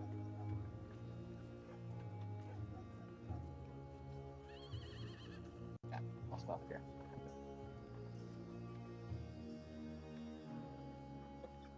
And I'll just be watching what's going on.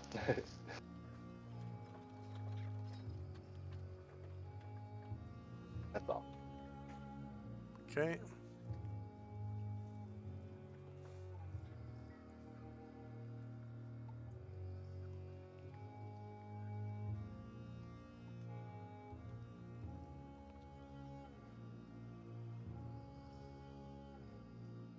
Asher doesn't look up. She's looking into the boiling water like it's the most important thing in the world.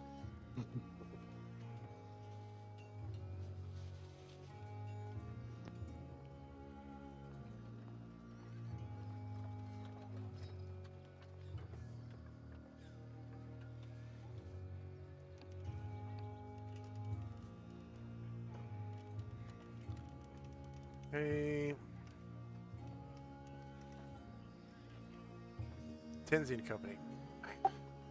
I'll go out of the cave shrine, up the stairs, through this dojo, and up those stairs.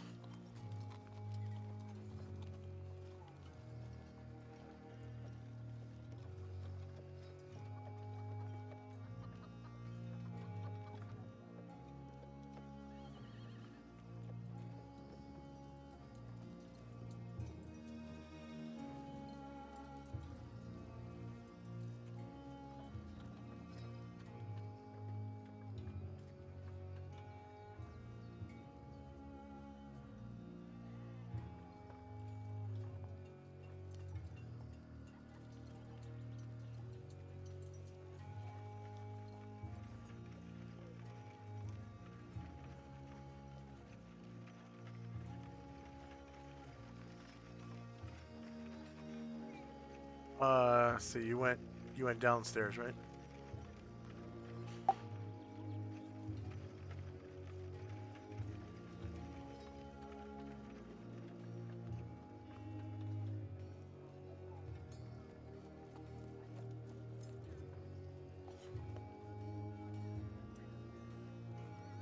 And you come out in the second dojo, and you can see Shandrak straight ahead of you.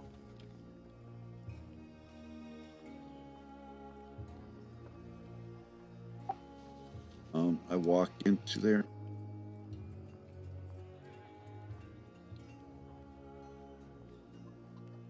Walk into the dojo, examine setup. then walk over to see how Asher's coming with this rice. Looks like a dueling dojo, one-on-one, and it has room for people to observe. And it's an open-air dojo. The ceiling is suspended by 2 oblong pillars, and it's right next to the kitchen.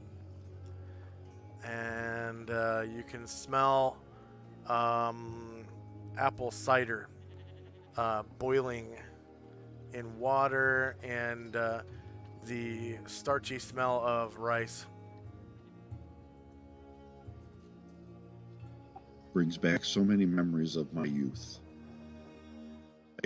I see Asher intently looking into the pot, and I say, well, it seems like you found your cook. Asher puts a spoon to his mouth, and the rice could charitably be called al dente.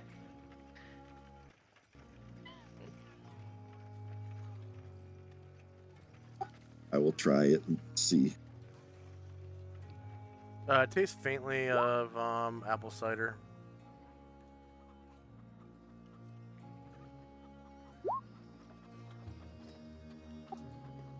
See, we needed no cook.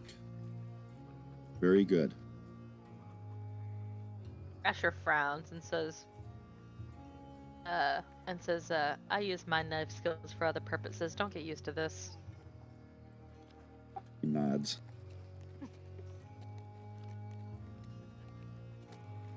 You use your knife skills for this.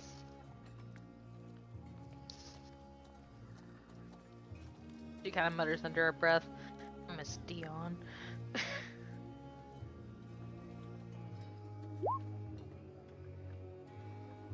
That'll be at 4, Tenzi.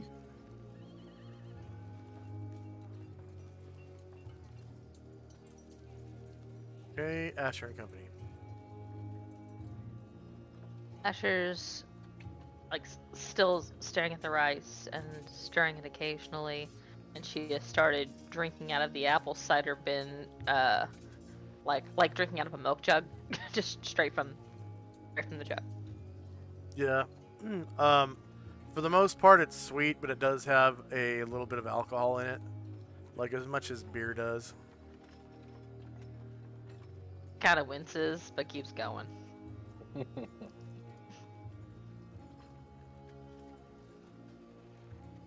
Says to Tenzi. She doesn't look at him. She just keeps staring at the pot, and she says, "Is it everything you hoped for?" It is more.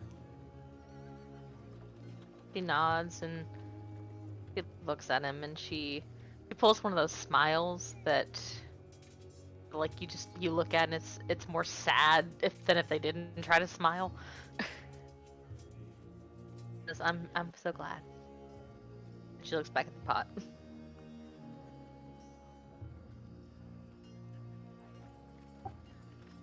And Tenzi says, well, you have your ivory dagger, and now I have this, my nest.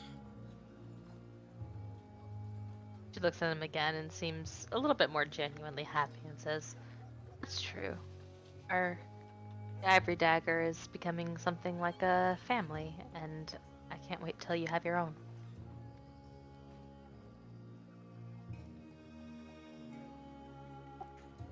He seems to kind of look away and look at the rice, and hasn't really thought about those kinds of things before, and so he's just kind of staring intently at the rice. Nice to call Kip.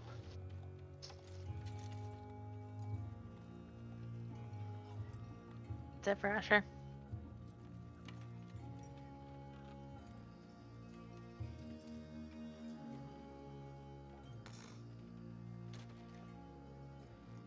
Okay, anything else for Asher and Company?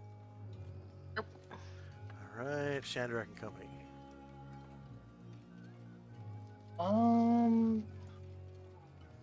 So I want to I want to try to use my observation proficiency to see if the rice is cooked.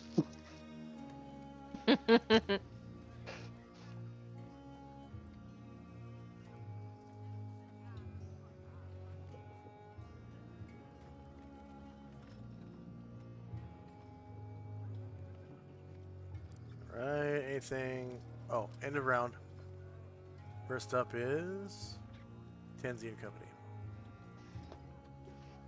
Does he know if rice is cooked? Did you whisper to him? Right now?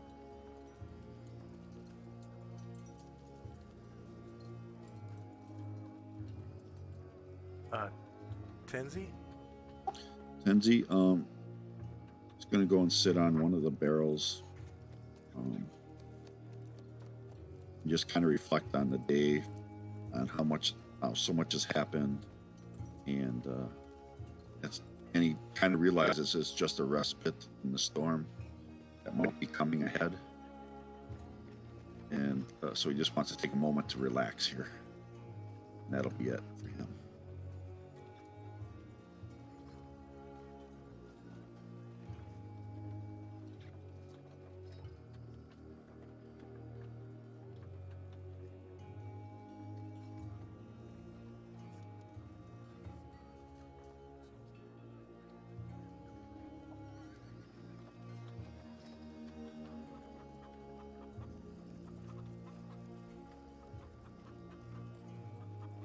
Asher and Company? Asher sees Tenzi do that, and then she's going to step back and kind of heave herself onto the side of this, heave herself onto this counter, and she's going to sit there and just stare at the ground, and appears to have forgotten for the moment that she was even cooking rice.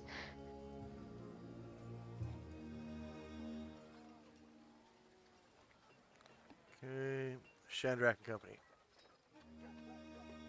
Shandrak has decided to take it on himself to observe the rice and try to tell when it's done.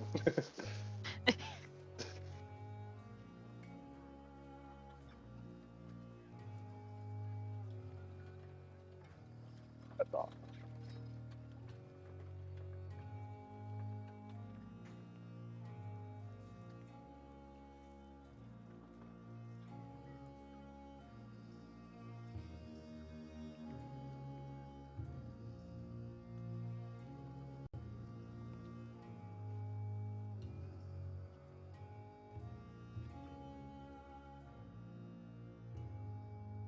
Okay, end of round, and Tenzi and Company.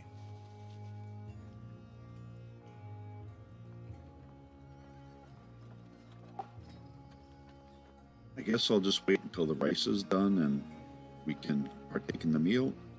Then we can return back to the rest of the group.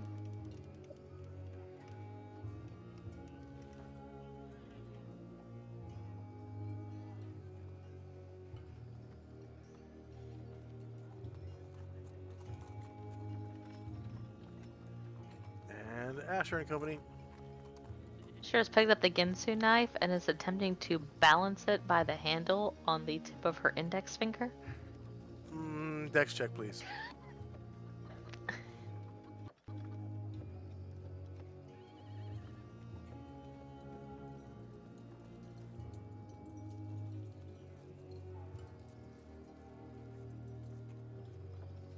All right, you are able to perfectly balance it on the tip of your finger. She does that for a while. That's it. Okay, Shandrak and Company, you can see Asher balancing the Ginsu knife on the tip of her finger.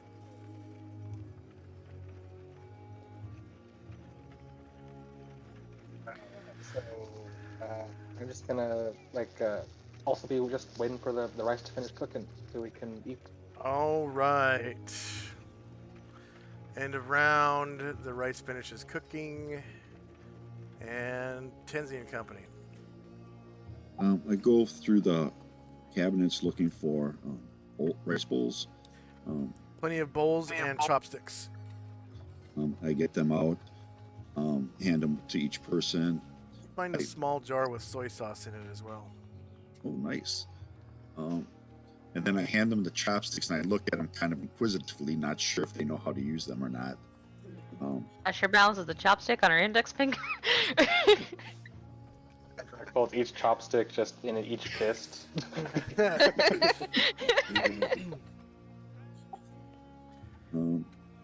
He looks at them, and he gets some rice out of the pot using the chopsticks, and then tries to show them how to use them, but just for a moment or two, and then he assumes they have figured it out and just starts eating. Okay. Asher and Company. Should I make an intelligence and a dex check to see if she's figured it out? No, just a dex check. It's mostly dexterity. Yeah, she's Yeah. doing it masterfully. Yeah, you're able to, figure out how to grip and how to scoop in one fell swoop. Shandrak and Company. Yeah, I would definitely like to make an ability check. Let's see. There it is. Yeah, you're able to eat proficiently with the chopsticks. You figure out how to grip a single grain of rice and how to scoop rice with your chopsticks.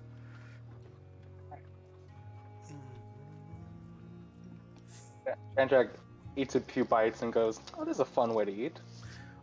It tastes like this sort of like neutral on the savory scale, kind of bland flavor with a little hint of the sweetness of apples. It's very subtle, very subtle flavor. Okay, and We'll pour himself a glass of cider and continue eating. Yeah, the actual cider tastes a lot stronger, and you can taste that it has a decent alcohol content, probably somewhere around 5 or 6%, like beer does. Not as much as ale, but if you were to drink like about half a gallon of this stuff, you probably would feel a little bit of buzz in your wrists.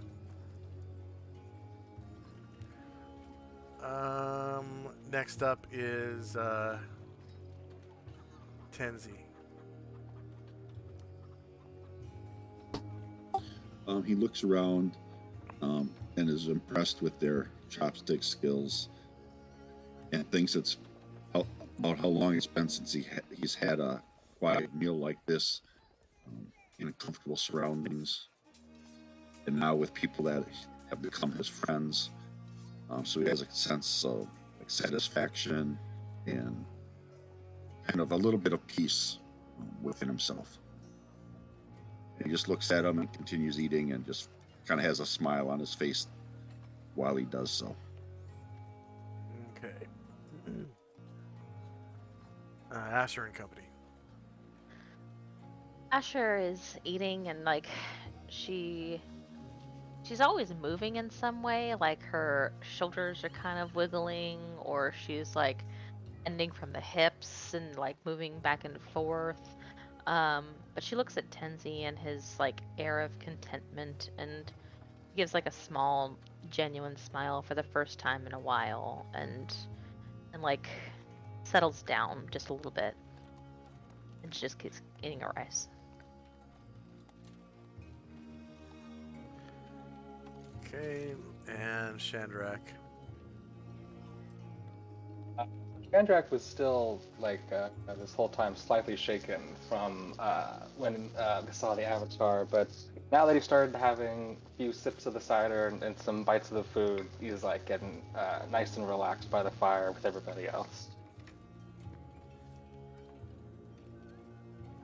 Okay.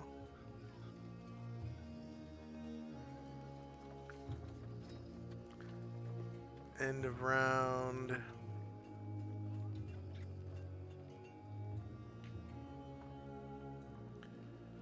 So Tenzi, you finished a bowl of rice, and it is your move. I'll look to see if there's a place to wash the dishes and start doing that. If the pot is empty, take care of that. Take care of my bowl and the chopsticks. The only place where you saw running water was back out this way, where that waterfall was at.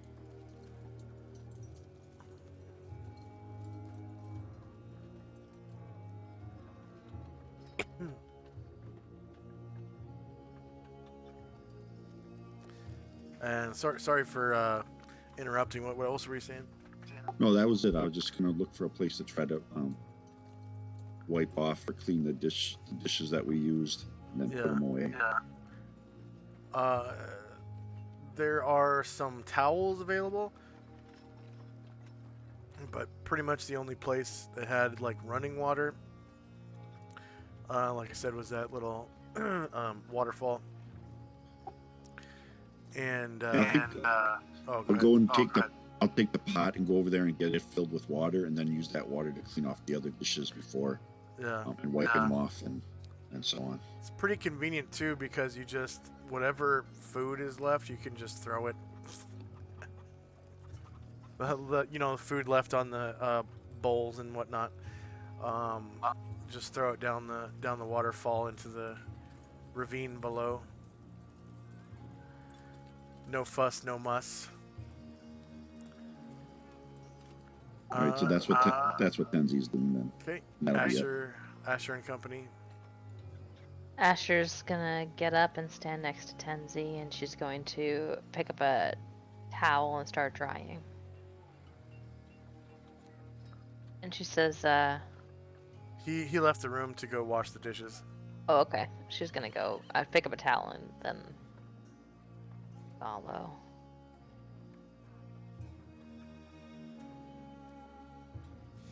You find him by the waterfall, filling up the pot and rinsing it out. And she's gonna. He's filling the pot, but he didn't bring the rest of the dishes. He brought his own bowl and chopsticks. It looks like okay, you've well, already cleaned them. Asher then brought hers after following suit. Okay. She'll wash and dry using the towel that she brought. And she says, I'm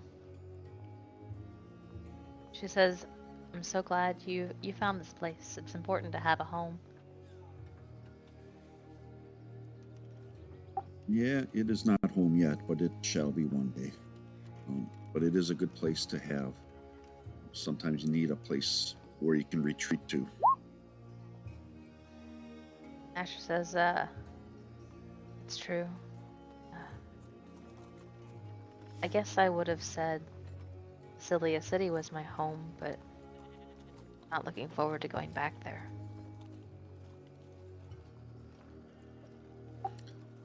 She just drives.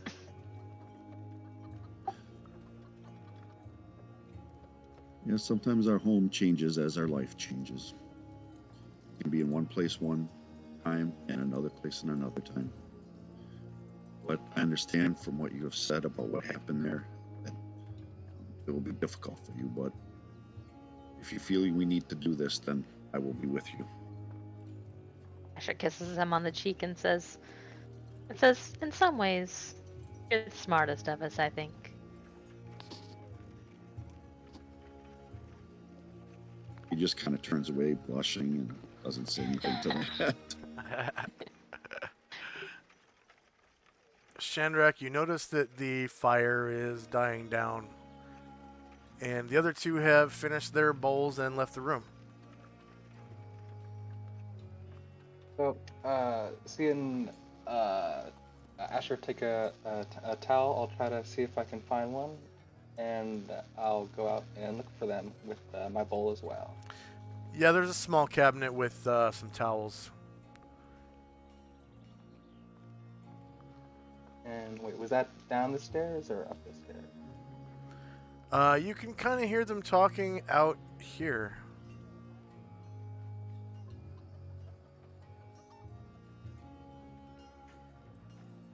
Oh, there they are. Shandrak will Oh wait, yeah, right here. Seeing the bucket, he'll come over and he'll dump his dish in the bucket and start washing as well. There really is no bucket, but you can see that there is running water coming down the side of the cliff, and it's pretty easy to clean out your bowl, dispose of the rest of the rice that's in it, you know, the little bit that's left or whatever, and wash off the bowl and the chopsticks, and then dry it off with a towel you have. I'll do that. And He, as he empties his bowl down the waterfall, Asher kind of ribs Tenzi behind his back and says, "Oh my goodness, Shandrak, you're just gonna throw it down the waterfall? Well, it's just right. What is this litter right? about?" there's starving children in Aperciba that would kill for that. Tenzi turns around with mock indignation on his face. How dare you? Well, the fish and the birds will enjoy it. What's the problem? Asher cracks up. As does Tenzi. Game.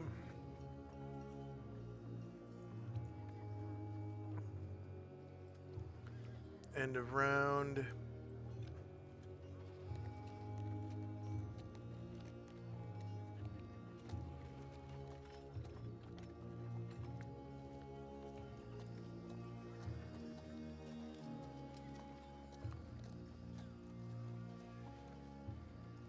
And Tenzi's move. Tenzi says, well, if you're ready, let's head back to the main group and make our way to Enervia City. Asher crosses her arms again, across her stomach again, and looks a little grayer than a gray elf usually does, and nods. Then he will start heading back out. Okay, a little narration. About 10 minutes pass. You guys make it back to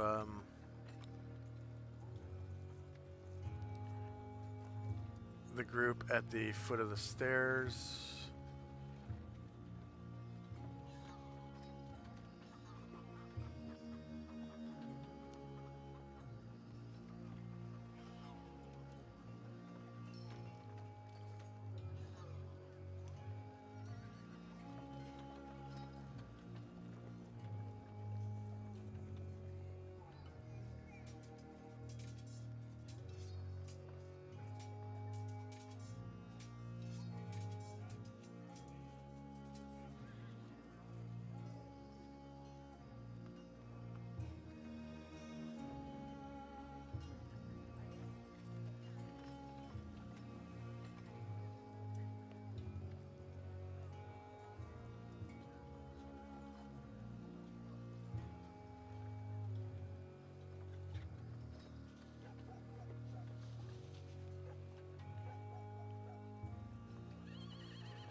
Okay, Tenzi and Company.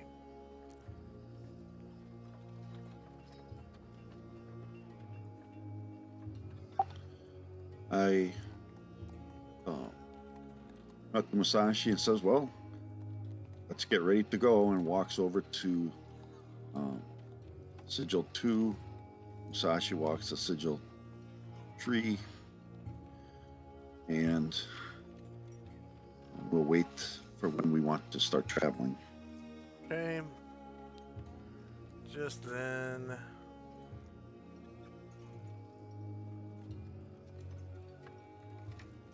Although he feels a little guilty about having eaten and leaving Musashi out here. Last night they did have Jim did cast a like he does every night, food and water, so nobody's hungry. They're just, this is like the story of Moses and the Jews in the wilderness eating food that was like just the same thing every day. Right. A portal of some kind opens up, and Asriel steps through.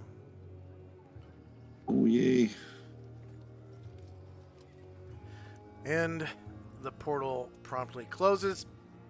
On the other side of it, you could see a beach. And beyond, a starry night sky. And beyond the water, many islands with evening lights burning within the windows of buildings in the distance. And beyond that, a great celestial mountain.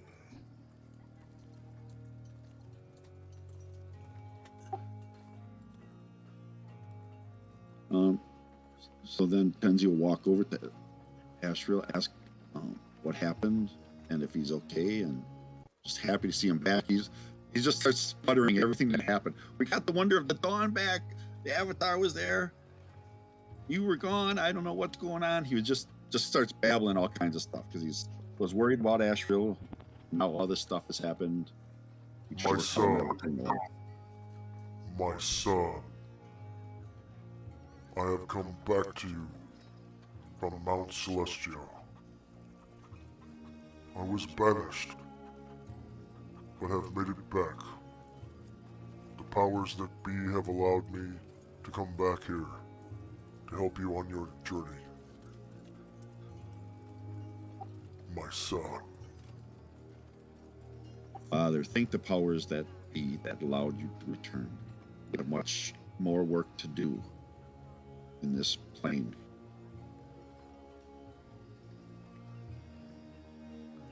And Asher and Company. Asher kind of whispers to Shandrak and says, I don't think I would have done it. We met the Avatar. He's gonna be so jealous. Oh, that's gonna be awkward. I like Awkward. He doesn't He serve says her too. anyways. He Yes. serves Isis. Oh, okay. And Asher says to Varen, I think we're ready. Can we please get a portal to Enervia City? And Varen casts Dimensional Folding. With this camel real quick. And Shandrak and Company.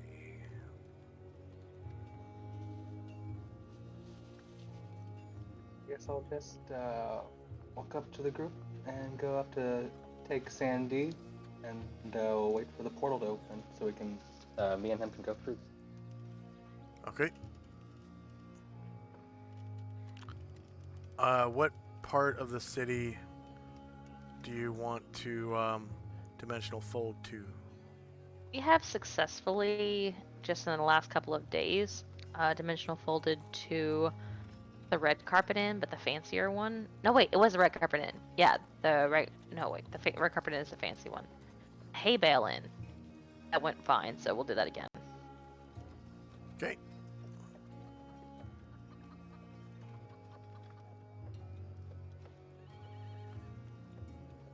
Alright, nobody ages.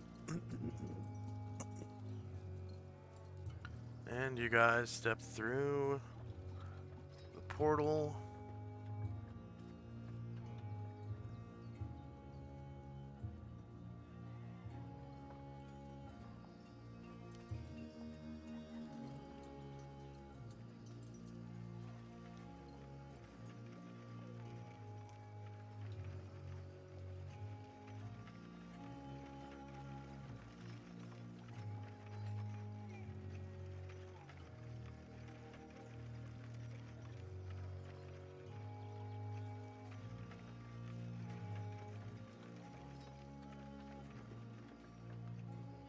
And you arrive outside the Hay Bale Inn.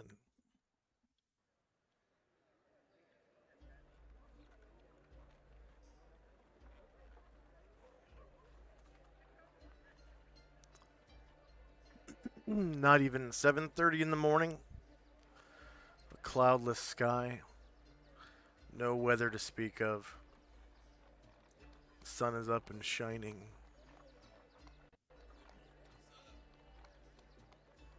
It's a warm, early summer day. You hear the sounds of townsfolk all around you. The city streets are beginning to fill with people as workers head to their daily labors. Good wives begin their shopping trips. The watch goes away and turns to town guards during the day.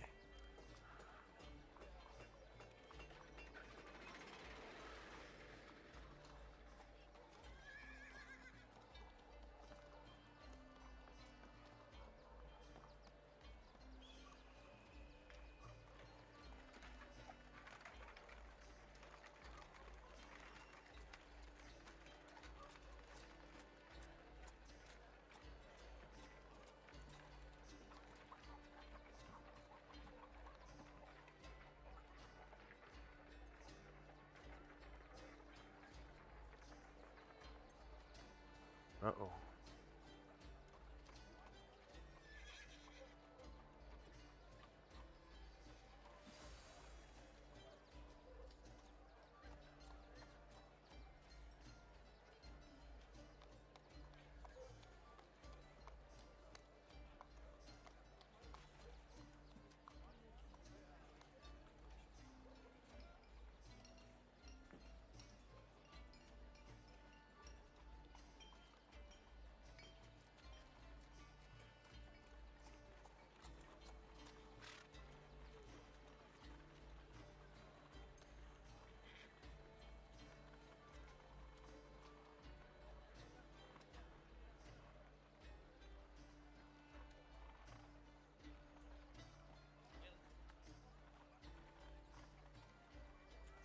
All right, so just inside of the arcade quarter,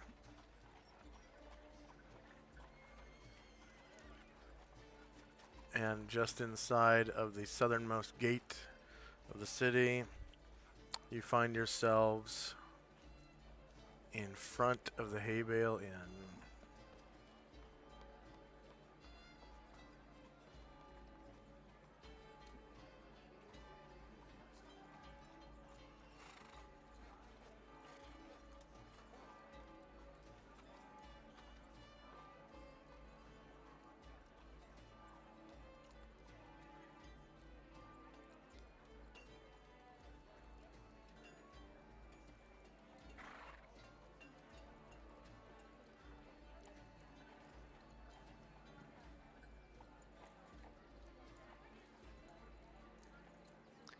I think what's got me so jammed up is animations.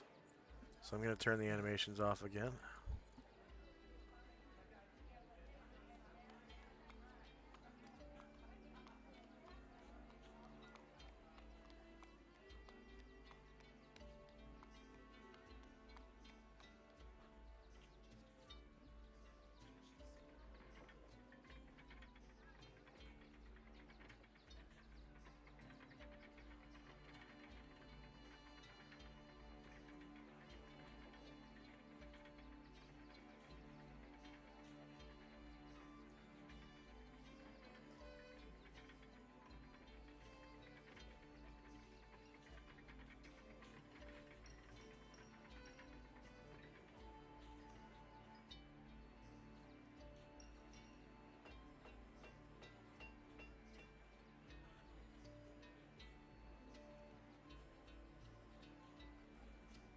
Yep, that did the trick. Okay.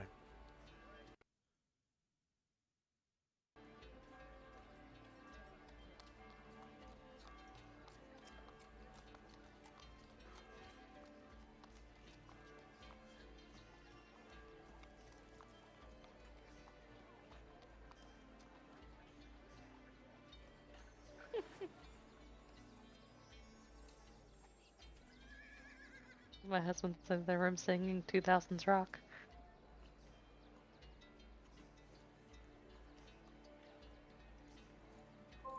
There we go.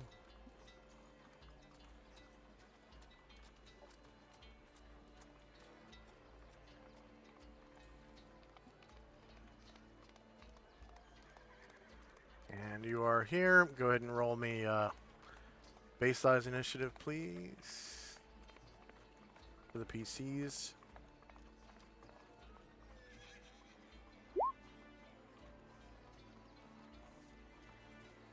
I'm seeing double. Was anybody else? I had 2 of my main character. Oh, yeah, you're right. There's 2 of everything. Okay, 1 second. Alright, so please delete all of your tokens. Okay. Please delete all of them. Oh, the doubles just disappeared. Yep, keep deleting them. Okay. Tell me when everything is gone.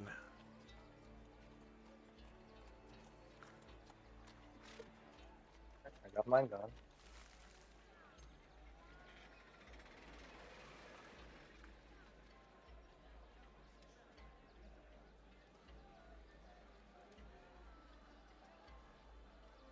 Let me zoom out. I think that's it.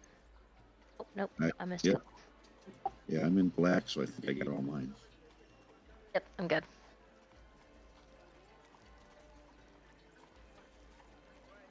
Okay, one more time. Are they all gone? All I can see is black, so I assume all of mine are gone.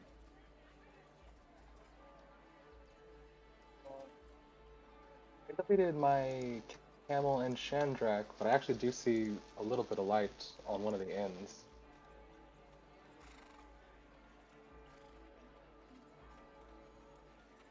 How about now? I can still see some. But I'm flicking around. I don't see any hidden figure tokens. Which inn? Can you ping it for me?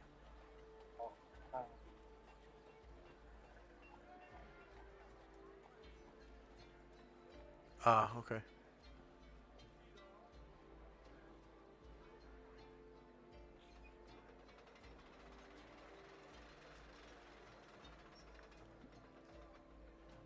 It's weird.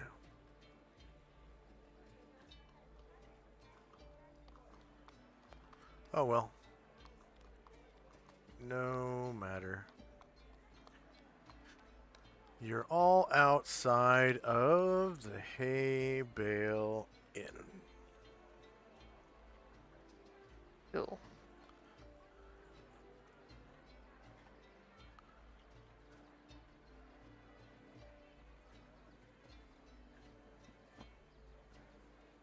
The hay bale tavern. Oh, yeah. Okay.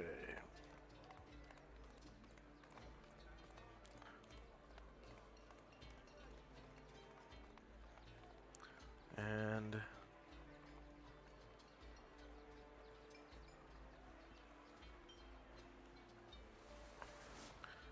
inside you can see a man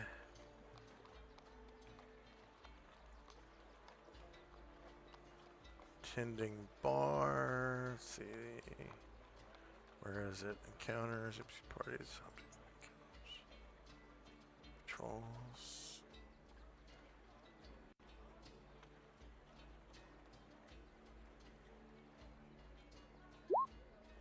Oh, that's right. I archived all of them. Okay, so he would be a not a peddler, but a merchant. Merchant. Guard for city merchants. Merchant fighter. Merchant wagon. Merchant.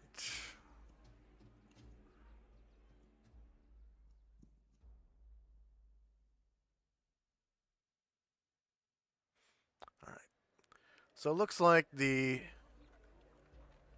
bar has changed hands. It's under What?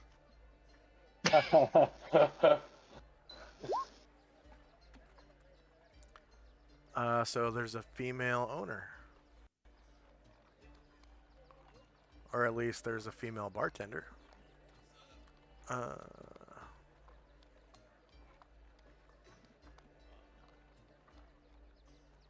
This is like how I feel when a bar I like in real life changes hands.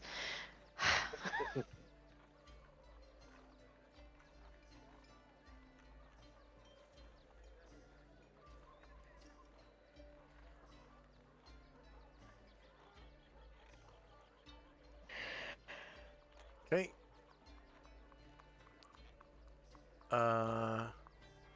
So I just need initiative from Asher and Tenzi. Yeah, I'm waiting for the map. I tried to reload here. Oh. It's been taking a bit for some reason.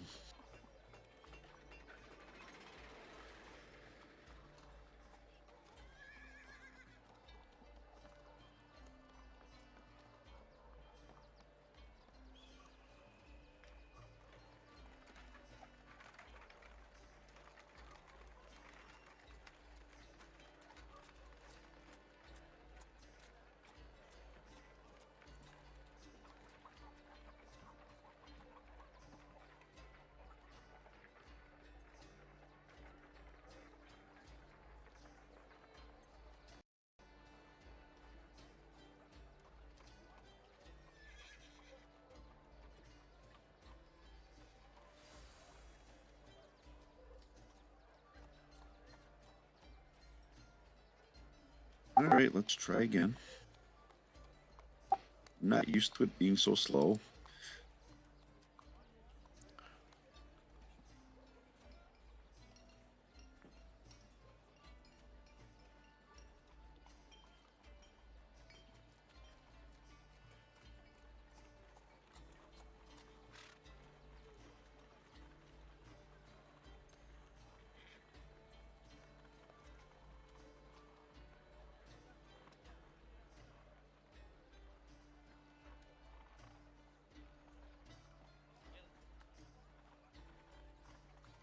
And you guys come out of the portal, and people are looking at you like you're nuts because you have camels.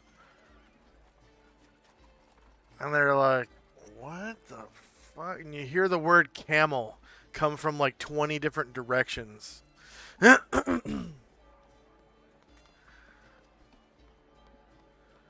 I'll just roll for you, Tenzi. Thank you. Let's see, initiative, size, medium, base speed. Do.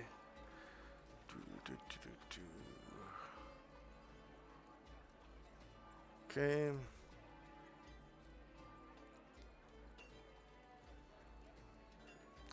Yeah, people are looking at you like you're nuts.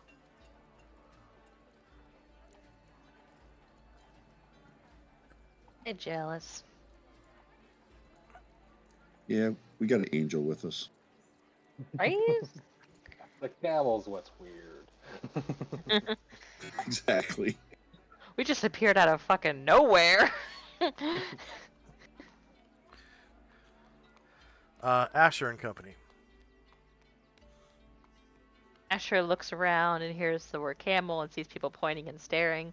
And she does a flourishing bow. There's even children laughing. Yeah, pointing and laughing. Asher frowns. And she does a pirouette. And then a flourish. Flourishing bow. All right. And then she walks into the inn and looks around for her favorite good wife, whose name I have forgotten. Let's see.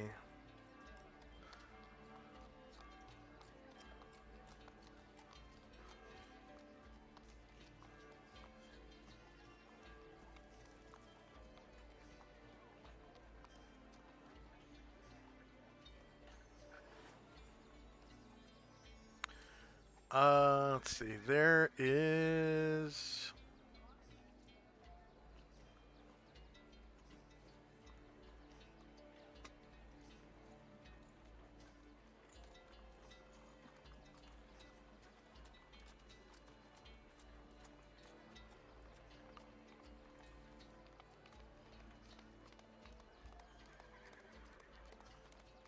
At the bar, a young man,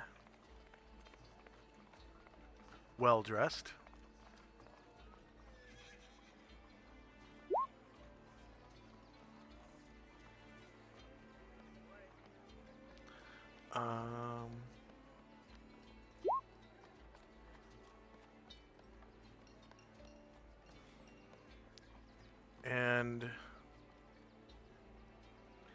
his two friends.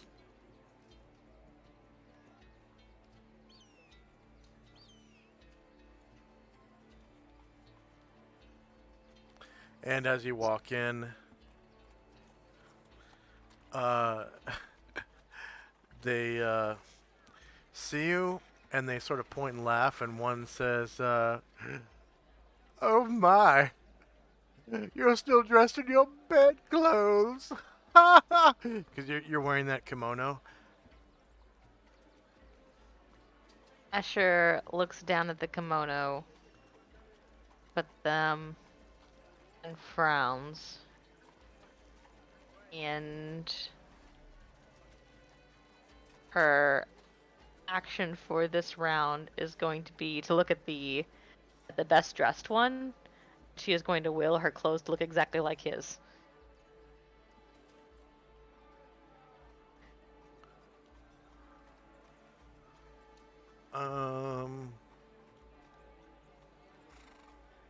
That would have been the middle one, so this guy right here.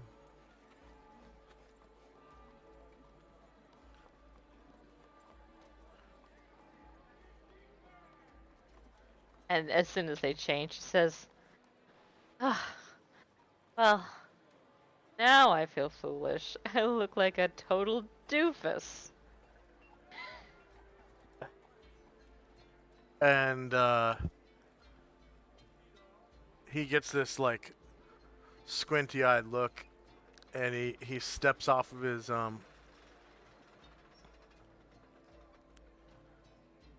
bar stool, and he sort of like stumbles first momentarily, and he says, "Now see here," and he draws a rapier.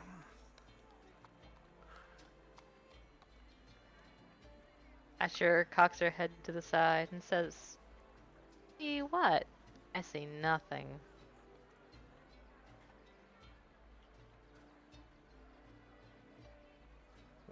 And he goes, "You'd do well to mind your manners, miss. I happen to be someone in these parts." She says, "Looks like a nobody to me." And his two buddies step off of their bar stools. And by this time,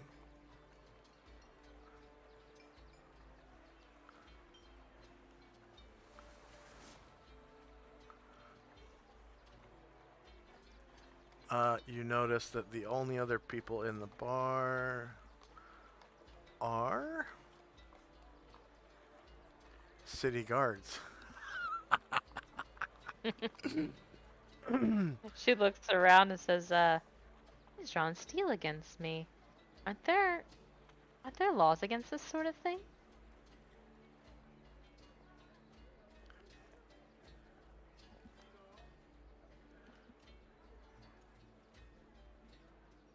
Okay, city guard.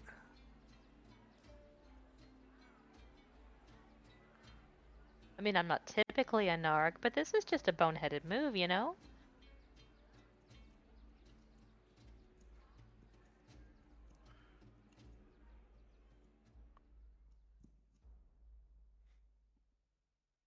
Mm-hmm. So there are 8 city guards present. And it looks like they've taken up this like picnic table over here.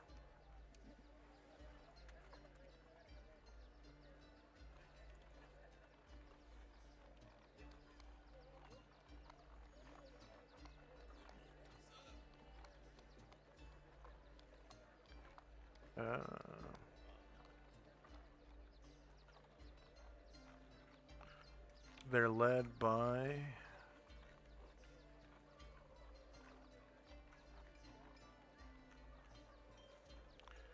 a young fighter.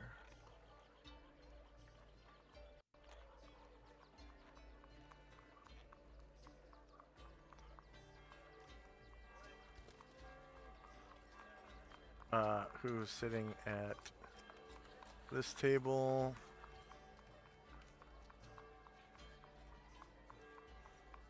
Um,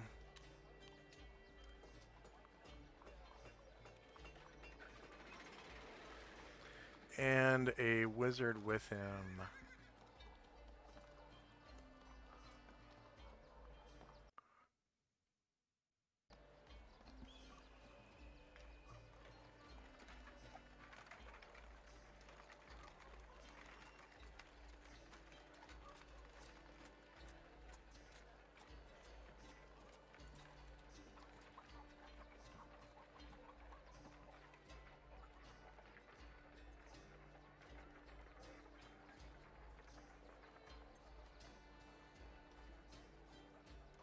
And they're all eating like scrambled eggs and bacon. And the leader of the guards says, "Oh, come now. Don't be trying to start a fight this early in the morning. What did she do to you, though she is dressed funny?" And this man says, "Well, her magic offered me insult. She put on the same clothes as I, and then spoke disrespectfully of them." Asher says, "Do you think of telling your mother? Maybe she could help." And the guard, the leader of the guard, he goes, "You're not helping, miss. And you, sit back down." And the guy's like, "Pfft," and he just like puts his rapier back in his scabbard and says, "If they weren't here, miss, I'd have you carved into ribbons by now." And Asher gives him a half smile and a wink. him and his friends sit back down, and they go back to drinking. And the one that drew his rapier, the middle one, you can hear him. Hear of this? And the guard leader is just like, "Please do come in, miss. They won't bother you anymore."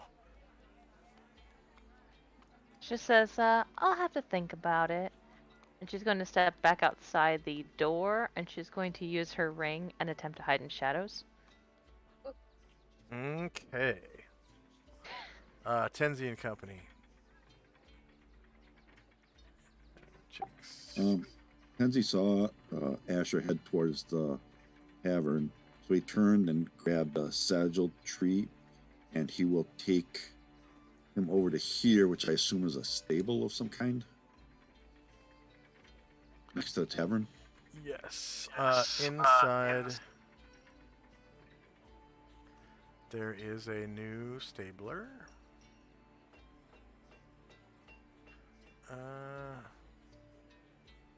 That would be a peddler. Whoops. Find peddler. There we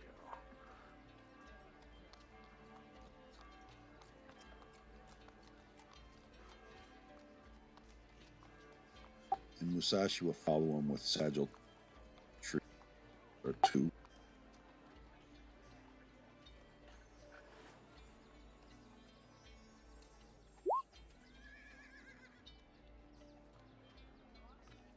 And it's a young man.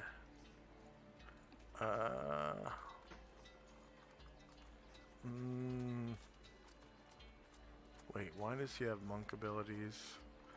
I find monk.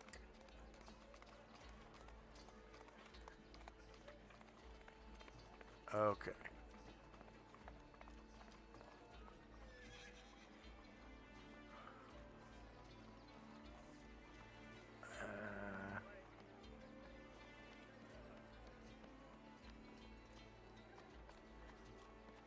As I walk by the tavern, I kind of glance in. I don't see Asher, but I assume she's like just in an area I can't see inside. You saw her step out to right here and then sort of disappear.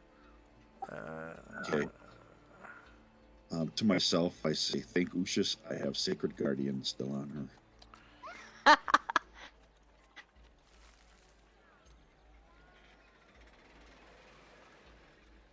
Tenzi, the perpetual babysitter. Okay, and as you walk in, the peddler says, "Good morning. I'm Aglunor at your service, sir. What can I do for you today?" "Oh, a camel. How lovely." Yes, I have 2 camels I need to have care taken of while I do business in town. Would you be able to take care of that for me? "Yes, for the regular price in the player's handbook per day," which I think was something like 1 silver or something, but you'd have to look it up. "And I'll take your camels, sir, and feed them lots of hay and water. Don't worry, sir." All right, I'll take out, I think I have a garnet worth 10 gold pieces, and I'll give it to him for cover the cost of the 2 camels for quite a while.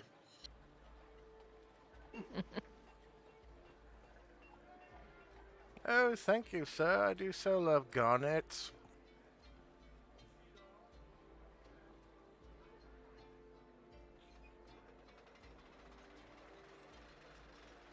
"As I said, I'm Peddler Aglunor.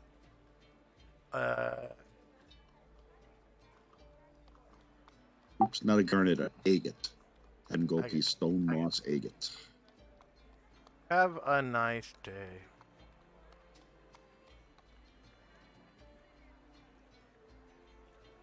Thank you. I'll be back to check on them regularly. And then I step in with Musashi and Ashra.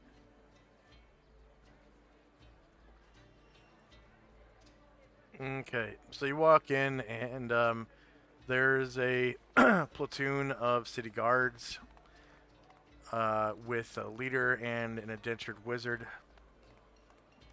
And at the bar are 3 rakes, speaking rudely of the woman in the pajamas that just walked out, and how they knew they shouldn't have come to the Hay Bale Tavern. They should have gone straight to the red carpet. And now the bartender's getting pissed at them because they're a bunch of asses. And she's starting to like throw things around and get kind of like aggressive. Like you know, when she brings them their change, she like slams it on the bar, and she slams their drinks on the bar, and it kind of sloshes it out of the cups a little bit, and some of it gets onto their clothes, and they're like, "Hey, what? Oi!" All right. Anything else from Tenzi? We're going to take up this. We're going to go and sit over at this picnic table kind of at the end here. Musashi will be there. Ashra will be there, and I will be here. I'll be here on the end. Okay, and we'll sit down. If there's no service after a while, then next turn I'll go up to the bar. But for now, I'll just wait and see if someone comes over. Okay.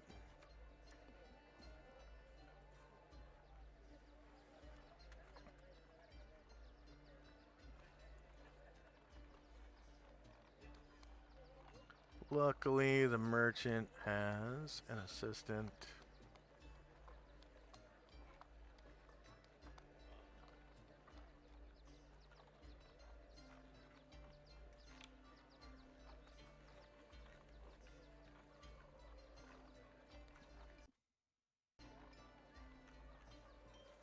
A young bar wench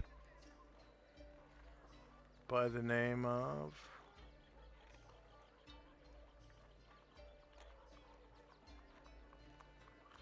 Enavir.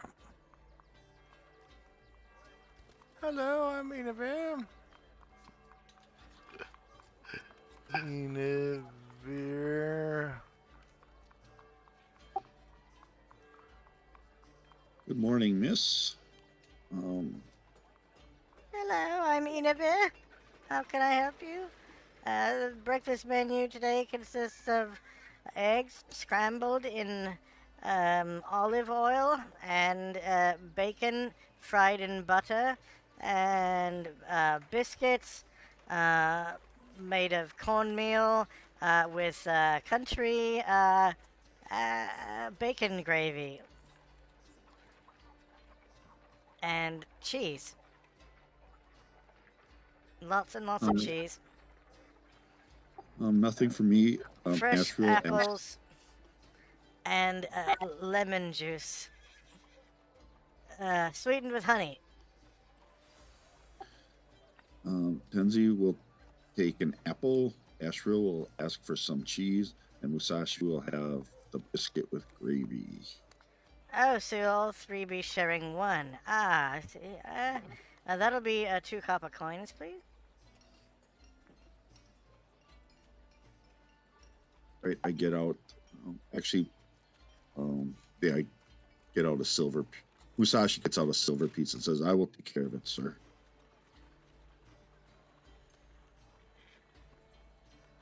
Because Tenzi carries no coins. Tenzi carries no coins. Oh. Okay. He gives all his coins to Musashi. Oh. Oh, for carrying. Okay. And she Yeah. just kind of looks at it and takes it and she says, I'll be back in a jiffy. So he gave her a silver piece. "All right." She kind of goes over and grabs some food.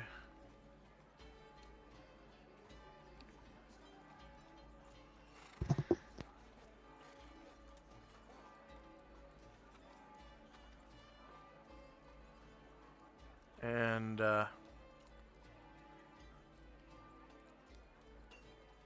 she comes over to the fire, starts cooking.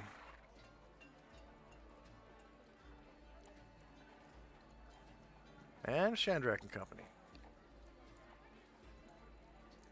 So, so I saw that whole kerfuffle when Asher went in, and then so Asher came out, but now that Shandrak got that blessing from Ushas, his intelligence is 20. Can I see Asher? No, No, that's Nope. a level 2 illusion. doesn't break through stealth. Okay. Oh, okay. She said she hid in In that shadows. Okay, I thought you said she put her ring on.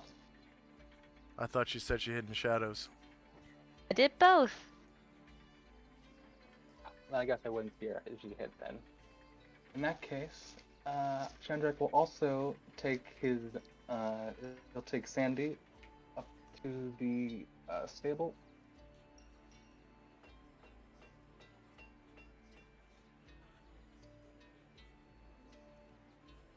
Oh, hello, sir. I'm Peddler Anglinor. What can I do? Oh, lovely, more camels. Yes, we have a few. We've been to have quite a journey, and we've been a long way from here. They don't spit, do they? I don't think mine does. Very well. Same price for a horse in the player's handbook, whatever that may be. You're going to have to look it up yourself. Very well, very well. Quite very fair. I'll take And, your I'll camel. Ugh.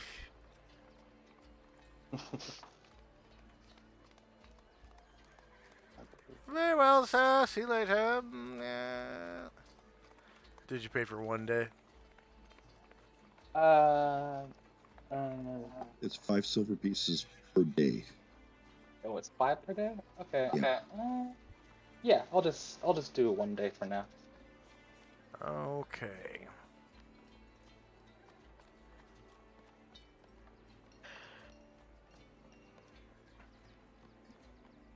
And you gave him an agate? Yeah, it was a 10 gold piece stone moss agate. So I got like 20 days worth of lodging for my camels.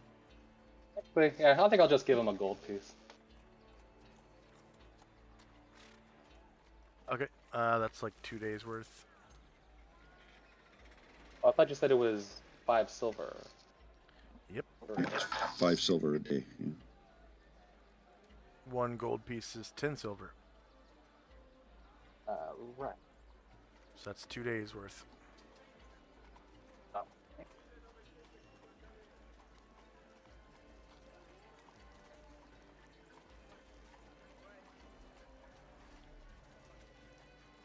Yeah. Yeah, I'll just, if we need him, we'll come back and give him more. Okay. We'll give him 2. Thank you, sir. Come again in a couple of days. You take good care of him now. I'll take good care of your camels, sir. Feed them lots of apples and hay and water and salt lick and all of that. Oats, whatnot. Like camels eat. I don't have any tumbleweeds. Well, that's good. They try to avoid those. All I have is horse feed. Probably more Sorry, nutritious Phil. than tumbleweeds. Then Shandrak will also go into the tavern. Okay, you see a platoon of city guards with a leader and an indentured wizard. There is a raven-haired woman cooking breakfast foods at the fire, and a older-looking brunette woman tending bar. And 3 rakes sitting at the bar look a little tipsy, and they are speaking loudly and rudely about basically everyone in this tavern.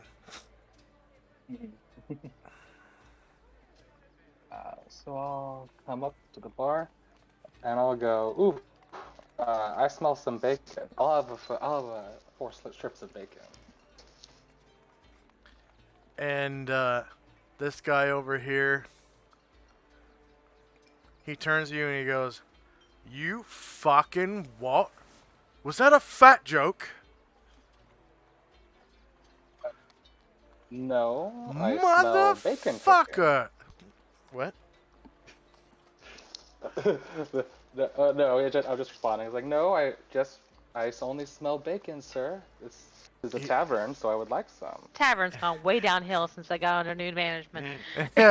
And he steps off his bar stool and he's like, "I'll have you know, I've lost 400 pounds in the last 2 years. I've worked hard to get this to this weight. Bastard!" And he comes back over to his stool and sits back down. Make fun of the fat guy, asshole.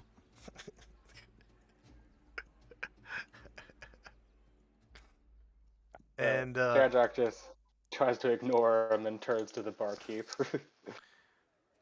she kind of signals Enavir to come over with a frying pan, and she gives you a plate of bacon and comes over here and drops off the rest of the food to these 3 gentlemen who are basically sharing a breakfast. It was bacon to Ashriel, an apple to Tenzi, and eggs to Musashi? Cheese to Ashriel. Musashi had the biscuit with gravy, Yeah. and Tenzi had the apple, yes. Okay. Tenzi already had breakfast. Yeah, he did, kind of, yeah. Rice. Shandrak will just come up to the table, and he'll wait at the table with everybody else for his food. And the bartender says that'll be, 2 copper. No, not a problem. Here, just take a silver. and she says, Ooh, thank you for the tip. That's much appreciated.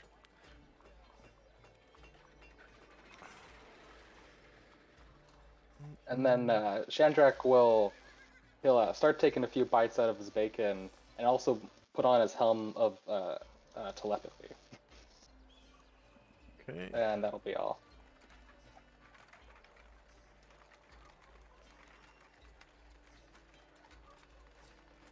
all right, Asher." So Asher wants to, and got double movement because we're outside of combat. She wants to attempt to move silently.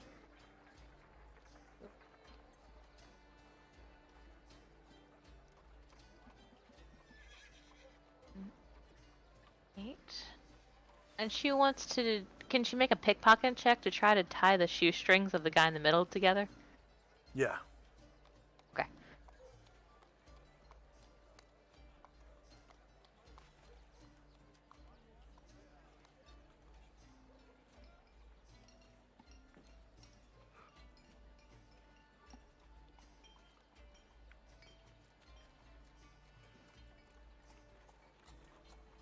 Okay.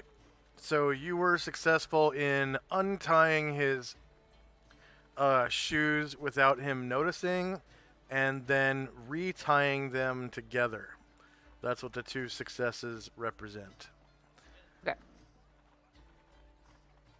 And Caranglor saw Asher like appear outside the door and then disappear. And he's like, well, again, I guess not much has changed recently. And so he's going to motion for everybody to come to the table. And he says to the peddler, he says, my lady should be here momentarily to pay for these camels.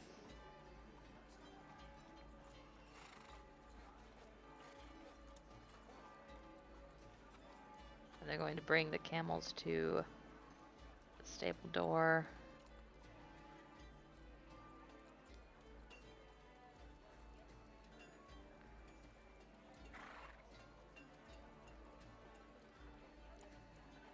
Oh, hello, I'm Pelag. More camels, great. Hi, I'm Pelag. How can I help you?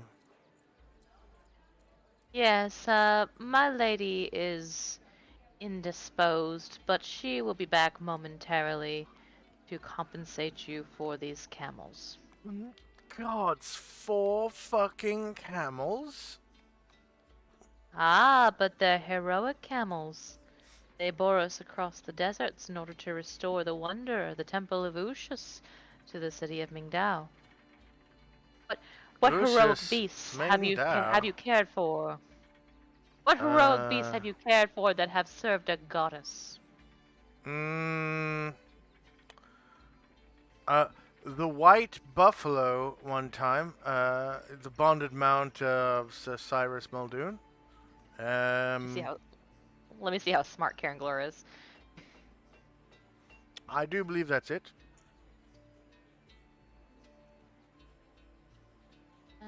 Oh, he's very smart. He leans in and appears interested and says, "White buffalo, tell me more." Yes, well, you see, several years ago, there was a priest of Motivus here in the city by the name of, let's see, what was it? Let's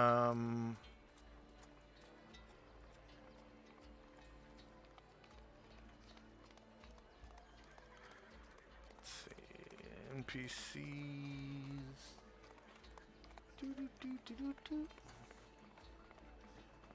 And Panoplia West, and Nervous City, and Luther.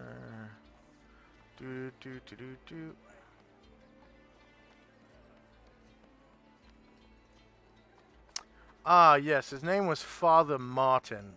everyone called him. And, he tried to form his own sect of the Motivan religion here in Nervia City, one which promoted hatred of non-human humanoids. You know, goblins and giants and minotaurs. Basically, racism against monstrous races. And, the people they went along with it for a while. But then some adventurers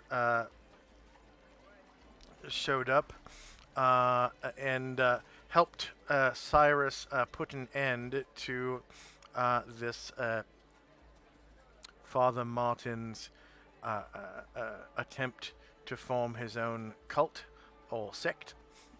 And he was replaced by Saint Luther Crucible later on, who was... I've met a Saint Luther.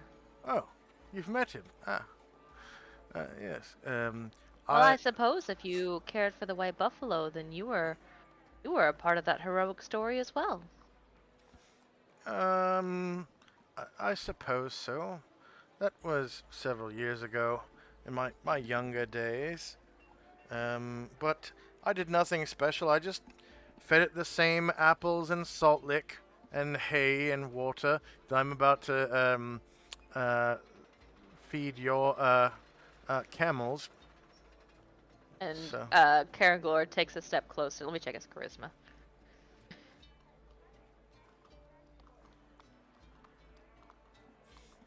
By the way, Yeah, that'll be 2 it's gold. like normal. He takes a step closer and puts a hand on his shoulder and says, "Never minimize your role in the greater story." 2 gold, please, sir. Caranglor says, Master Elf. "Yes, I shall wait here for you for my lady. I serve her, but I do not pay her bills, you see." Ah, interesting. She gave you no money.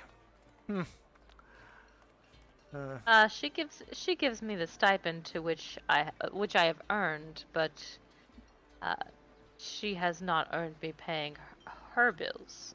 You would not pay your employer's mortgage, I'm sure. Yes, true. But I shall wait here for you, so that you know we are not getting one over on you. Anything else for Asher and Company? Yeah, Anatar is going to move into the bar, and he's going to take a spot here at the table. And Okay. we'll say, ale over here, if you please. Alright. And anything else? Yeah, Cotterbill is gonna come and sit next to him. And Varen is going to polymorph to his right corner. Oh wow, he's got a lot of hot polymorphs. Try corner hat one.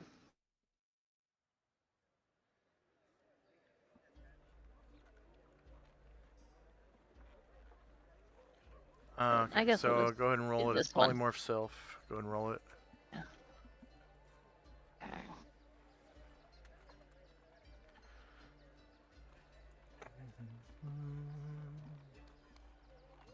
What level is that?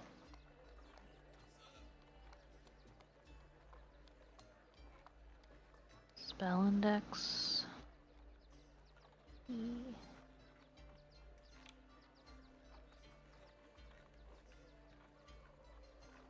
Wizards 4. Okay.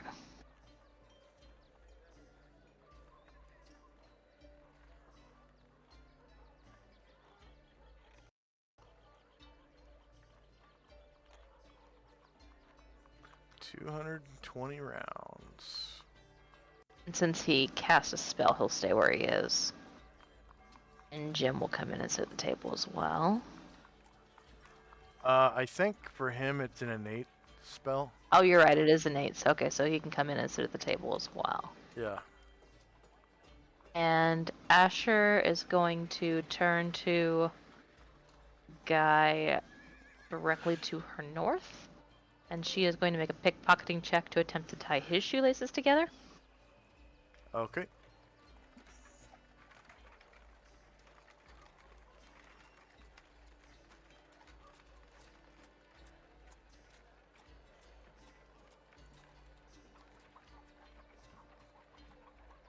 All right, so you successfully untie his. You successfully untie his shoes, Mm-hmm. and then he like feels something, and he's like, what's going on?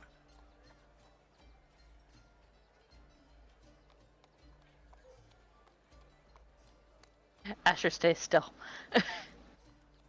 And he goes, "There's an invisible person here trying to tie my shoes together."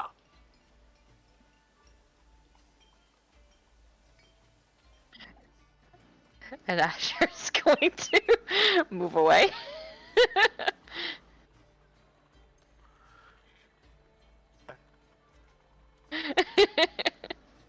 And the leader goes, "An invisible person. Yes. Right. And I'm the Duchess of Maryland." Okay, anything else for Asher and Company? That's it. I will have to call it a day here momentarily. Okay, Tenzi and Company. Notice the uproar over at the bar. Just shake my head and munch on my apple. That'll be it for Tenzi and Company. Okay, Shandrak. So, the guy that talked to me, is that the guy on the furthest left of the bar? Yeah, the one that lost 400 pounds in the last 2 years and just got Yeah. attacked by an invisible person trying to tie his shoes together.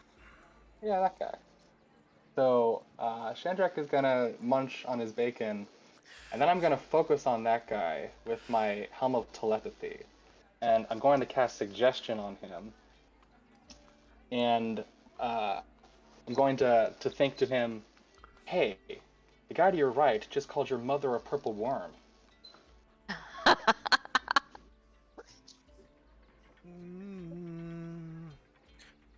Okay, but you have to make a suggestion though. Oh, that's true. Okay. Okay. Well, like, hey, that guy called your mother a purple worm. Are you gonna sit here and take that? You should really tell him what you think. Okay.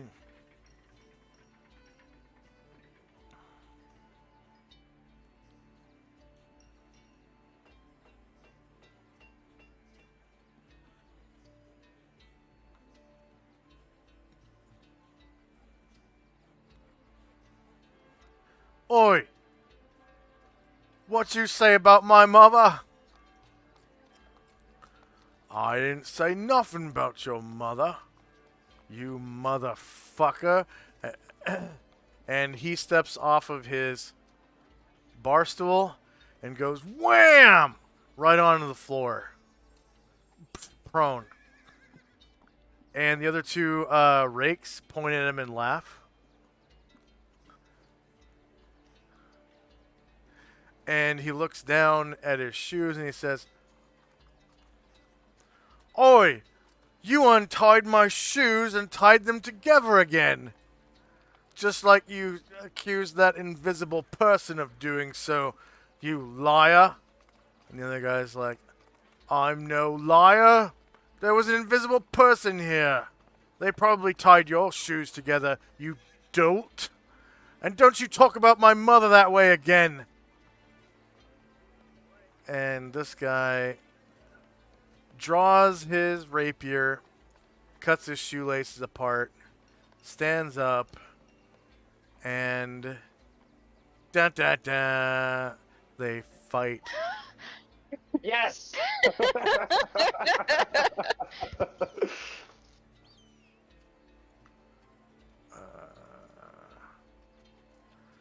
see, initiative, rapier,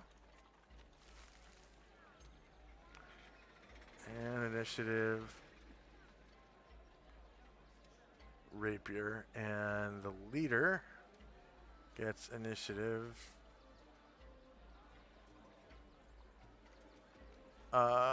Whoops. Initiative, I guess, touch attack.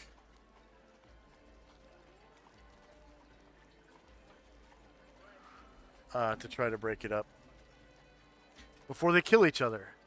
Okay. Anything else for Shandrak? Nope. He's just eating his bacon. All right, and that will be the end of today's session. Back to the landing page. Let's see. Asher, did you divvy up the gold for the art objects? I did not. If I may I please handle that tomorrow and send you guys some private messages? Yeah. Thank you.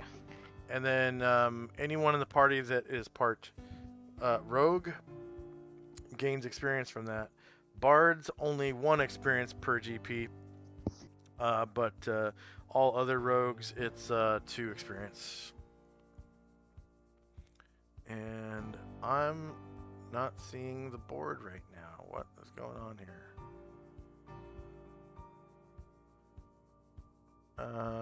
Okay. Well, anyways. All right. Any feedback for me? Did today's session just suck because I fucked up so many things, or? No, I thought it was a nice roleplay session. Okay. Nice, take it a little slow in between in between arcs. Yeah, and y'all got a God It's gonna wish. be the one we win an Oscar for. Yeah. Y'all got a God wish, and somebody got their stronghold. Somebody became smarter. Somebody got their henchmen back, but better. Better. And, yeah. So I figured, if you use a God wish for for something like that, they might as well, make it worth your while. So Thank I you for blended. Nice boon. Yeah, and plus, that longsword +5 might come in handy down the road sometime too. No kidding. It's the first longsword +5 so far in the campaign. Wow. There's been many +5 items though, Yeah. but that's the first +5 sword. I think the highest is +4 so far. There's been 2 or 3 swords +4, including the one that's on Varen. I think that might have been like the 3rd or 4th longsword +4, but this is the very first longsword +5, so I'm pretty excited to have it in the game. Yeah. We didn't get a chance to test the new attack macros. We were just right there at the beginning, or at the end. But I guess we'll have Yeah. next session to do that. I think I'm still gonna try to start on the backstabs, because I really don't like the way backstabs look right now. I think I haven't updated backstab since right after I created it. Like, it's been a long time, so I might just go ahead and do that. And yeah, I kind of would like to wait until after I really figure out how to do adjustments to THACO to implement the full crit system. But if I figure out for one, I can figure it out for backstabs as well. It'll just take 42 more iterations or whatever to, paste whatever I need to paste in. So it shouldn't be too bad. I mean, we're about to make a couple of NPCs fight to the death, so. Yeah. Any We'll get to test this. any suggestions or comments? I had a good time. Okay. Yeah. For our viewers, thank you very much for watching session 377. I think we at one time we had 2 viewers in here, but Thaco Tuesday probably had something to do. It's been they were with us from the beginning, and it's been almost 6 hours. So I think they disappeared about 2 hours ago. But they were there for a lot of the good stuff. And bless 'em. yeah, thank you again, Thaco Tuesday, for dropping in, and whoever else dropped in, I didn't catch their name. And for anyone who's watching this on Twitch, please like, share, and subscribe. Our subscribers get access to really nifty animated emote that is a hopping pile of poo that you can use in other people's channels, not just this one. So that's our first animated emote in this channel. There are other benefits for supporting us other than just subscribing. If you would like to, make a monthly pledge on Patreon, there's a link to our Patreon down below. Or if you'd like to support us just with a direct, a tip amount or something, we also have a link to our PayPal. And then, of course, you can leave bits. Thaco Tuesday left us 100 bits, so that was really nice. wow. I think that's it's like about 10 cents. I was like, I don't know what that means, but yeah, it sounds nice. I'm pretty sure the bits are like 1/10 of a cent. I could be wrong though. But that's pretty generous. Yeah. 100 bits. Thank you very much again, Thaco Tuesday. And viewers, I hope to see you again. Maybe sometime this week I'll do a world building stream. I more than likely will. At least on Wednesday nights and Thursday nights is usually when I do them the most. Sometimes on Friday nights if my Friday night game kind of shits the bed. So, which actually happened this Friday. So I did a little bit of world building on Friday night. And then, so I've got my Friday night game. It's a first edition game. Starts 5:30 p.m. Pacific time, 8:30 p.m. Eastern. And we usually only play for about 2.5 hours because the DM likes to, be gone to bed by, 11:15 or so. And then next Saturday, is everyone able to make it next Saturday? Shandrak, Tenzi, and Asher? Yes, I'll be here next Saturday. The following Saturday, I will be out of town. Okay, so next Saturday we'll be starting at 10 a.m. Pacific if everything goes to plan, according to plan. Next 10 a.m. Saturday, next Sunday. Next Sunday. Yeah, I'm sorry. Sunday. I'm sorry.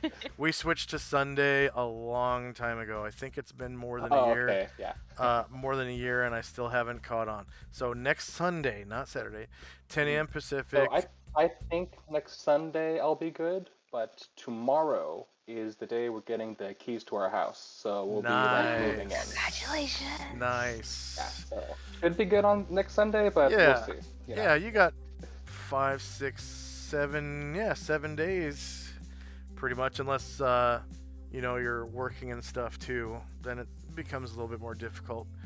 But Well, I mean, Yeah. it's really cool because like me and my mom are working, but my Yeah. stepdad, like he'll be just moving stuff in the middle of the week, and then like when we need the Oh, larger that's a good stuff, I'll like take a stepdad. day off and I'll be moving. yeah, Yeah, That's and a- hopefully you that's a good guys have stepdad. internet and all that stuff by next weekend, and you can hook Yeah, up we were your supposed to set that up, I think, Tuesday is yeah when we set that up. yeah.